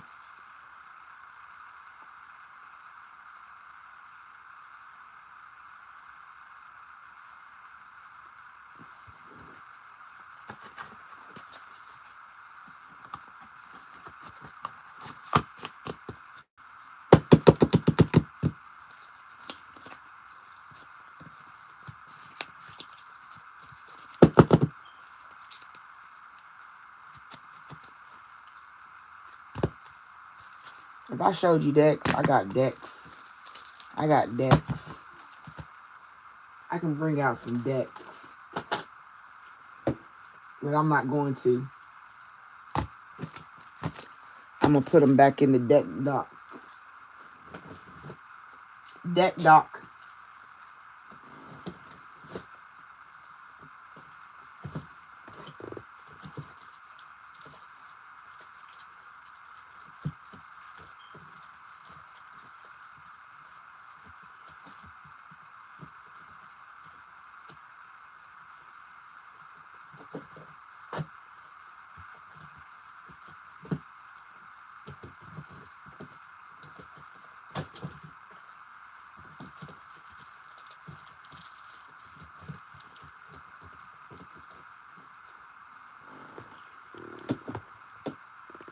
You're welcome.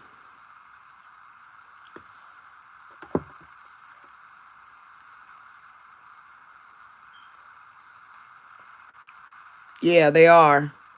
Very detailed. They're open. They're just preserved. I don't take the wrappers off when I open my decks. Usually if the plastic stay on, it stays on. You know what I mean? You're welcome, Stephanie. I hope it helped. Oh, wow. I don't even know, to be honest. I have no idea how many decks I got. I've been doing this for so long. It's like, and I buy anything that resonates with me. I got these decks.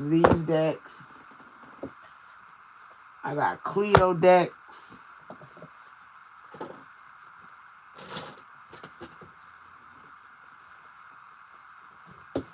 I got these decks. And I got these decks. These are just the drawer I'm in. This is just one drawer.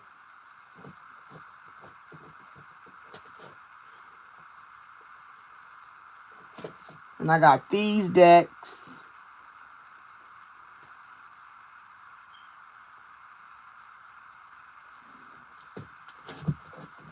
And I got these decks. And I got these decks. And I got these decks. I like these steampunks. Steampunk, these are tarots. I think I got like 5 decks of tarots. But I like these because they're so nice. Like, they're so, like, I don't know. I just like them.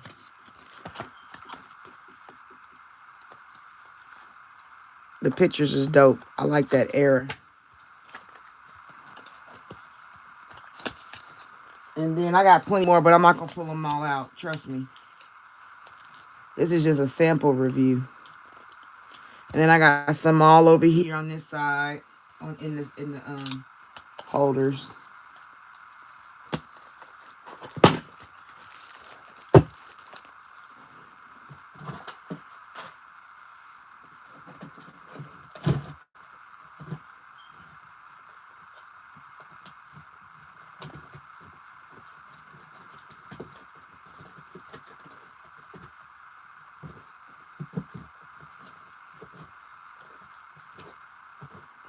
That's why I don't use all my cards during live. They're mainly for my client. Like, I'll bring them out when I do a read for a client.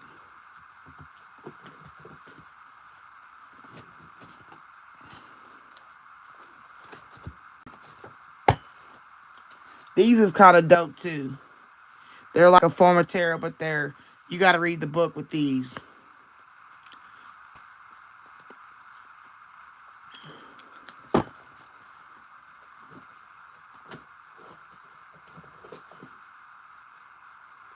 These are it's Akashic Tarot, like getting into the Akashic records. That's what these are for.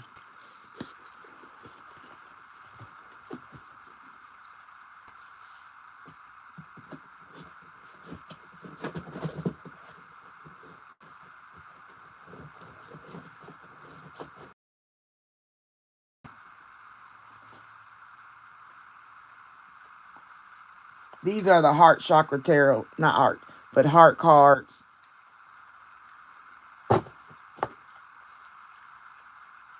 Make sure y'all manifest out there.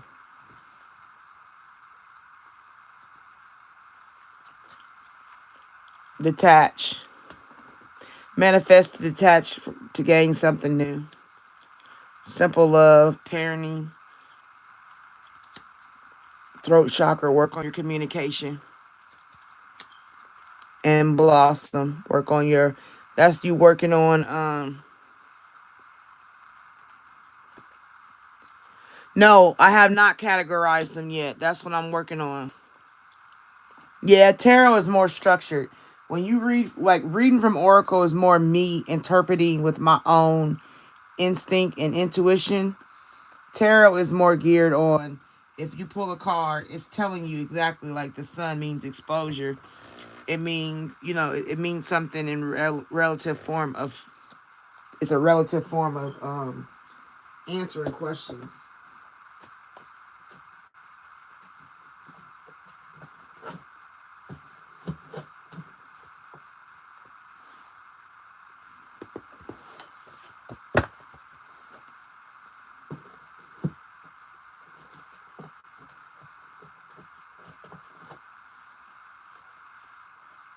And these are my other tarots.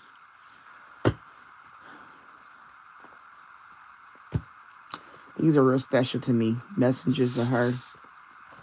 And then my Believe in Your Own Magic.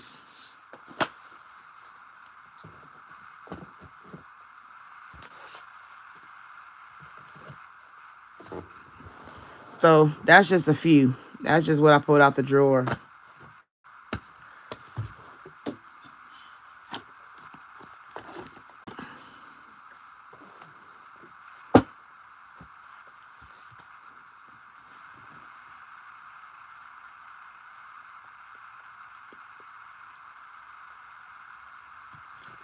Yeah, I'm more intuitive.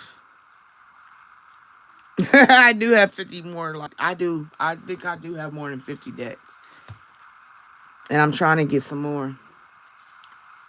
More current. Because, like, you know, decks change all the time. People create all kind of new decks.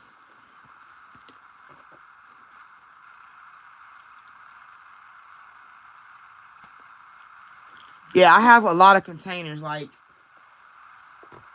okay, for instance, I got a lot of these containers. Like, these got decks in them too. So, my Lover's Oracle, like, I keep them in these kind of containers. And then I got these plastic containers. Like, this is all my murder mystery section. So, and then I got my big process.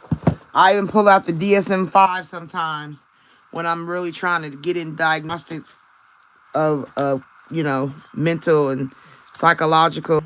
I got my DSM-4. 5 is current. I need to get a 5, DSMR-5. But yeah, I keep them in. I haven't used these yet, but I got magic deck, sexual magic, and then I got the pot tarot.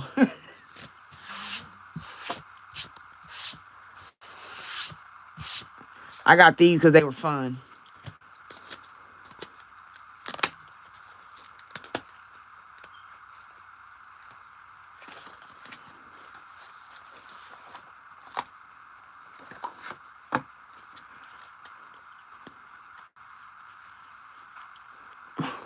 The devil.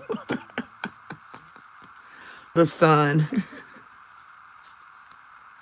Judgment. Bongs. They got king of bongs.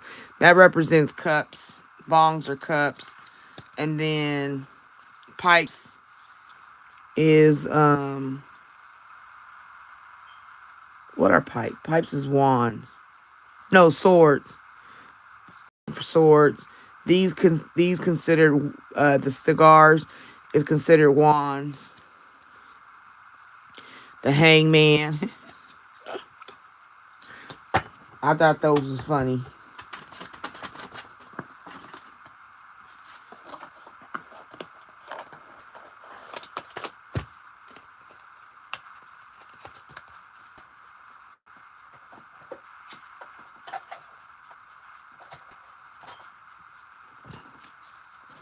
I'm working on a new segment for my channel where I start pulling out my decks and reviewing them. But these is freaky. I ain't even gonna lie. These cards is freaky. Like,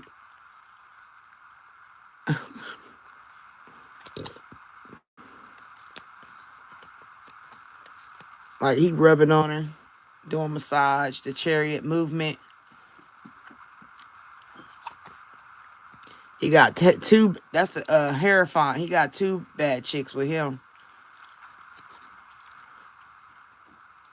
And then the swords.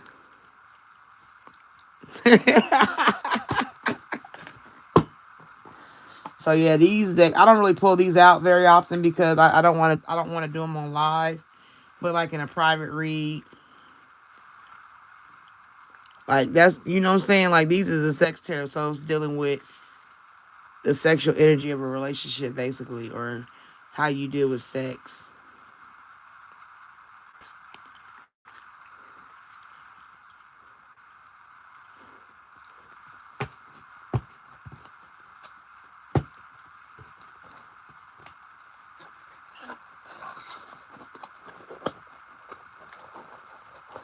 So yeah, it just depends. Like I said, a lot of them come out for the live. A lot of them, I use the repetitive ones.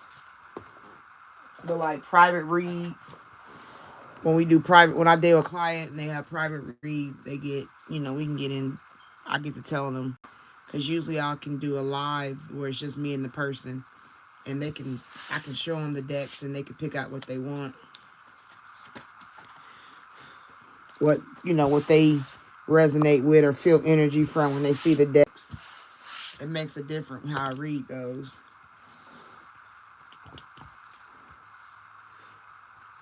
All right, Heidi, what was your question?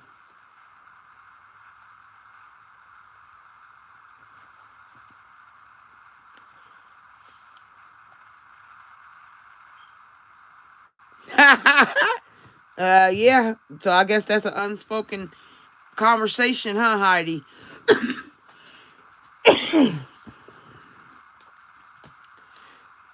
Krishna, yeah, you could be added.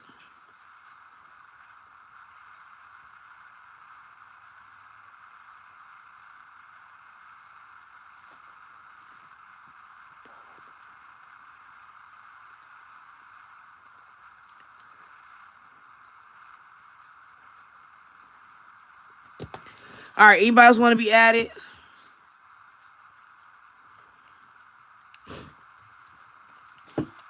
Heidi's next. Heidi, what's your question?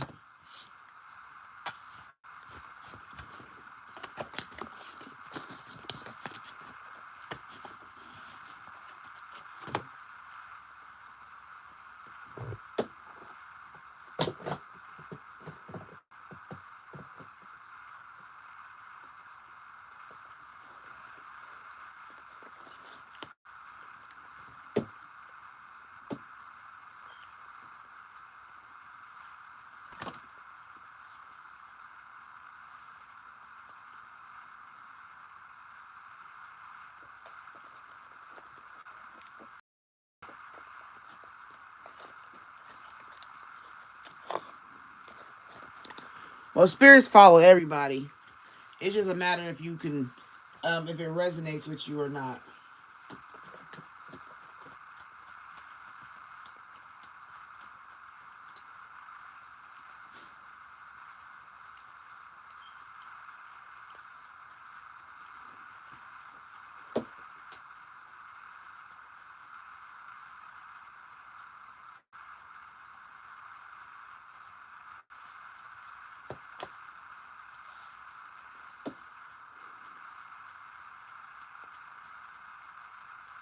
Well, I can't do one on tonight, no. That would be something we would have to do a private read. I can do a spread.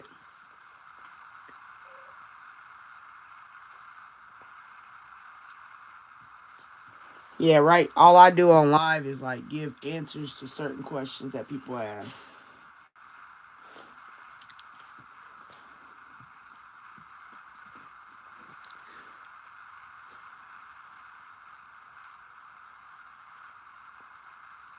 What you still need to know about bum trick?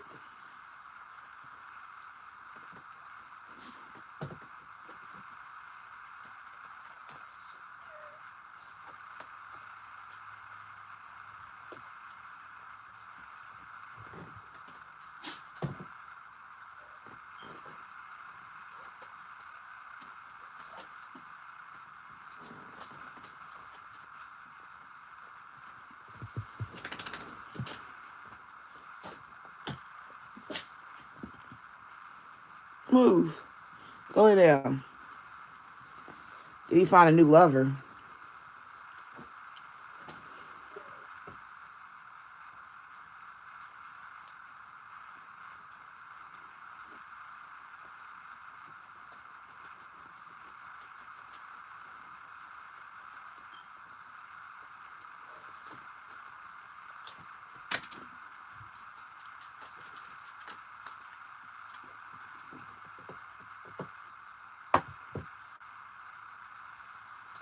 Wanna be my lover.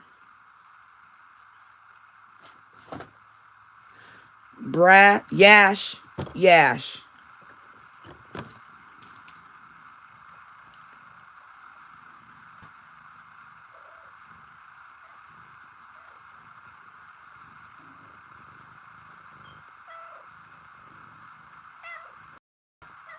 What?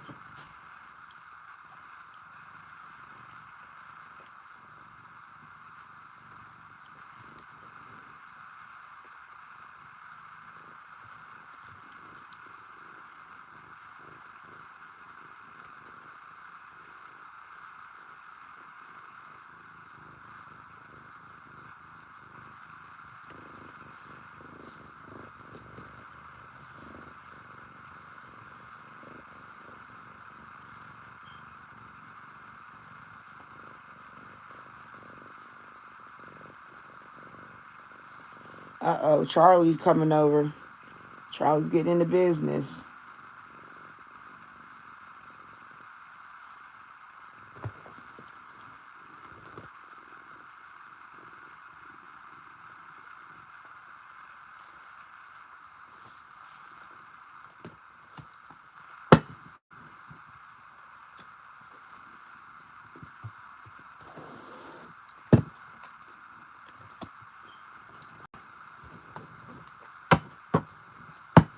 All right, Spirit. Heidi wants to know the energy around Bundrick. New lover. Is there a new lover in the house? What's energy around Bundrick?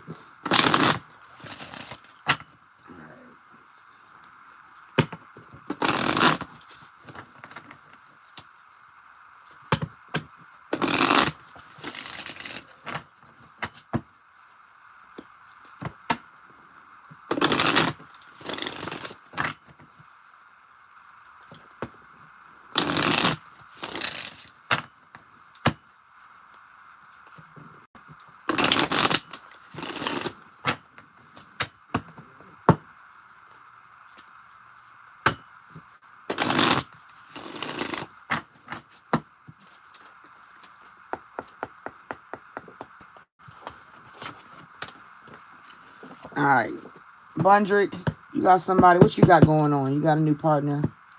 Anything Heidi needs to know? It's a mystery, unknown enigma, anxiety,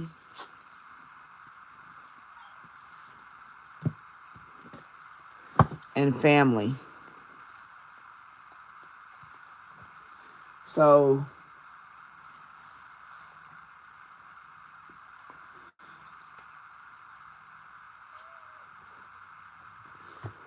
he's dealing with anxiety and family issues, not knowing how to deal with something with his family. Something going on with the family members right now.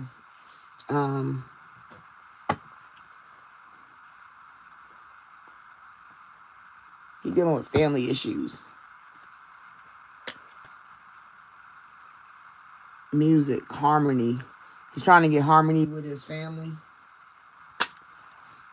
Or harmony with someone. They ghosted him, ignored him, rejected him. Maybe he's dealing with rejection of family members.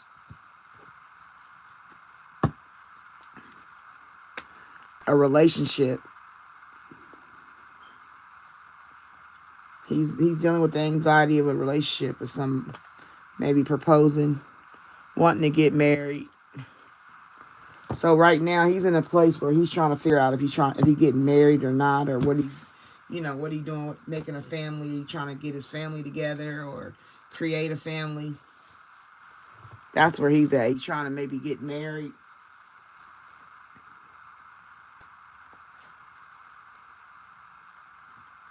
Yeah, so he might be dating somebody else, but he might be even just thinking about, do he even want to get married again?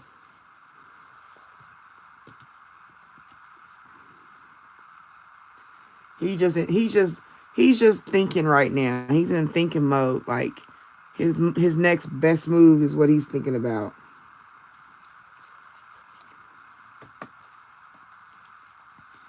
All right, I hope that helps you.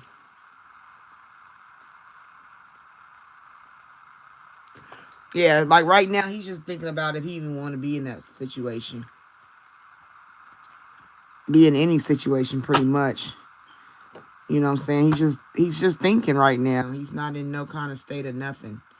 He got a lot of anxiety around him about what he doing.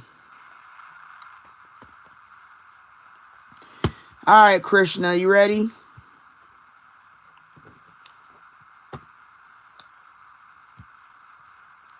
Well, it might not be you. It might be somebody else. We asked about the energy around him. I asked about the energy around him and another partner.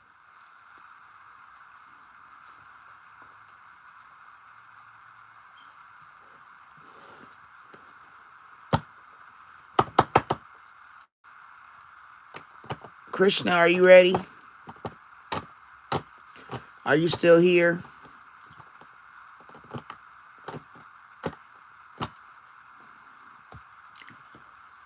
Maybe that's why he's in anxiety.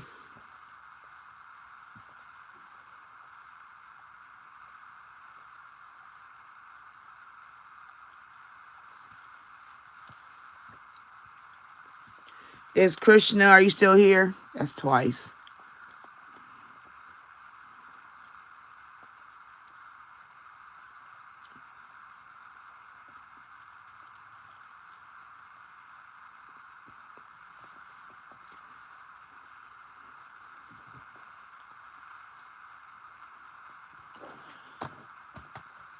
Krishna, are you still here? If not, anybody else want to be added to the list?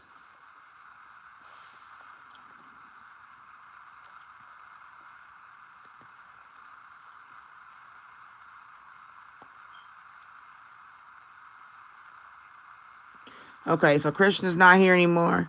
Anybody want to be added to the list? Let me know so I can add you. If not, I'm going to do, y'all want to pick some people and test their death? Some famous people?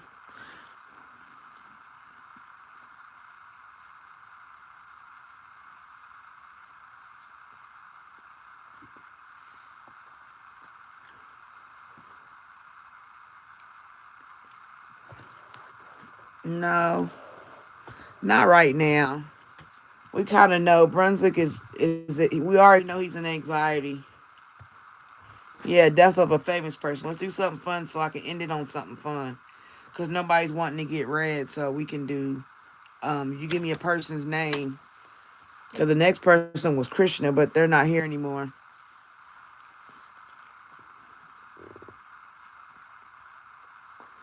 Would you mind liking the live for me if you haven't? I appreciate it.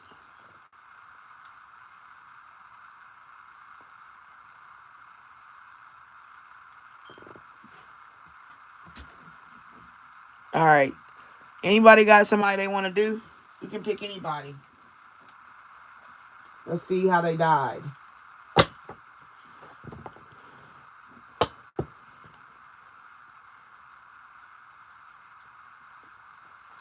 Give me a name. Anybody. So many have passed on. Oh, you had no interest. Okay, that's fine. I receive it.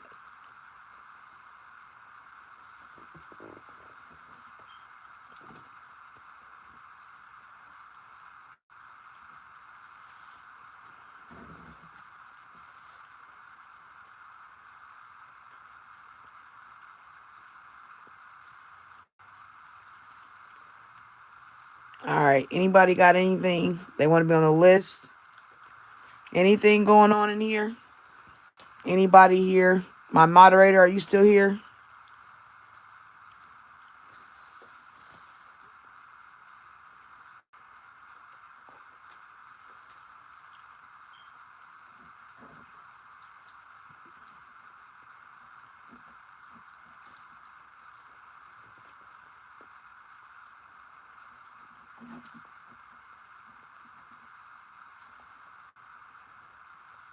I'm going to get at least 3 more likes. I know it. I feel it.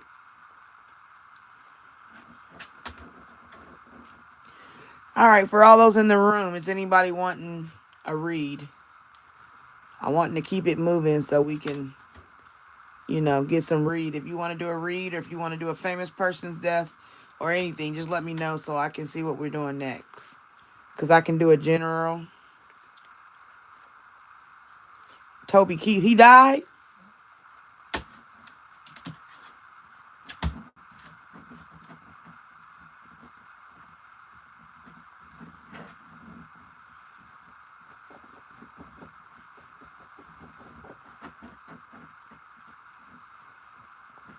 When did Toby Keith die?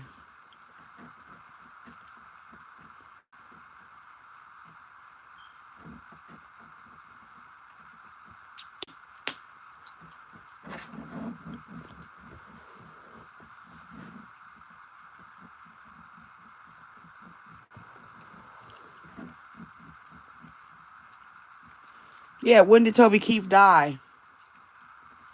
I didn't know he died. I don't think I did. I know he died.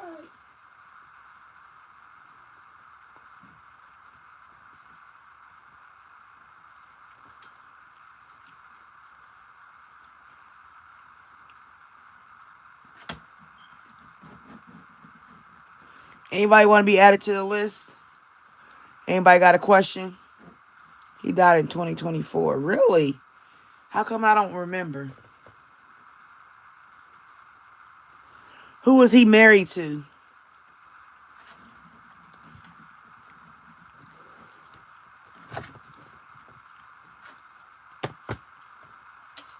Anybody want to be added to the list?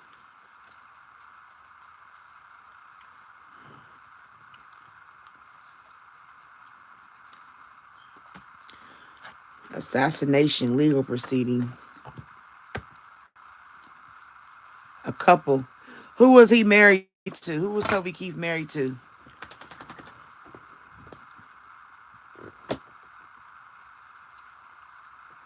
Okay, y'all want to be added to the list. Oh, Ellie.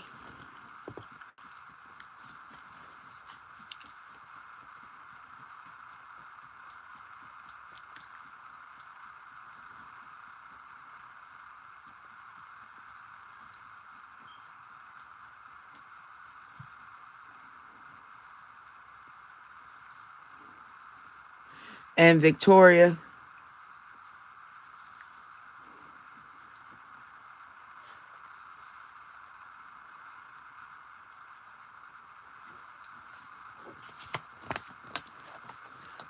Will y'all like the live for me, please?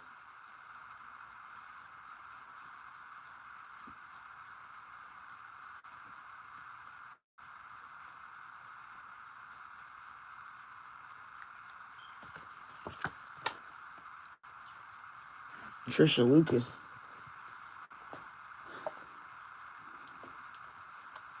Okay.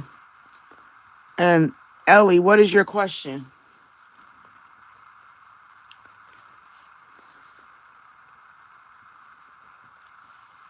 Okay, Stephanie, I got you. I'm going to do these two, and then we'll do Toby Keith, and then I think I'm going to be done. Ellie, what's your question? Because I seen you said, I'm wondering what the angels need me to hear. It's been rough.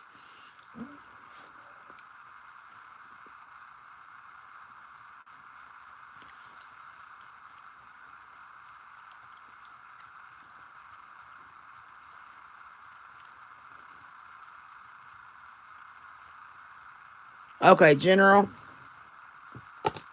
Victoria, what's your question?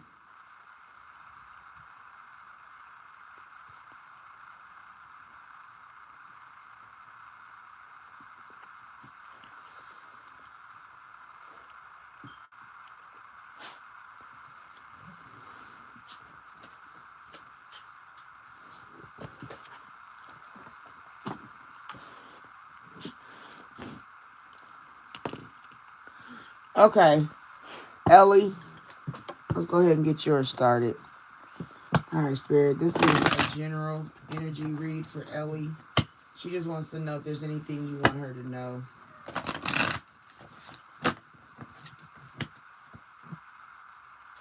In the general energy.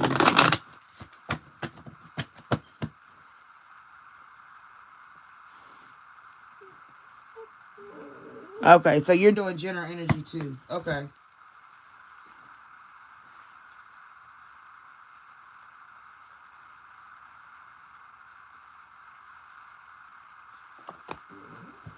All right, Ellie. I got Ellie, then I got Victoria.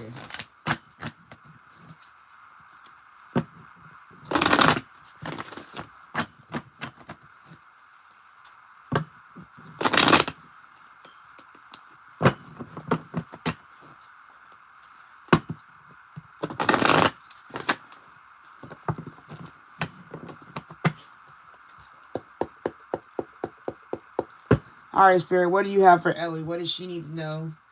A way of escape, information, authority.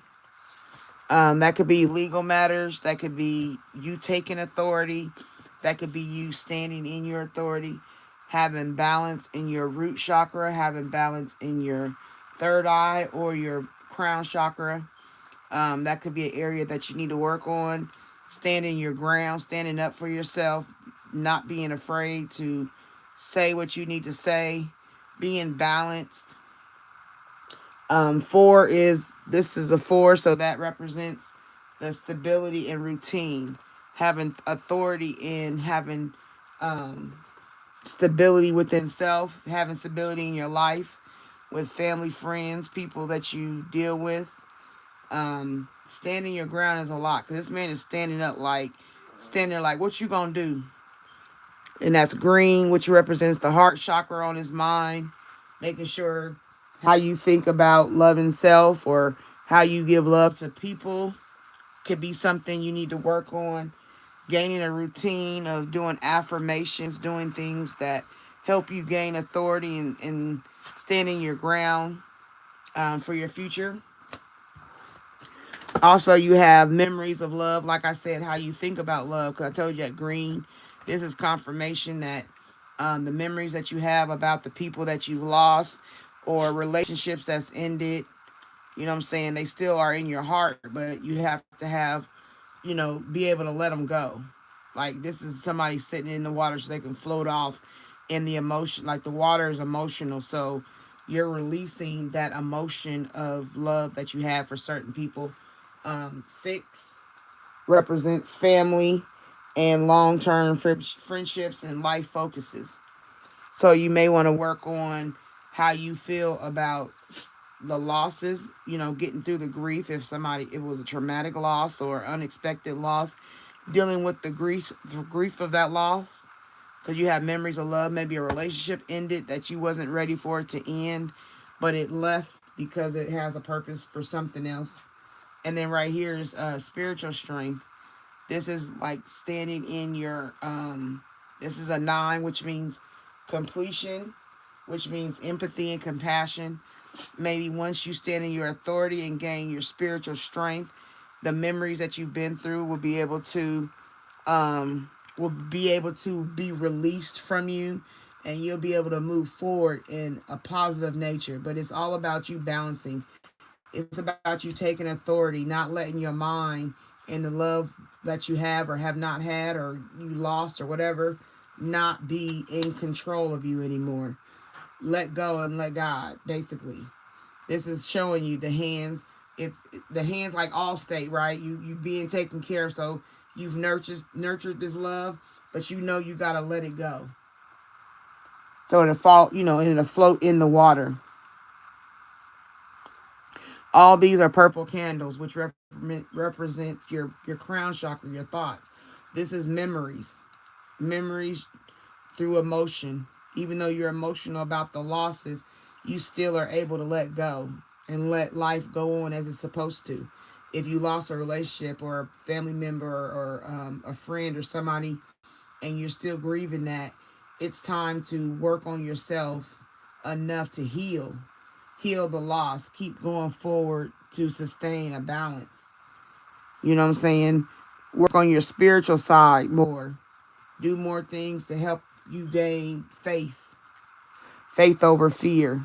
Don't allow yourself to stand in fear too much because it's not a purpose. You have authority, you have power, you have wisdom, you have knowledge. You just have to tap in to make them stronger. All right. Oh, hold on. Yeah, there's your sacral chakra. Okay. That is 2. That's balance, faith, and work with others. Okay. So that's something it's telling you to do. And then when you deal with the sacral, that's your sexuality and your creativity. Sexuality doesn't necessarily mean sex. It means that the sensual side, the ability to have passion in self, have passion in the things around you, and finding joy. You know what I'm saying? When you work on the sacral chakra, you become more creative, find ways to do things a different kind of way, or, you know, any visions you might be having about the future. And then right here, another one saying your throat chakra might be needing to be aligned. That, once I said before, is like standing in authority with your communication, speaking up for yourself. Don't be afraid to speak up for yourself. You got a 5, which represents progressive action. Your 5 senses, you know, taste, touch, sight, all that. And then staying alert, okay? Staying alert, fighting the good fight of faith, communicating effectively. Don't be afraid to speak your mind. You have authority. You work on your spiritual strength in your heart. Guard it, protect it. Don't allow anybody to have access to it. Okay? I hope that helped.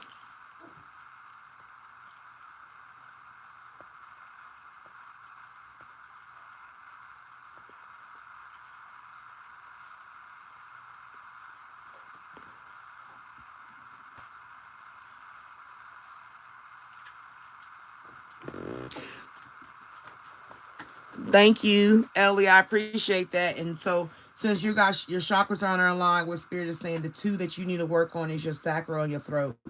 That is, you know, protecting your sexualness.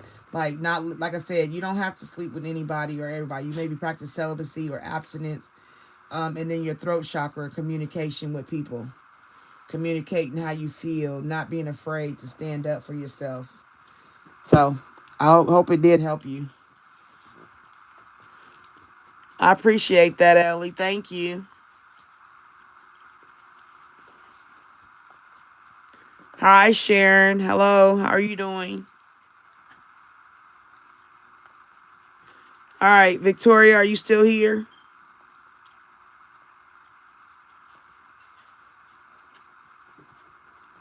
Victoria, are you still here? You still have a question?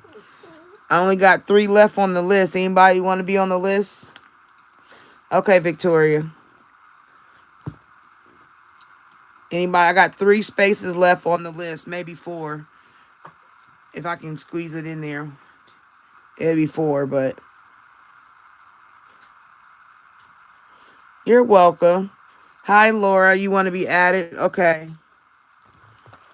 So now I have 3 spaces left. Laura.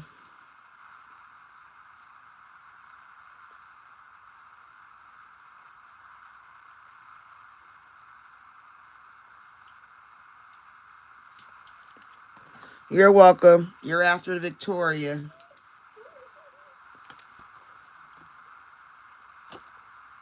Victoria. Okay, you want a general energy. Spirit, let's see what Victoria needs to know. What do you want to tell her?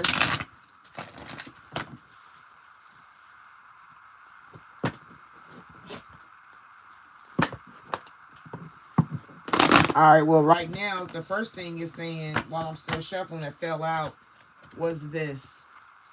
Transformation. Working on transformation from the heart. Okay, so overall, you're dealing with transformation. 13 equals a 4, which is representing your stability and your routine. The stability of your heart, the routine of how you use your heart. All right, so Victoria wants to know a general energy, what she needs to be aware of, what she needs to work on. Anything you want her to know, anything you want her to see and deal with, anything you want her to know or see or deal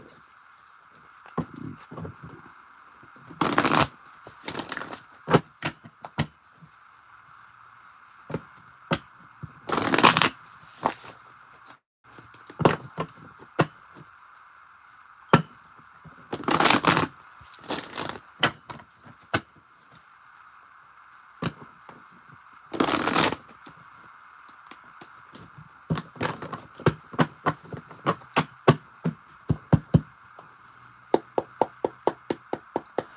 right, Spirit, what you got for Victoria?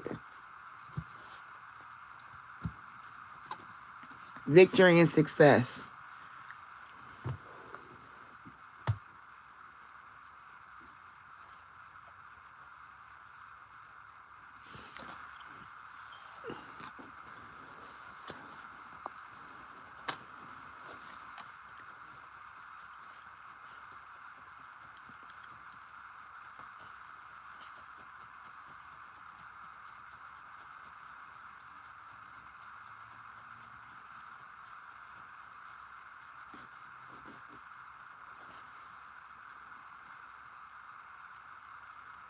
All right, Sharon is at it.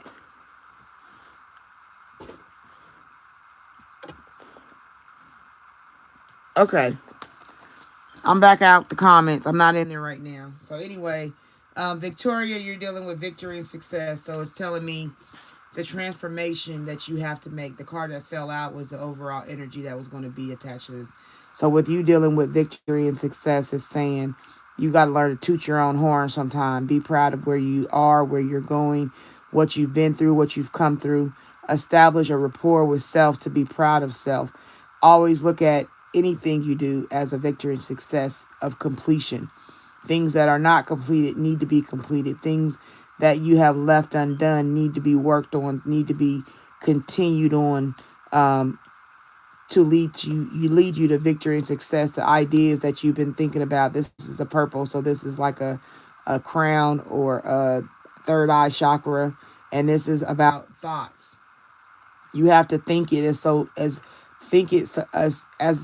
can't even say it. Sorry, think it as if it is already. You feel me? Like the mind being more positive, the mind being more relaxed, the mind being more at ease, accepting what is coming and know how to, let it be like water off a duck's back. Don't take it so hard. Don't take it to heart. You know what I'm saying? The most important thing is about the spiritual side of you being stronger than the flesh so that you can get through things. The flesh get weak, it gets, stagnant and all that, and it takes the spirit into a negative realm. Then you got depression and all kind of negative thoughts that come upon you. And once you're in that realm, it's hard to come out. So you have to learn positive thinking. You got to be proud of who you are, where you stand in life. Because as you go forward, life is going to keep lifing. You know what I mean? This is coming from you being in solitude, even being alone. The best work you can do is alone. A seed in the dirt does its best work in the dark. You know what I mean? It gets rooted, it gets grounded, it plants itself where it needs to be and situate. Then the root shoots out, and then it grows a plant. So in solitude, it's about you working on learning to be okay with where you are and accepting where you're going, and knowing that even if you can't see it, you got to have faith like it's already being done. So you're dealing with a 9, which stands for compassion. It stands for completion, and it stands for empathy. So you can have all them things, work on them, like how to balance them out, right? If you look at the colors in here, you got the blues, or you can call that indigo, which represents the third eye. You got the red, which represents this being on a foundation. And then you got the stuff you've been through, which is the mountains, the rocky pointed edges and stuff. You got that to deal with. But always remember that spirit is always there watching, helping, and it's in control. No matter what, you just got to know it. In the book of life, you got to look at what you've been through in your life already, what's already been written down for you through the years you've learned to live life. You've already been through it. You've been through it once, you can go through it again. You know what I mean? And this time when you go, you can navigate different. This time, instead of going left, you go right. You know what I'm saying? Or you go straight. Like, it's just about making a new life choice. Once again, we got this spiritual strength. A lot of people are dealing with their spiritual side. And like I said before, being in solitude is where you gain that strength from, because it helps you to, and like right here, he even got a beanie on his forehead in blue, which represents the third eye. And that confirms what I was saying about the dress in third eye, which is you got 2 cards that come from the chakra of the crown and the third eye chakra, indigo and purple and stuff. So you're looking at how you think. This is a circle. Like if you look, there's a ring around the spiritual, which is how you think about the spiritual, how you think about spirit. What do you want from life? How are you going to get that from life? Do you trust Do you trust spirit and God more than you trust seeing things in the earth? You know, is your discernment more powerful now than it's been before? Okay? So basically, your situation is about self-trust.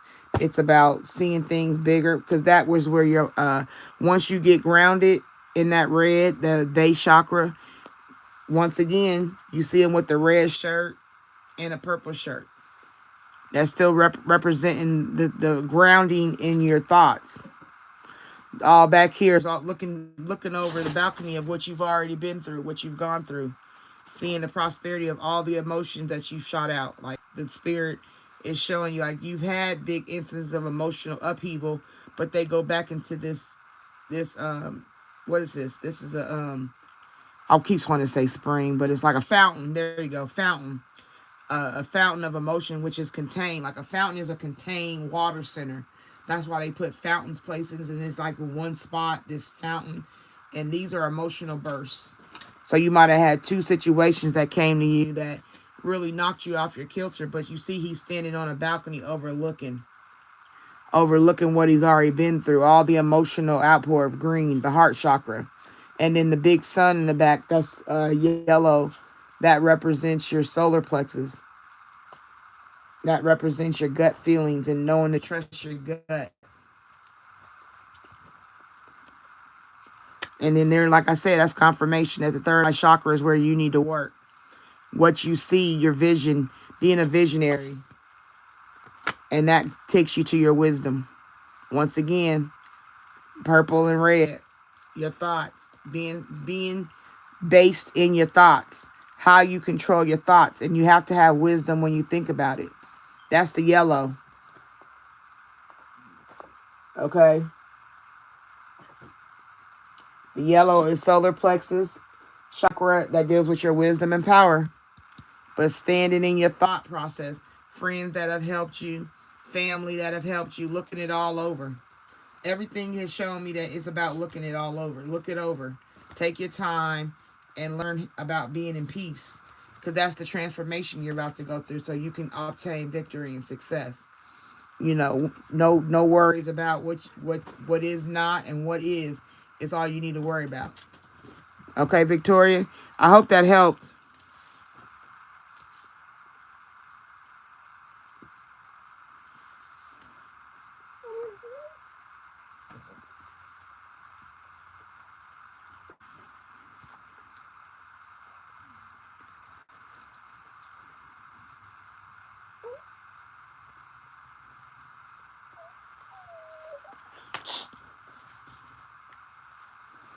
All right, Laura, you ready? What's your question?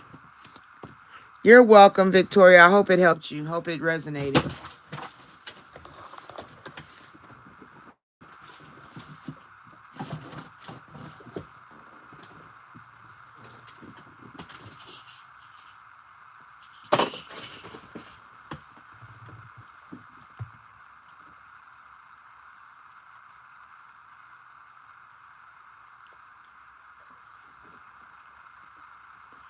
So, career energy.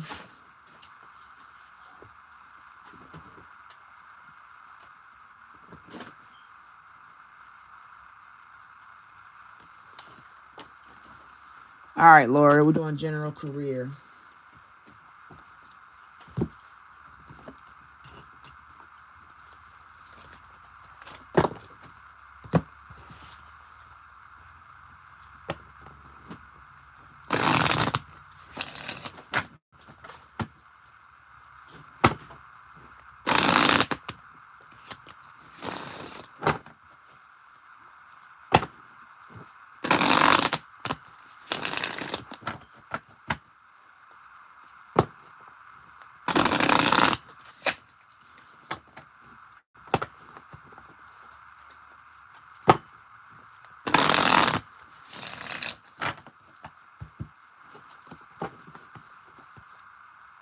Right here, overall entrepreneur. So you're dealing in entrepreneurship energy. Okay?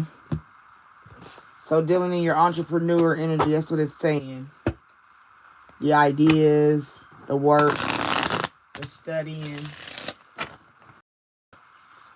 All right, Spirit, what you got for Laura in a general career? What does she need to know? Give her clarity, understanding, the pathway to help her escape any confusion.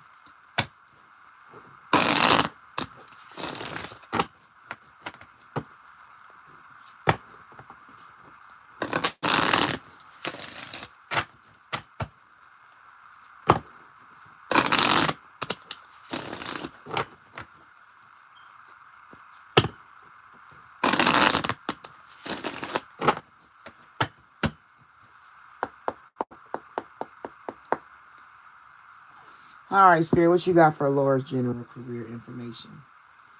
What does she need to know? All right, clever.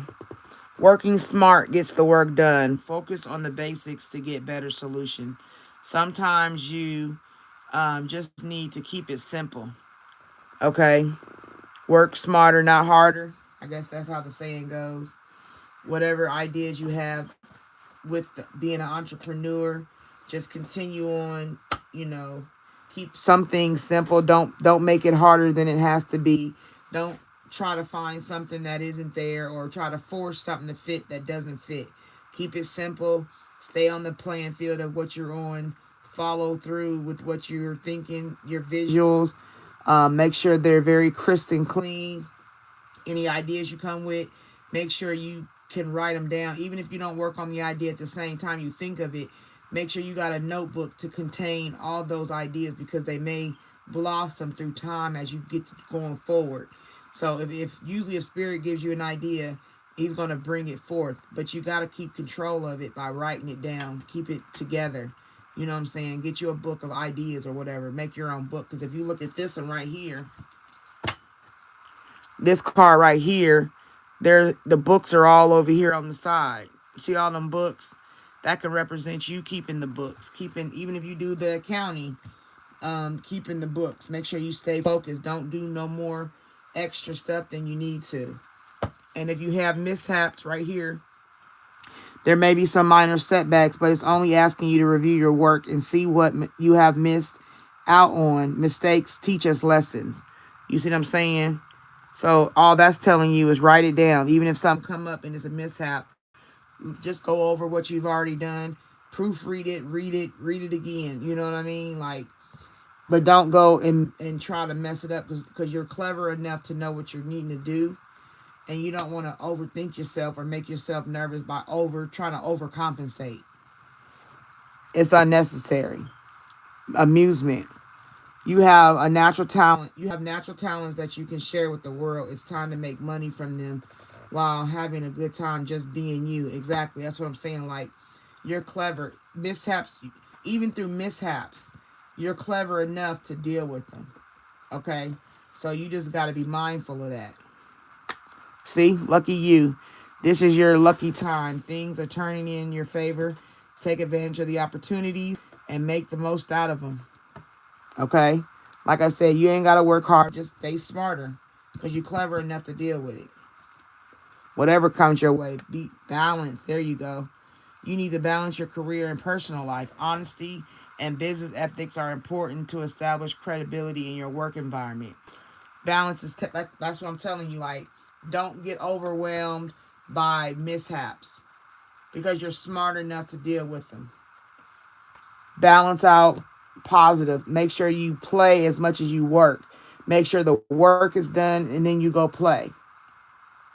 You know, I got to do this spreadsheet. When it's done, I'm going to go over here and have a burger or something. You know what I mean? Like, reward yourself. Start rewarding yourself for your progress. You to have more confidence and keep your cleverness together. It's not about what nobody else thinks. It's about what you think. You know what I'm saying? Like, people will set up something and then have a standard, but at the end of the day, we're all human. No matter what, the money can't go with us. So be patient with yourself. Take your time. Don't worry about the competition. Okay? Don't worry about them because at the end of the day, the enemy of my enemy is my friend. Okay? I hope that helped you, Laura.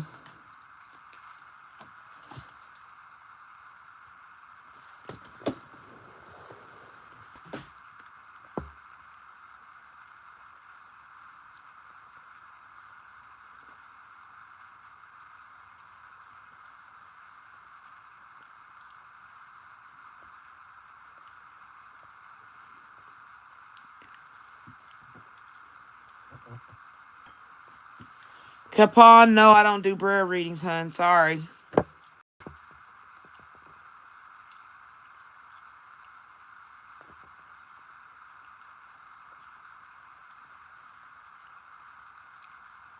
You're welcome, Laura. I hope it resonates.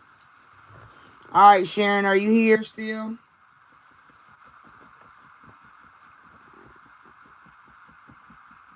Hey, make sure y'all like the live, please. I appreciate the exchange of energy currency.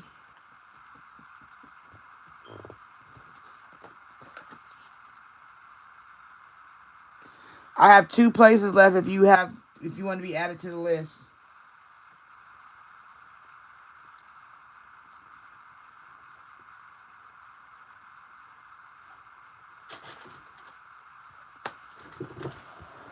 All right, Sharon got general life energy. Hello, Shauna Taylor. Welcome in. Appreciate you coming to my room. I have 2 places left. I only got 2 left to read. Sharon is next, and then I have 2 openings. If you want your cards done, please tell me, because I'm about to start for the next person. Oh, you're welcome. I appreciate it. Even coming in my room is a great blessing for me. The energy is positive. I love it. Okay, I'll add you to the list, Shauna.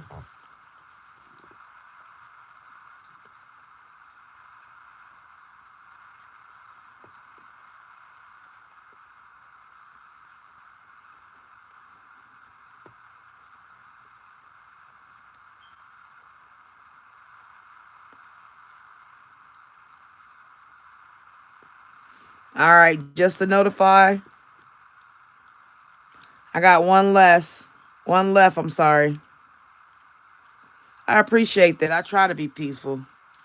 I'm just, living life on God's terms. Ain't no reason to go crazy. All right, well, I got one left. One left for the list, and then I'll close with Derek. So I got one opening left for a read. All right, we're about to do Sharon. Sharon wants a general life energy.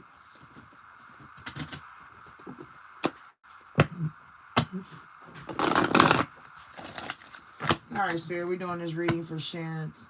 I said Sharon's. I put your first and last name together. I had to create a new name. Sharon's. That's my name for you. Can't nobody else call you that but me. Excuse me. Okay. Sharon's. That's crazy. Oh, man.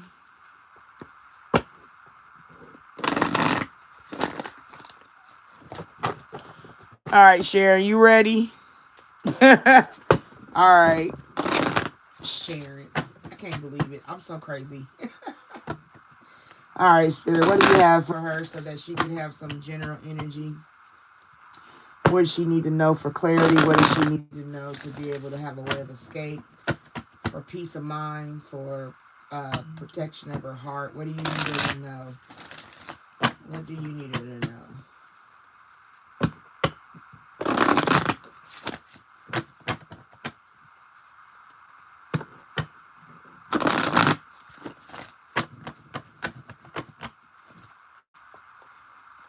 Make sure you like the live.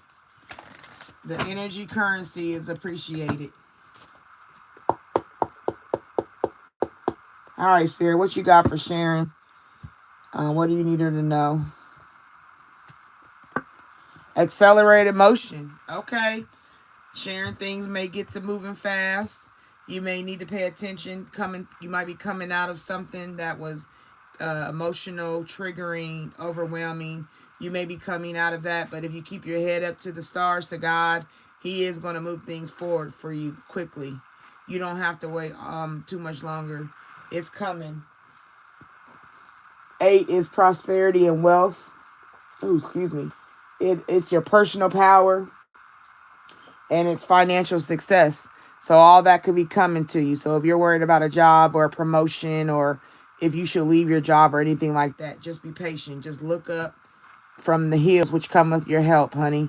Don't worry about nothing else. This is about your thinking. Think no more stinking thinking. Make sure you're staying positive. Make sure you're influencing yourself positively. People that come around you, because everybody want to be a star in the sky, right? Everybody got an opinion. Everybody gonna tell you how to do you. Everybody say, no, you shouldn't do this. No, you shouldn't do that. Yeah, you should do this. You should do that. Well, the only one you need to listen to is God. He's the light. He's the one that's going to show you what you need to do, how you need to do it. But you got to be looking at him. You can't be looking down, worrying about the trouble and the trauma that you've been through. You got to close that off. Keep it, not close it where you don't deal with it, but allow yourself to heal from it. And then just look up. Because everything you're wanting is coming to you. And it's going to come fast because it's an accelerated motion. But you got to be ready or you're going to miss the mark. You can't be waiting and learning and listening from somebody that don't have no credibility in your path. Okay? Because people are here and they're wicked and they're evil and they're malicious and they're frenemies.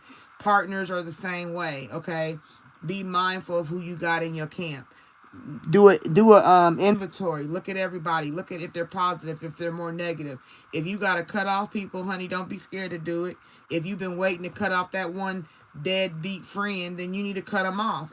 This is the season of you transforming and allowing yourself to be able to manifest what you want, what God has for you and only you. Nobody can take it. Nobody's going to make it. Nobody's going to break it. You feel me? So you got to be able to stand in that power. It's time for you to stand in power. She even looking a little sexy. They even got her boobs out. You know what I'm saying? Like, she giving life a lesson. Like, you know what? I'm sexy. I'm pretty. I got a good this. I got a good aura. I got a good vibe. I'm a positive person. I like people. I want to help. But it's always something going on. Always something happening. Well, it's okay. Those are lessons. They teach us how to be stronger. They teach us how to be wiser. They teach us how to communicate what we feel. And you got to do it in a positive nature, because everything that's going to come to you, you got to be able to hold it. And if you're not ready for it, it's going to fall through. It's going to slip through your fingers. So now is the time, while it's in process of coming to you like a shooting star, to hold on. Okay? Hold on and get the things that don't serve you no purpose out your way, sis. It ain't no more time to play with the fake ones. Cut them suckers off. They just depleting your energy. If they don't help you get there, it's because they really don't care. And in them trying to come ask for something later is not fair, right? Then once again, right there, you got that confirmation that it's in solitude. It's in self. It's in you doing for you. It's about you being able to align yourself for this accelerated motion, because you got an 8, now you got a 9, right? You're going to learn that this is going to come in the power of self, right? 9 is compassion, empathy, completion, right? Your spiritual awakening, ending a cycle, ending cycles, right? So this is where you are, because it's going to come in fast, but you got to end them cycles of the poverty thinking. You got to come up to the thinking you deserve and the level you desire. Power. Because it's your destiny, sis. Because look. You got an 8. You got a 9. And now you got a 10. That's telling you it's the circle of life. Hakuna Matata is your passing phrase. It means no worries for the rest of your days.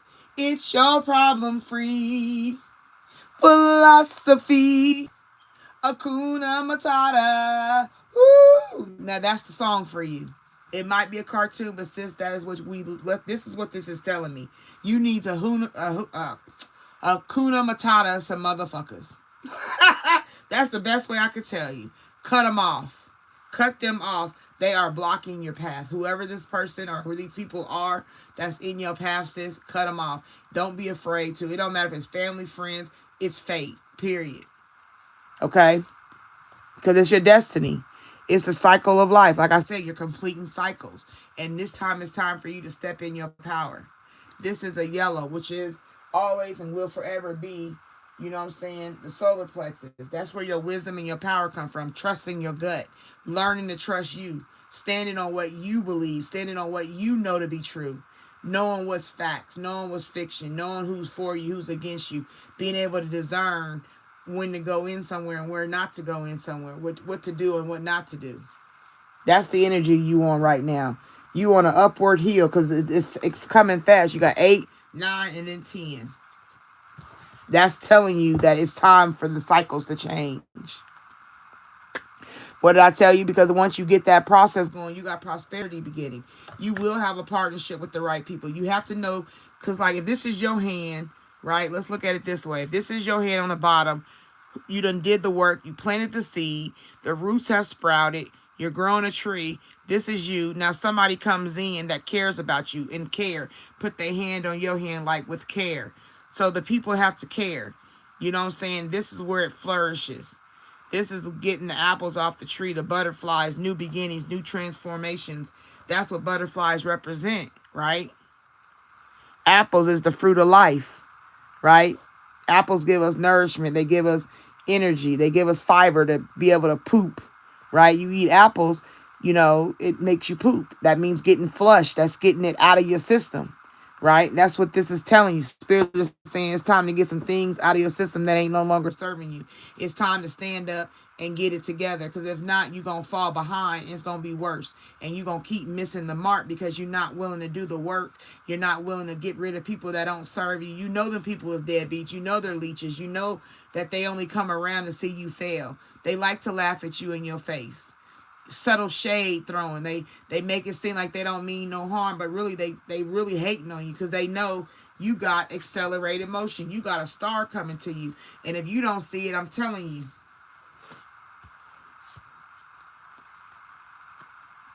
There's that card. Did this not fall out for you? Was this your card that came out, transformation? Well, I'm telling you, it's transformation. It's confirming everything I just told you. It's time for transformation. It's no more time to play game. Playtime is over. When I was a child, I thought as a child. When I became a man, I stood up and took man actions.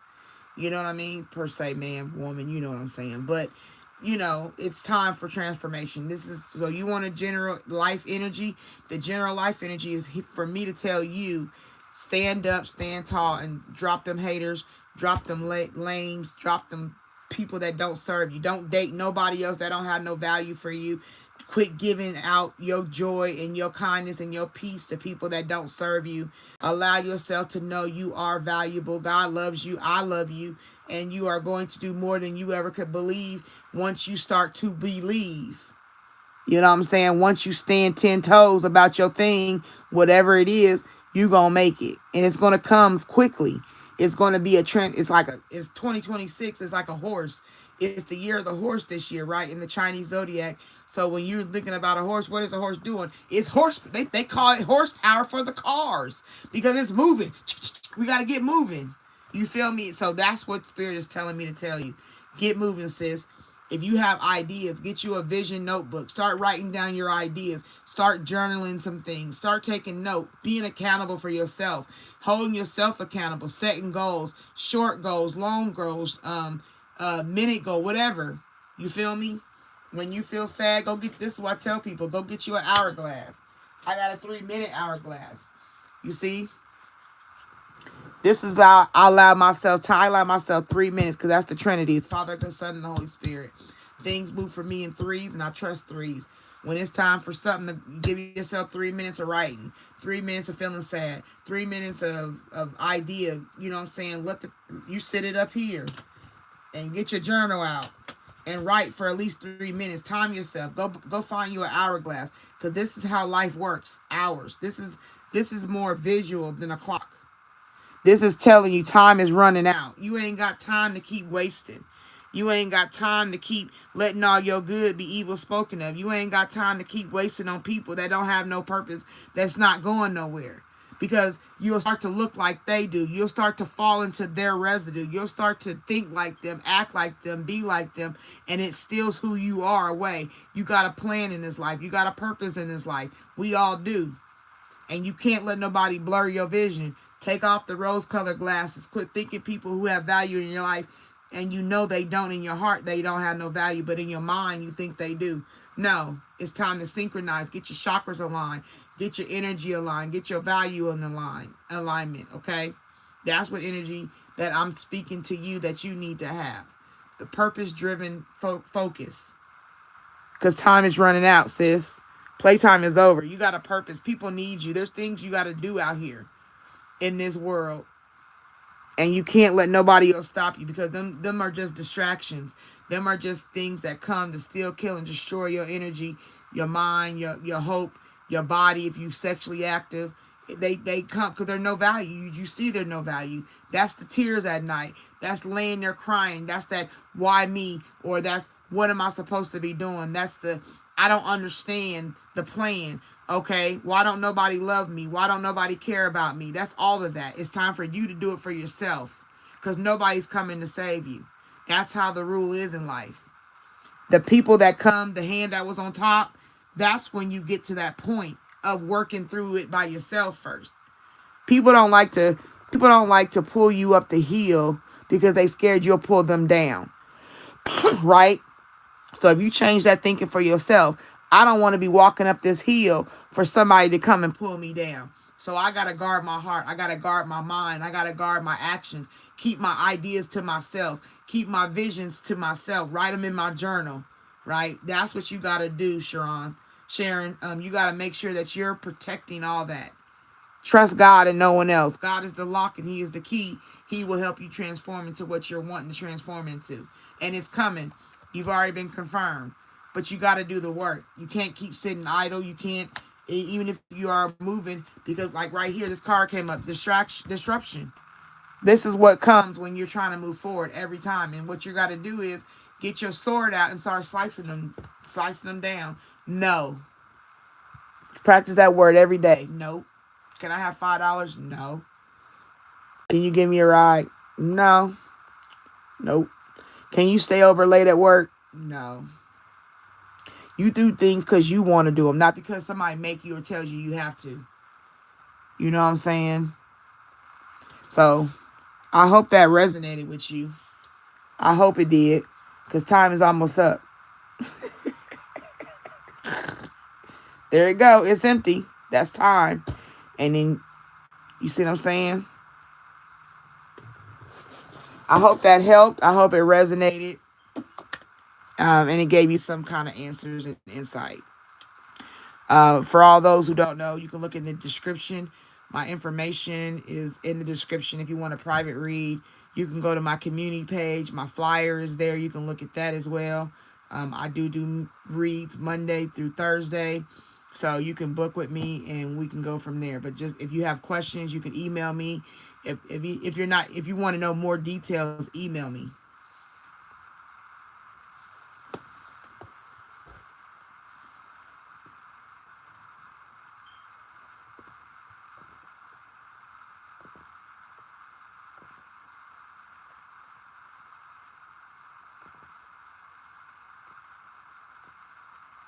$11 equals 2. Okay, so 11, first of all, is a master number. Okay, so it's telling you it's time to master your plans. That's what this represents. When you keep seeing the number 11, it's saying it's time to master. Okay, but if you break it down, 1 + 1 equals 2. That represents balance, faith, and working with others, right? And that is also the harmony number and the partnership number, like I said. So that's what that is. It's telling you, Spirit is telling you it's time to master and balance your faith and your work.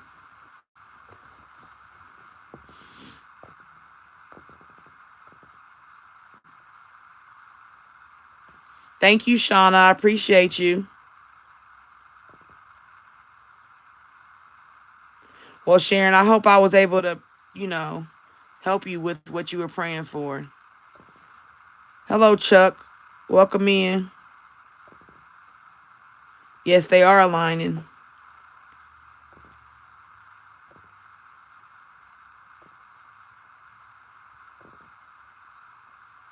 Congratulations. Keep journaling. Keep it up.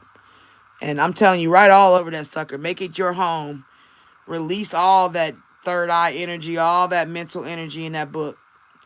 It's going to be, and you're going to fill it up so fast, you might as well get one on deck.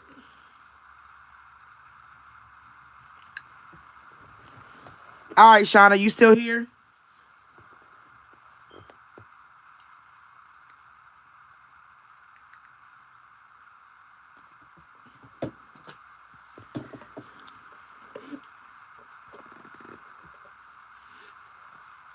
Okay, what did you want, sis? What do you want your reading over?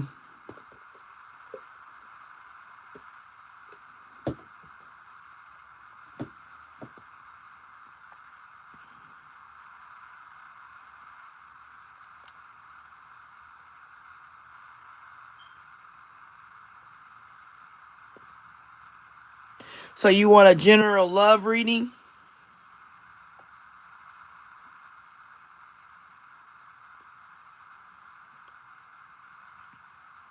While she's answering that question, I want to thank all of you for subscribing if you did. I really appreciate you becoming part of the Spiritual Journey family. I hope I can serve you to the best of my ability. For all those likes that I've gotten, I appreciate you all for liking my page, for coming into my room. I'm greatly humbled and appreciative of the energy that you brought. Thank you. All right, Shauna. She said yes. General loving.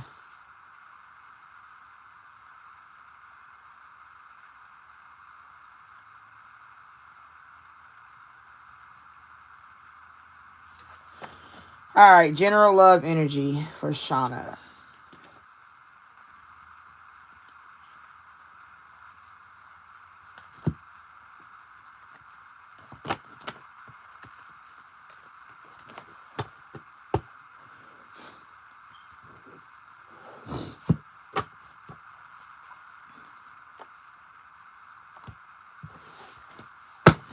All right, Spirit. Shauna wants the energy of the general love read. What does she need to know in the area of love? Now, before I get going, is this for a particular person, or is this just general love where there's nobody there?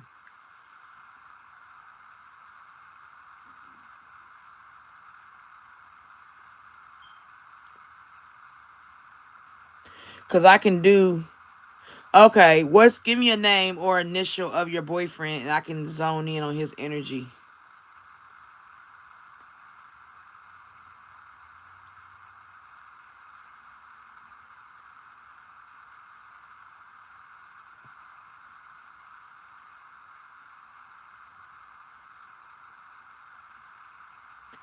Okay.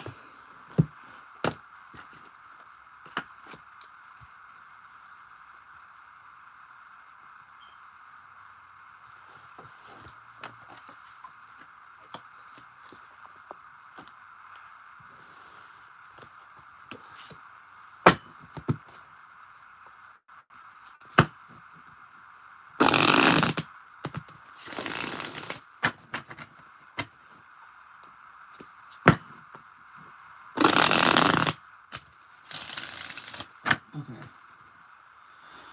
All right, Spirit. This is for Shauna Taylor. She wants to have the energy. Can we tap into John's energy in regards to Shauna?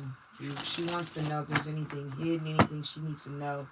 Give her insight, clarity. Let there be information if there's a way of escape that's necessary so that she can be clear on John's energy in their relationship. Spirit. Anything you want her to know specifically.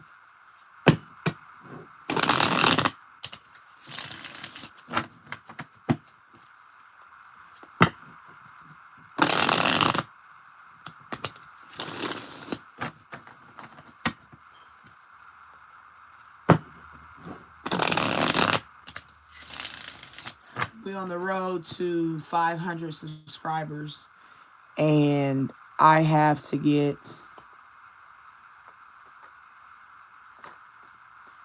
1,100 watch hours. That means, and then we'll be on the first level goal that I set for myself when I started this channel. Ain't God good? I need like, what was it? 40. I need like 40 subscribers and 1,100 watch hours. So I guess watch hours is when people watch your videos. I think that's what it is. But I think sometimes mine is too long and people don't have attention spans that long. All right, Spirit. I'm ready. Shauna Taylor's need to know about John's energy.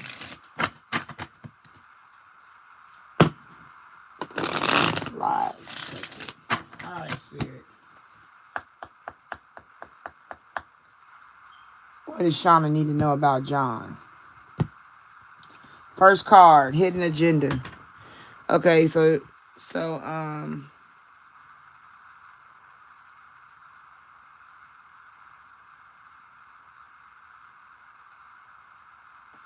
right now you got hidden agenda.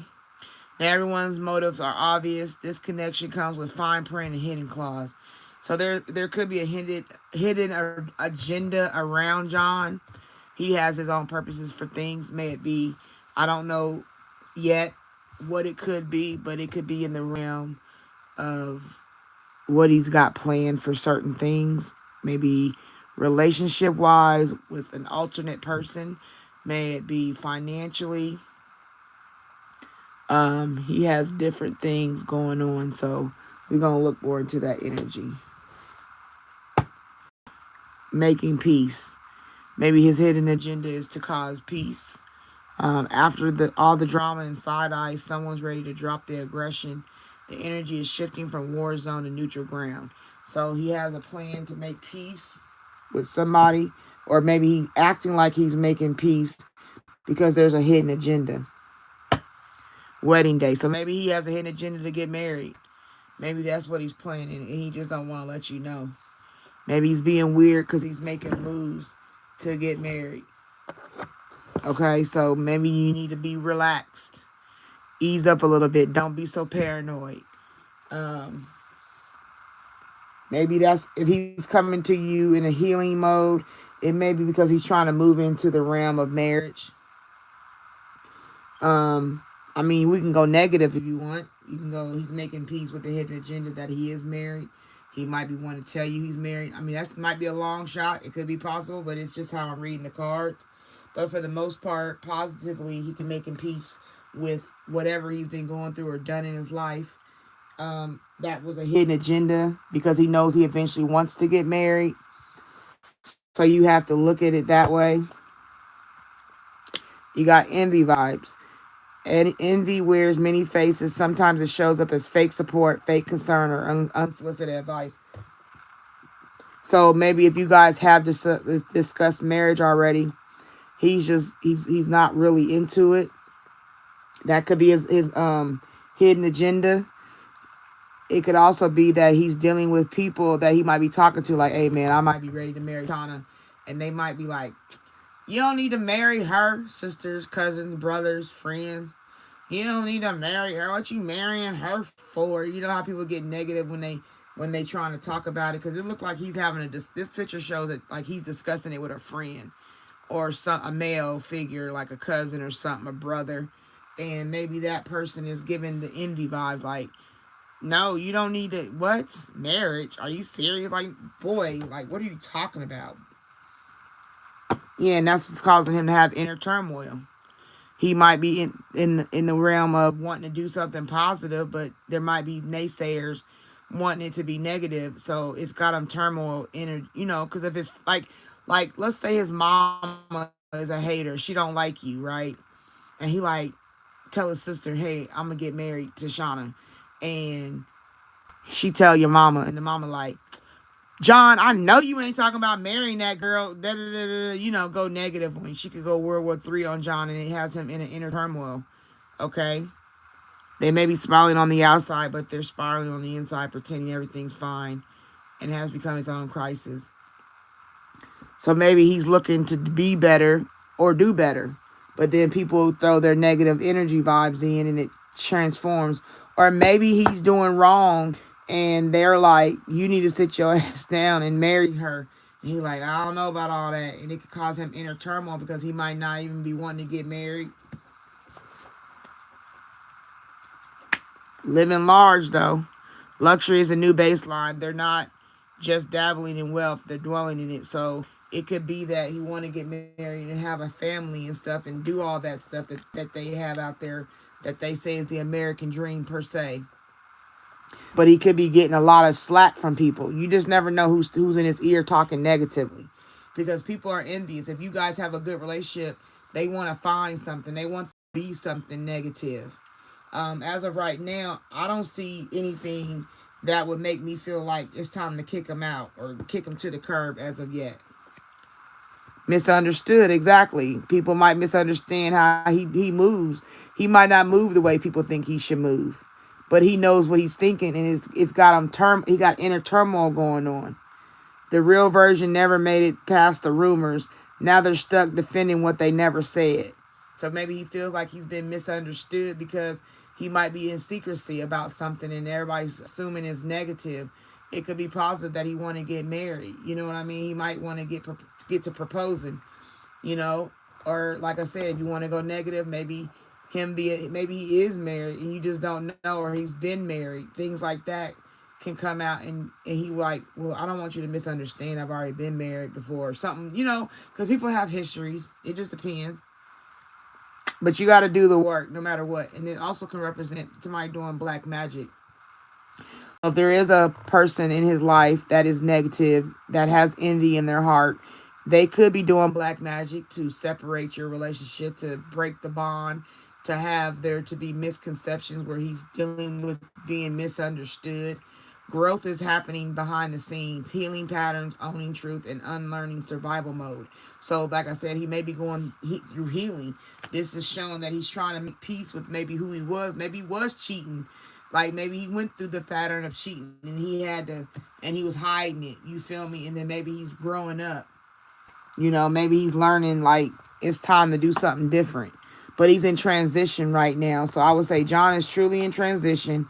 I don't see anything about cheating. Nothing about cheating really came out. It may have already passed. If he was cheating, it might have been passed, and that's what a hidden agenda is. Also, the hidden agenda could be that he's hiding, that he wants to eventually get married. He might be doing things that you don't expect, so don't go overboard. No matter what you do right now, you should be at peace. You should be talking to your man in peace. Don't accuse him of stuff right now. Just go forward, because you don't want to ruin the surprise of being proposed to, if he's going to propose to you.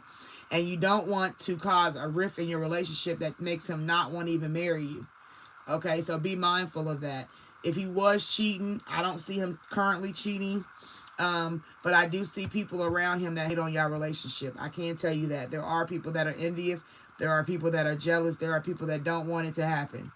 So you got to be mindful. And then the best thing I can tell in a relationship like this, he's already having inner turmoil with that. You got to be a woman that stands on principle and be a safe haven. You got to come to him with a different change of how you communicate. You got to come to him with something he don't expect. Because if you always on his neck, this time come on his side and support him. Hey, babe, you know, I was thinking, you know, usually we do this whole argument thing, but I really don't want to be like that. Like, let's find a way to communicate effectively. Like, one girl, I told her, I said, what you do is the simple thing, get an ink pen, right? If you can't communicate, like, I don't know your relationship, so if you can't communicate, get an ink pen, a simple pen, and you make this the rule. Like, hey, this is a talking stick. When you have it, you talk. When I have it, I talk. And we learn to communicate and listen without, you know what I'm saying? You got to be able to hear him. You got to be able to see what he's dealing with, because he is dealing with some kind of inner turmoil. You know what I'm saying? He's trying to make peace with. He might have cheated on you. Like, I'm telling you, he might have already been out there flopping and ropping it. He might have had his train pull up in different stations already. But what I'm telling you is, I don't see it currently happening. There's nobody really, and that hater energy that we seen, that might be the former, and she hating that he might have cut her off. You know, he just trying to work through the fact that he already did it, and he don't want you to find out so you don't leave him. You know, and he's going through all this ups and downs. That is a possibility of what he's going through, because whatever this hidden agenda is, the hidden agenda could be like, I'm keeping it from her, or I'm trying to work on getting married. Or it could be that he's trying to hide that he's been married or is married. Like, one of those scenarios is what he's dealing with, but it's all coming down to inner turmoil. Trying to do something new, break free into a new thing. Yeah, ex. Okay, so it probably is an ex. It's probably an ex. He might have boned her. He might have got, back in the sheets. Now he left her alone. Or maybe he was supposed to marry her. That's where the inner turmoil comes from. The ex. The drama with the ex. She's a hater. She's a big hater. And if she find out that he want to marry you, girl, she really going to have to blow a fuse. So that's why I said, just continue. If you are his piece, continue to be his piece and ride with your man. You feel me? But don't ever let nobody trick you out your spot. Don't ever. Because whoever this ex is or whatever, like I said, it was a past thing. It don't show to be current. He really trying to move forward with his life. And the ex might see a court date. Maybe, like I said, it could get that legal. It could get legal. If he's getting divorced, if he's been married, like I said, and he's getting divorced, you got an ex that's coming through like that's that energy vibe, that hater vibe. Big time. So that's what's going on with John's energy. I hope it resonated. I hope it helped you, Shauna.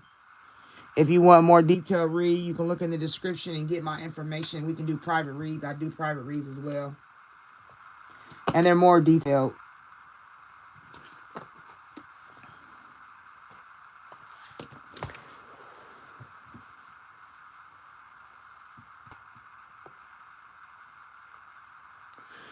All right, I'm in this comment section right now. Can I get 4 more likes, please?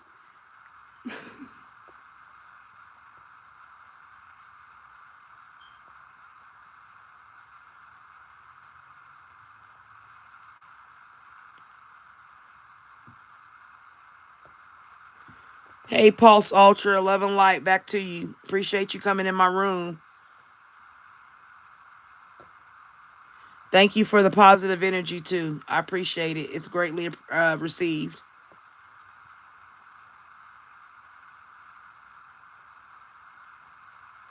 I appreciate you, Pulse.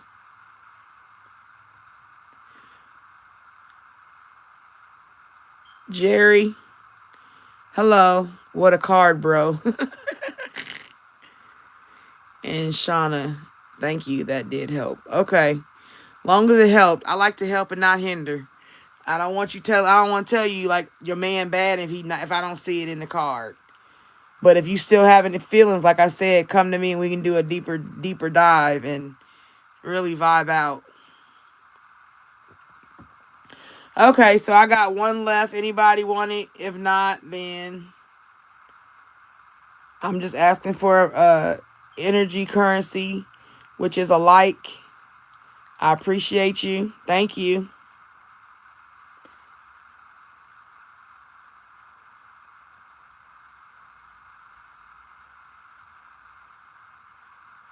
Sheena, you want to be added? You will be the last one. Well, I ain't forgot about Derek. Don't worry about that. I got you on that one.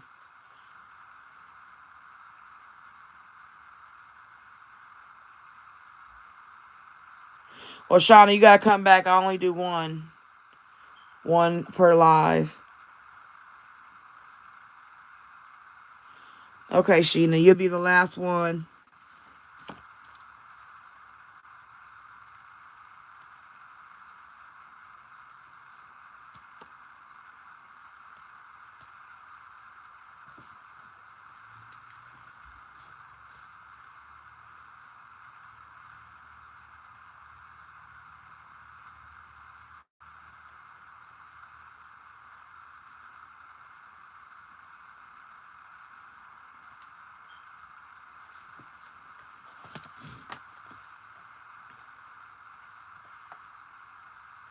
Okay, Shauna.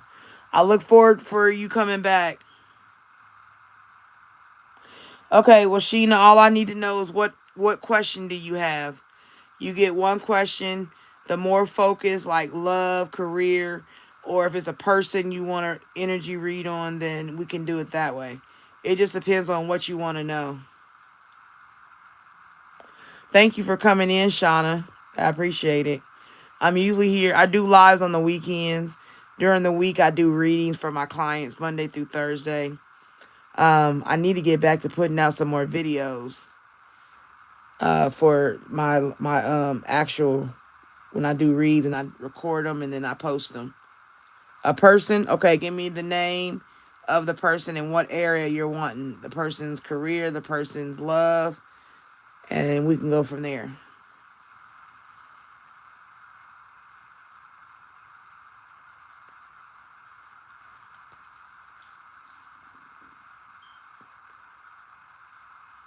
Neil Love.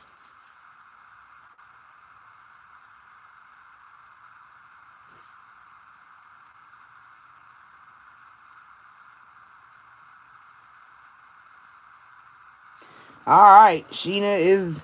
I would have space, but Karishna left. So, all right, Spirit. We need to know about Sheena Lee. She wants general love energy.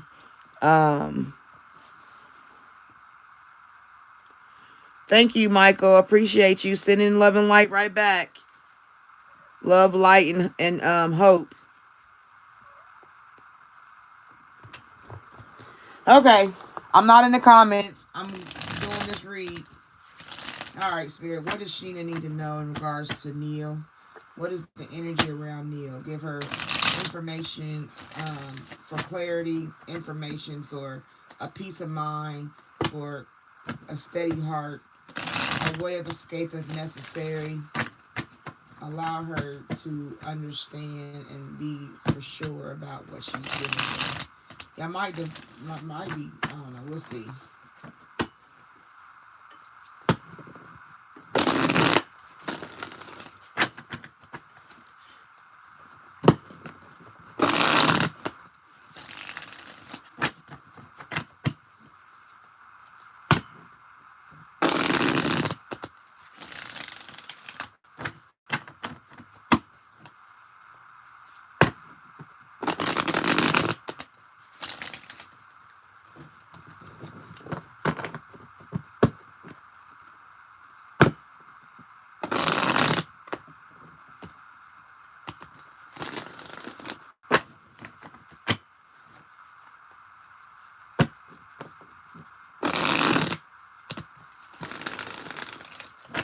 All right, Spirit. What you got for Sheena Lee to know about Neil? Let me light an incense real quick.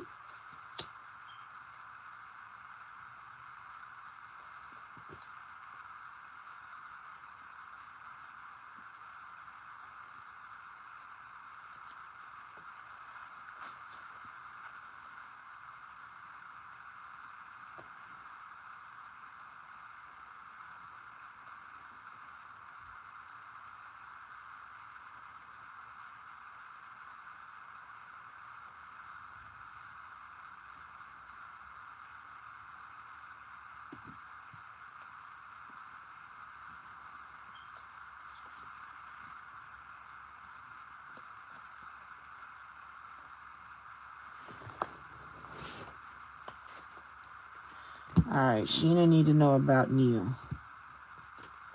All right, mistakes. You need to know that Neil has made some mistakes, misunderstood. He might have played victim. He might be just a lost soul. In those mistakes, a lot of people have played a part of. I call birds, like the birds in this picture. I call them people talking, squawking. Always got something to say. Always commenting. So he might make mistakes based on other people's input.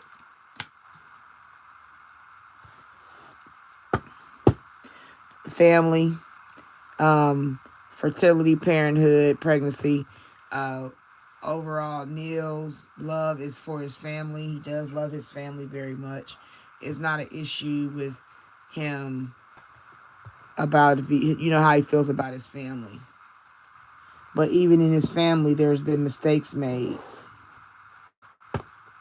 But he has an open heart, no matter what the situation. He has an open heart, and he loves his family. He loves them through the mistakes, through the misunderstandings, through any of the things that make him a victim. Maybe somebody did something to him, and he has been the victim of it. He still has an open heart. He's not shut off, and that's a positive thing. Okay, he's very receptive. He has energy to receive people and their apologies. He's vulnerable. You know, he could be a passionate person. He could be a crybaby. You just never know, like nowadays. But spying is the problem. Social network, information, and ways. Got to be mindful of making sure Neil is not spying on someone or someone is spying on Neil through the social media. Be mindful of the social media that's put out, what you put on it, how much you tell, how much information you give, because people are watching. They are paying attention to your relationship. Okay, and you got to have intuition. Like I said, you got to know what you're putting out. You got to know that people are looking. Heart song, telepathy, inner knowing. He has intuition enough to know with his family. Okay, he has intuition enough to know people are spying and watching y'all, watching him, watching you. So be mindful of that, that he does have a good head on his shoulders. From what I see, you know, he's an average American, or an average person, I should say, because I don't know if you're in America. And everything he's been through has caused pain. And be mindful that if you find out something that he's doing, it might cause you pain. So be mindful of that. But he doesn't really set out to cause pain to people. I don't think that's his plan. I guess you can say, because I can't say nature, because everybody can change. Okay, but with him having an open heart, he can be shallow at times. He can be very shallow. He might suffer from mental illness such as like bipolar or depression. He could be very insecure, right? He might be a control freak, hollow, empty boredom. So he becomes shallow when he's being selfish. Okay, when he's not thinking about his family, when he is making mistakes, he's only thinking about himself. And he also don't like people who are shallow. That could be another realm of who he is. He just don't fool with shallow people. Okay. But once again, you got them. See, that's confirmation in this mistake. He is influenced by the squawking. Them is birds, right? All that is birds. And if you look at this picture, it's a face that's cut open, right? And it's about people influence and attachments, third parties, peers. Mind you that if he make a mistake, I don't know if he's cheated before, and you know he's regretted it because of that influence of the mistakes he's made. You know, so it's saying that, or maybe he cheated and got somebody pregnant, because that's where the family comes from. Because this is a pregnant woman in the picture. Okay, so maybe, wow, now that the cards is moving, maybe Neil is not as good as he appears. He can have a two-faced, because the card that came out when I lifted that deck was conflicted. When I see this card, it always makes me think of a man or a woman that's a player. Multiple people on the Ferris wheel of fun. Decisions, hot and cold, multiple choices. It means that they're conflicted because they have multiple options. There's people that are around that he can go for if he don't go for the family person or the relationship. And then obsession. Maybe he's dealt with people that have wow, okay. Obsession, infatuation, adoration, and addiction. So be mindful of that. And it's shocking. Maybe you don't even know, because he puts on one face in front of you and then he's a different face in front of other people. Yep, right here. I'm picking these decks up, and look, a confession came out. Unveiling, coming clean, messages. So that could be his confession, that he has other. The confession is that he might be a cheater, and he's influenced in that life. Maybe he has family members or friends that he hangs with or be around, and things go on all the time. You don't know. You know what I'm saying? So be mindful of that for Neil. But there you go, soulmates, deep love, unity. Now, mind you, I tell people all the time, you can have soulmate energy or you could be true soulmates. There is a difference, okay? There is the thought, because you are romanticizing the relationship, that you can feel like you are soulmates.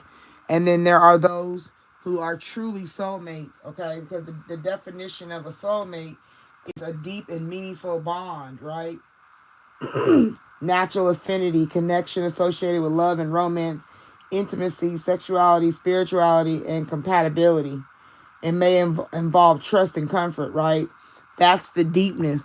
But if you're dealing with somebody that keep making mistakes and their influence, that could be the feeling of being a soulmate. Like if he's wearing two faces, then you would feel that he has a soulmate connection with you. But if you don't know the other side, be mindful that if he's out here cheating, make sure he's not cheating with somebody that he may deem as a soulmate. Okay, so be mindful of that. Just be aware. Watch the actions more than you listen. Because sometimes they'll tell you one thing, but then the actions don't line up. I'm not saying become an investigator and get to snooping and doing all that craziness and making yourself crazy. I'm saying that this might have been in the beginning or it might be coming to, in the future. But you got to be mindful. Excuse me. Or if he's already cheated and you know about it, he's coming into the realm of wanting you to forgive. He wants you to have an open, okay, look, there it goes. Hoping, expecting, faith, manifesting. So maybe he's going to want forgiveness from this situation. He's hoping you will have an open heart. He's hoping you will look over his mistakes. He wants you to take a chance on him again in a way that you used to be when y'all started, when you had the energy of being like soulmates. He wants to go back to that beginning, and he's like, I want to be a family. I want you to look over my mistakes. Open your heart to me again. So that could be either what you're feeling towards Neil or what Neil's feeling towards you. But this is mainly Neil's energy. So when you're looking at how you to go forward with Neil, I would go with binoculars and caution. That's the best way I could tell you is like look at it from a long perspective. Don't just take everything at face value off the top. You know what I'm saying? Guard your heart, protect yourself, and look for what is going to come out and be shown. Because I don't know if he's cheated in the past or he's going to cheat in the future, but there was something dealing with intimacy with another person that wasn't you, Sheena. Okay? So, like I said, if you want a deeper read, you can look in the description or on my community page. My flyer is there. We can book a read and we can do a deep dive. But right now, Neil is he's in what's that called? I want to say remorse. He's in remorse. Yeah, because somebody's spying elusive. If he's being elusive, that's why. Okay? If he's being elusive with you and not telling you, because it's exhausting. He's exhausted. You're exhausted. The situation is exhausted itself. Okay? And you don't, and he's, lusting. There you go. Sexual energy. So, Neil might be kneeling to another. Kneeled down and did something he didn't need to be doing. And if he got caught, he want to be forgiven. But don't forgive easy. Make them earn it.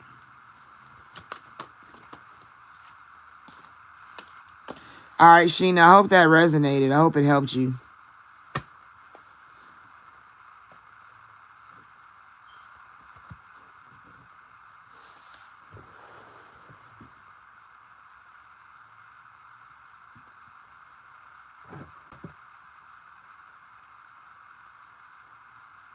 I'm in the comments, so bear with me.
You're welcome, Sheena.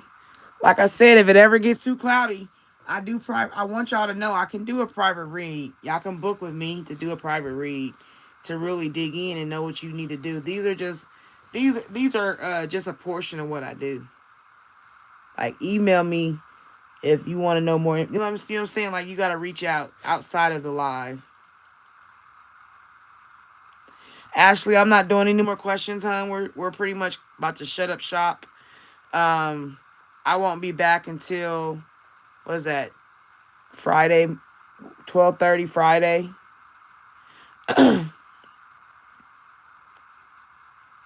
Okay. Just go to the description and you'll see the information. Just or you go to my community section and you'll see the flyer. Like I said, I'm open Monday through Thursday. If you're interested, I can schedule you in. It's not a problem. And I do them where it's like a private live. And it's just me and you in the live. And I'll read your cards. I pull out the decks. You pick at the decks. And then, you know what I'm saying, I'll read your cards. And then the last read I'm going to do is Derek. And then we're going to get out of here. Because I got a rumbly in my tumbly. And I need to get some food and get ready to go to sleep. So I can wake up and get my day started. Alright, Spirit. We want some energy for Derek. What does Derek need to know as far as his employment, career, job, information? What do you want him to know? What is Derek's career energy?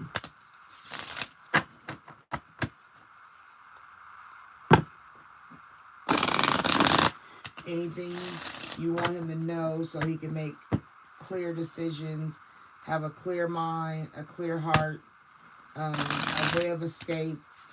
Any energy that you have for him, let me know. All right.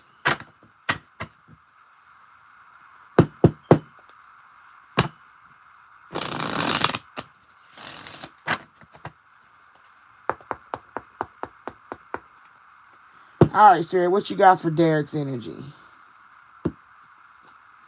Training. So maybe Derek needs to start trying to take some training. There's a website. I think if I find it, I'll send it to you through the email. Okay, Stephanie? But maybe he needs to do training. There's free trainings he can take to buck up his background. You know what I mean? Even you can take trainings online. There's all kind of free trainings online. Maybe he can go get certified in something so that he can have more balance in his career, more options. Get into AI and that cryptocurrency. Because deadlines, there's my hourglass.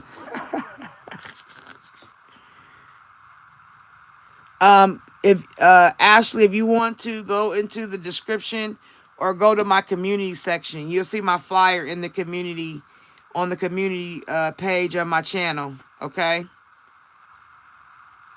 Oh, look, you wrote it. Go ahead, Stephanie. Anyway, deadlines.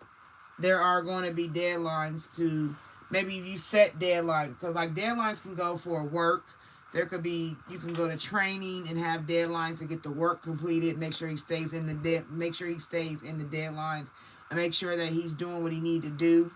You know, don't start something and not finish it because you can't get the deadline, or don't start nothing because you can't get the time in to finish it, because there will be deadlines for it.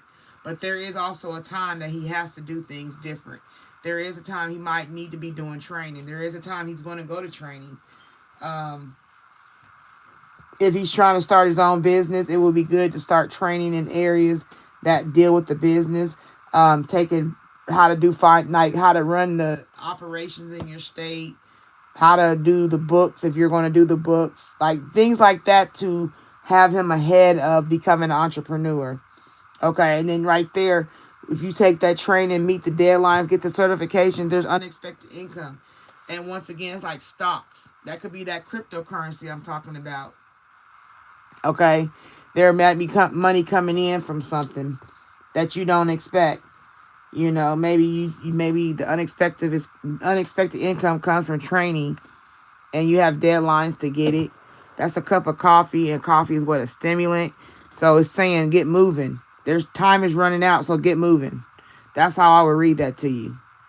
You got to make some decisions. It's time to make some moves. That's what it's telling me. It's like, it's time to get up, get out, and get something and move a little bit more. Do a little bit more and quit procrastinating.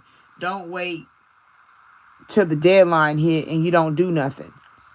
Don't wait till the last minute to do work. Do things now while it's not heavy on you. You don't have to take a full load. You can go to your community college and get a certificate. You can take certification in something. You know, whatever. Go to the library. Find certifications in your town. You know what I'm saying? And work it. Get online, like I said, and do trainings and get certifications. It's saying that the deadline is coming. And if you miss the mark, time runs out, you might miss the unexpected income. Because that could be a new job. That could be being able to freelance. Like, I'm a notary, right, in my state. They're like, people telling me, why are you becoming a notary? Like, I don't know. It's there. Like, why not? Like, it's just a backup. When somebody, hey, anybody know there's a notary? Oh, I'm one. Like, people that I dealt with in my job, like I said, I worked in probation. So people have need of IDs. People have need of paperwork, documentations to be notarized through probation. They would send them to me because there was no other notary, and it would help out a great deal. People was able to get their IDs. People was able to get their birth certificates. There were certain things they was able to do that I was sitting there being a notary. And I got that notary before I even knew what I was doing with it. I just got it because it was a form of training. It was just something to have under my belt, okay? And that for me, it brings me unexpected income. So that might be the same thing as telling you, Derek, you need to go forth and add to yourself. Don't just wait for things to come to you, or when it looks like it's dry outside, like it was raining and now all of a sudden it looked dry, now I can go. No, sometimes you got to run in the rain to get to your location as well, and let the rain pour on you, because it's like that's a wash. You know what I mean? Like, it'll wash all that negative energy out. There go that again, right there. So if your girl got cryptocurrency, that might be a confirmation that you need to look into cryptocurrency. Okay? That might be where the unexpected income comes from. So that might be, you might need to get trained in cryptocurrency that leads you to a career that helps you to make more money. You know what I'm saying? You learn how to do cryptocurrency, then next thing you know, you helping your friends and they paying you a couple dollars to do it. Like, I charge $10 to notarize paperwork.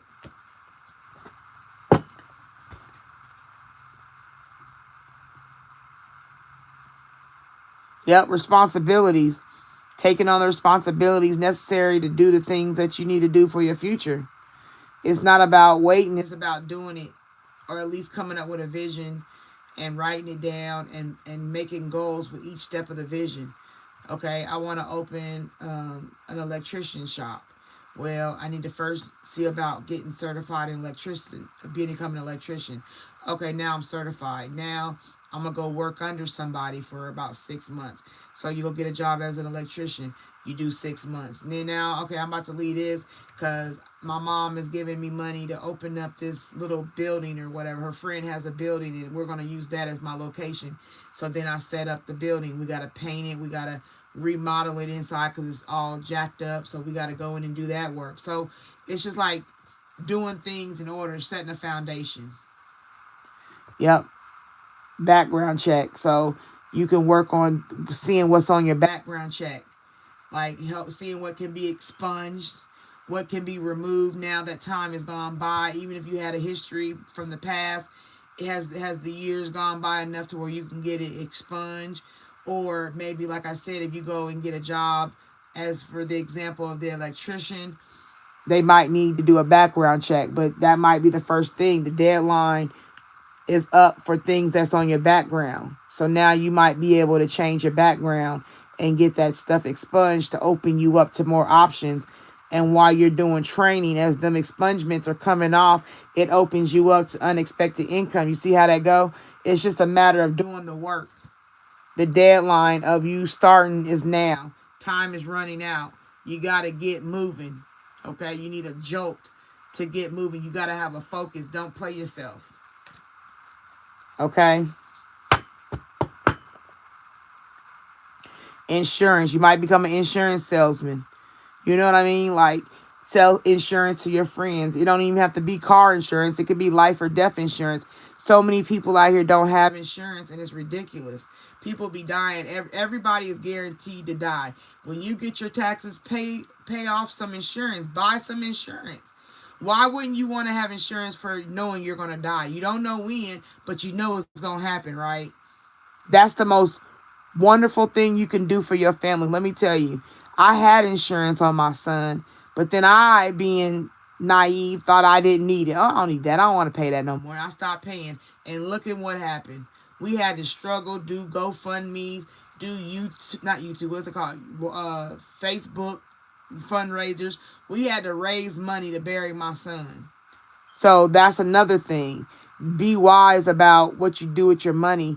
Invest in yourself. Insurance is a benefit for the whole family. Pay it for the year. Don't make monthly payments. When you, like, I've learned when I get my tax check, I find insurance before my taxes come, and then when the taxes come, I pay it off for the full year. And every year I just pay my taxes. I'm not my tax. I pay my insurance. So now I have insurance, and I don't do whole life. I do term. Excuse me. I do term life. So that might be something for you to pay attention to, because there are deadlines even in life and death.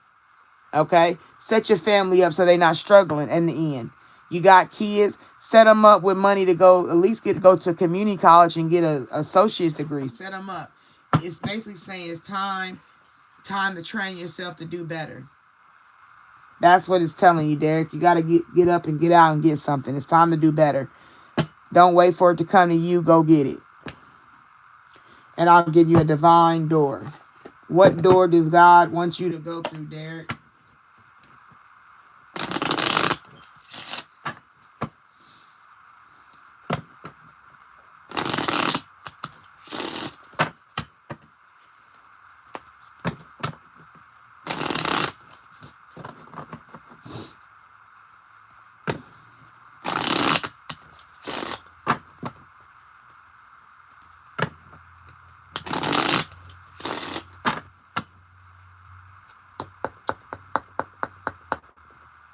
All right, Derek.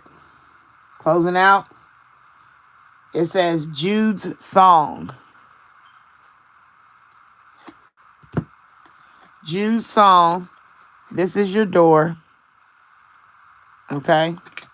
Two sides. You can go this side. You can go that side. That's, like I said, what direction are you going? A reminder for even the most hopeless of lost cases. You can find peace within the strangest of places. There you go.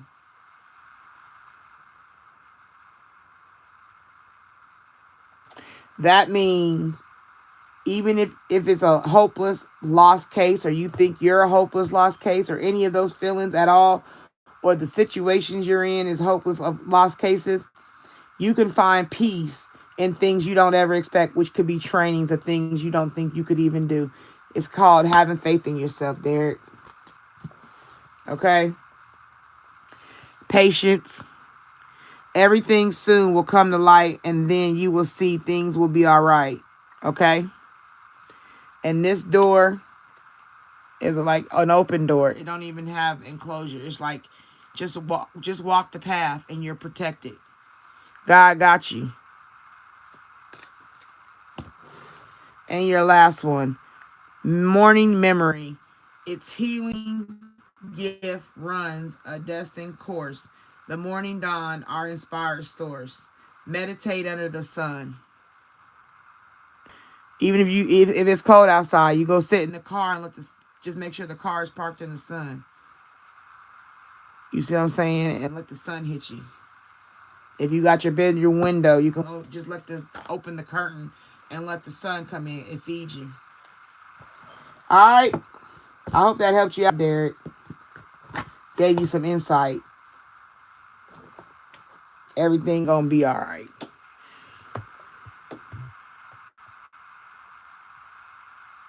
That's good. If you got life insurance, good.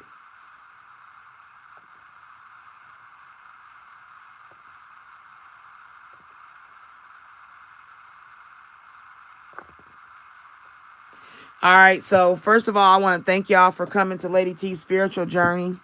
I want to thank you for all those who liked my live. Your energy currency exchange is very blessing to my heart. I appreciate you all. Thank you for those who let me read for them. I pray that it resonated and it helps you make better, wise choices and gives you clarity for your head, for your heart, and for your forward path. I have freedom to do readings. I said freedom, but I'm free to do readings. You just have to book. I have only 2 clients that are booked for this week, I think. And so if you're looking to book, I usually do no more than like 4 reads a day. I only got 4 spaces I leave open. So if you're looking to read for a reading, just contact me. My email is in the description.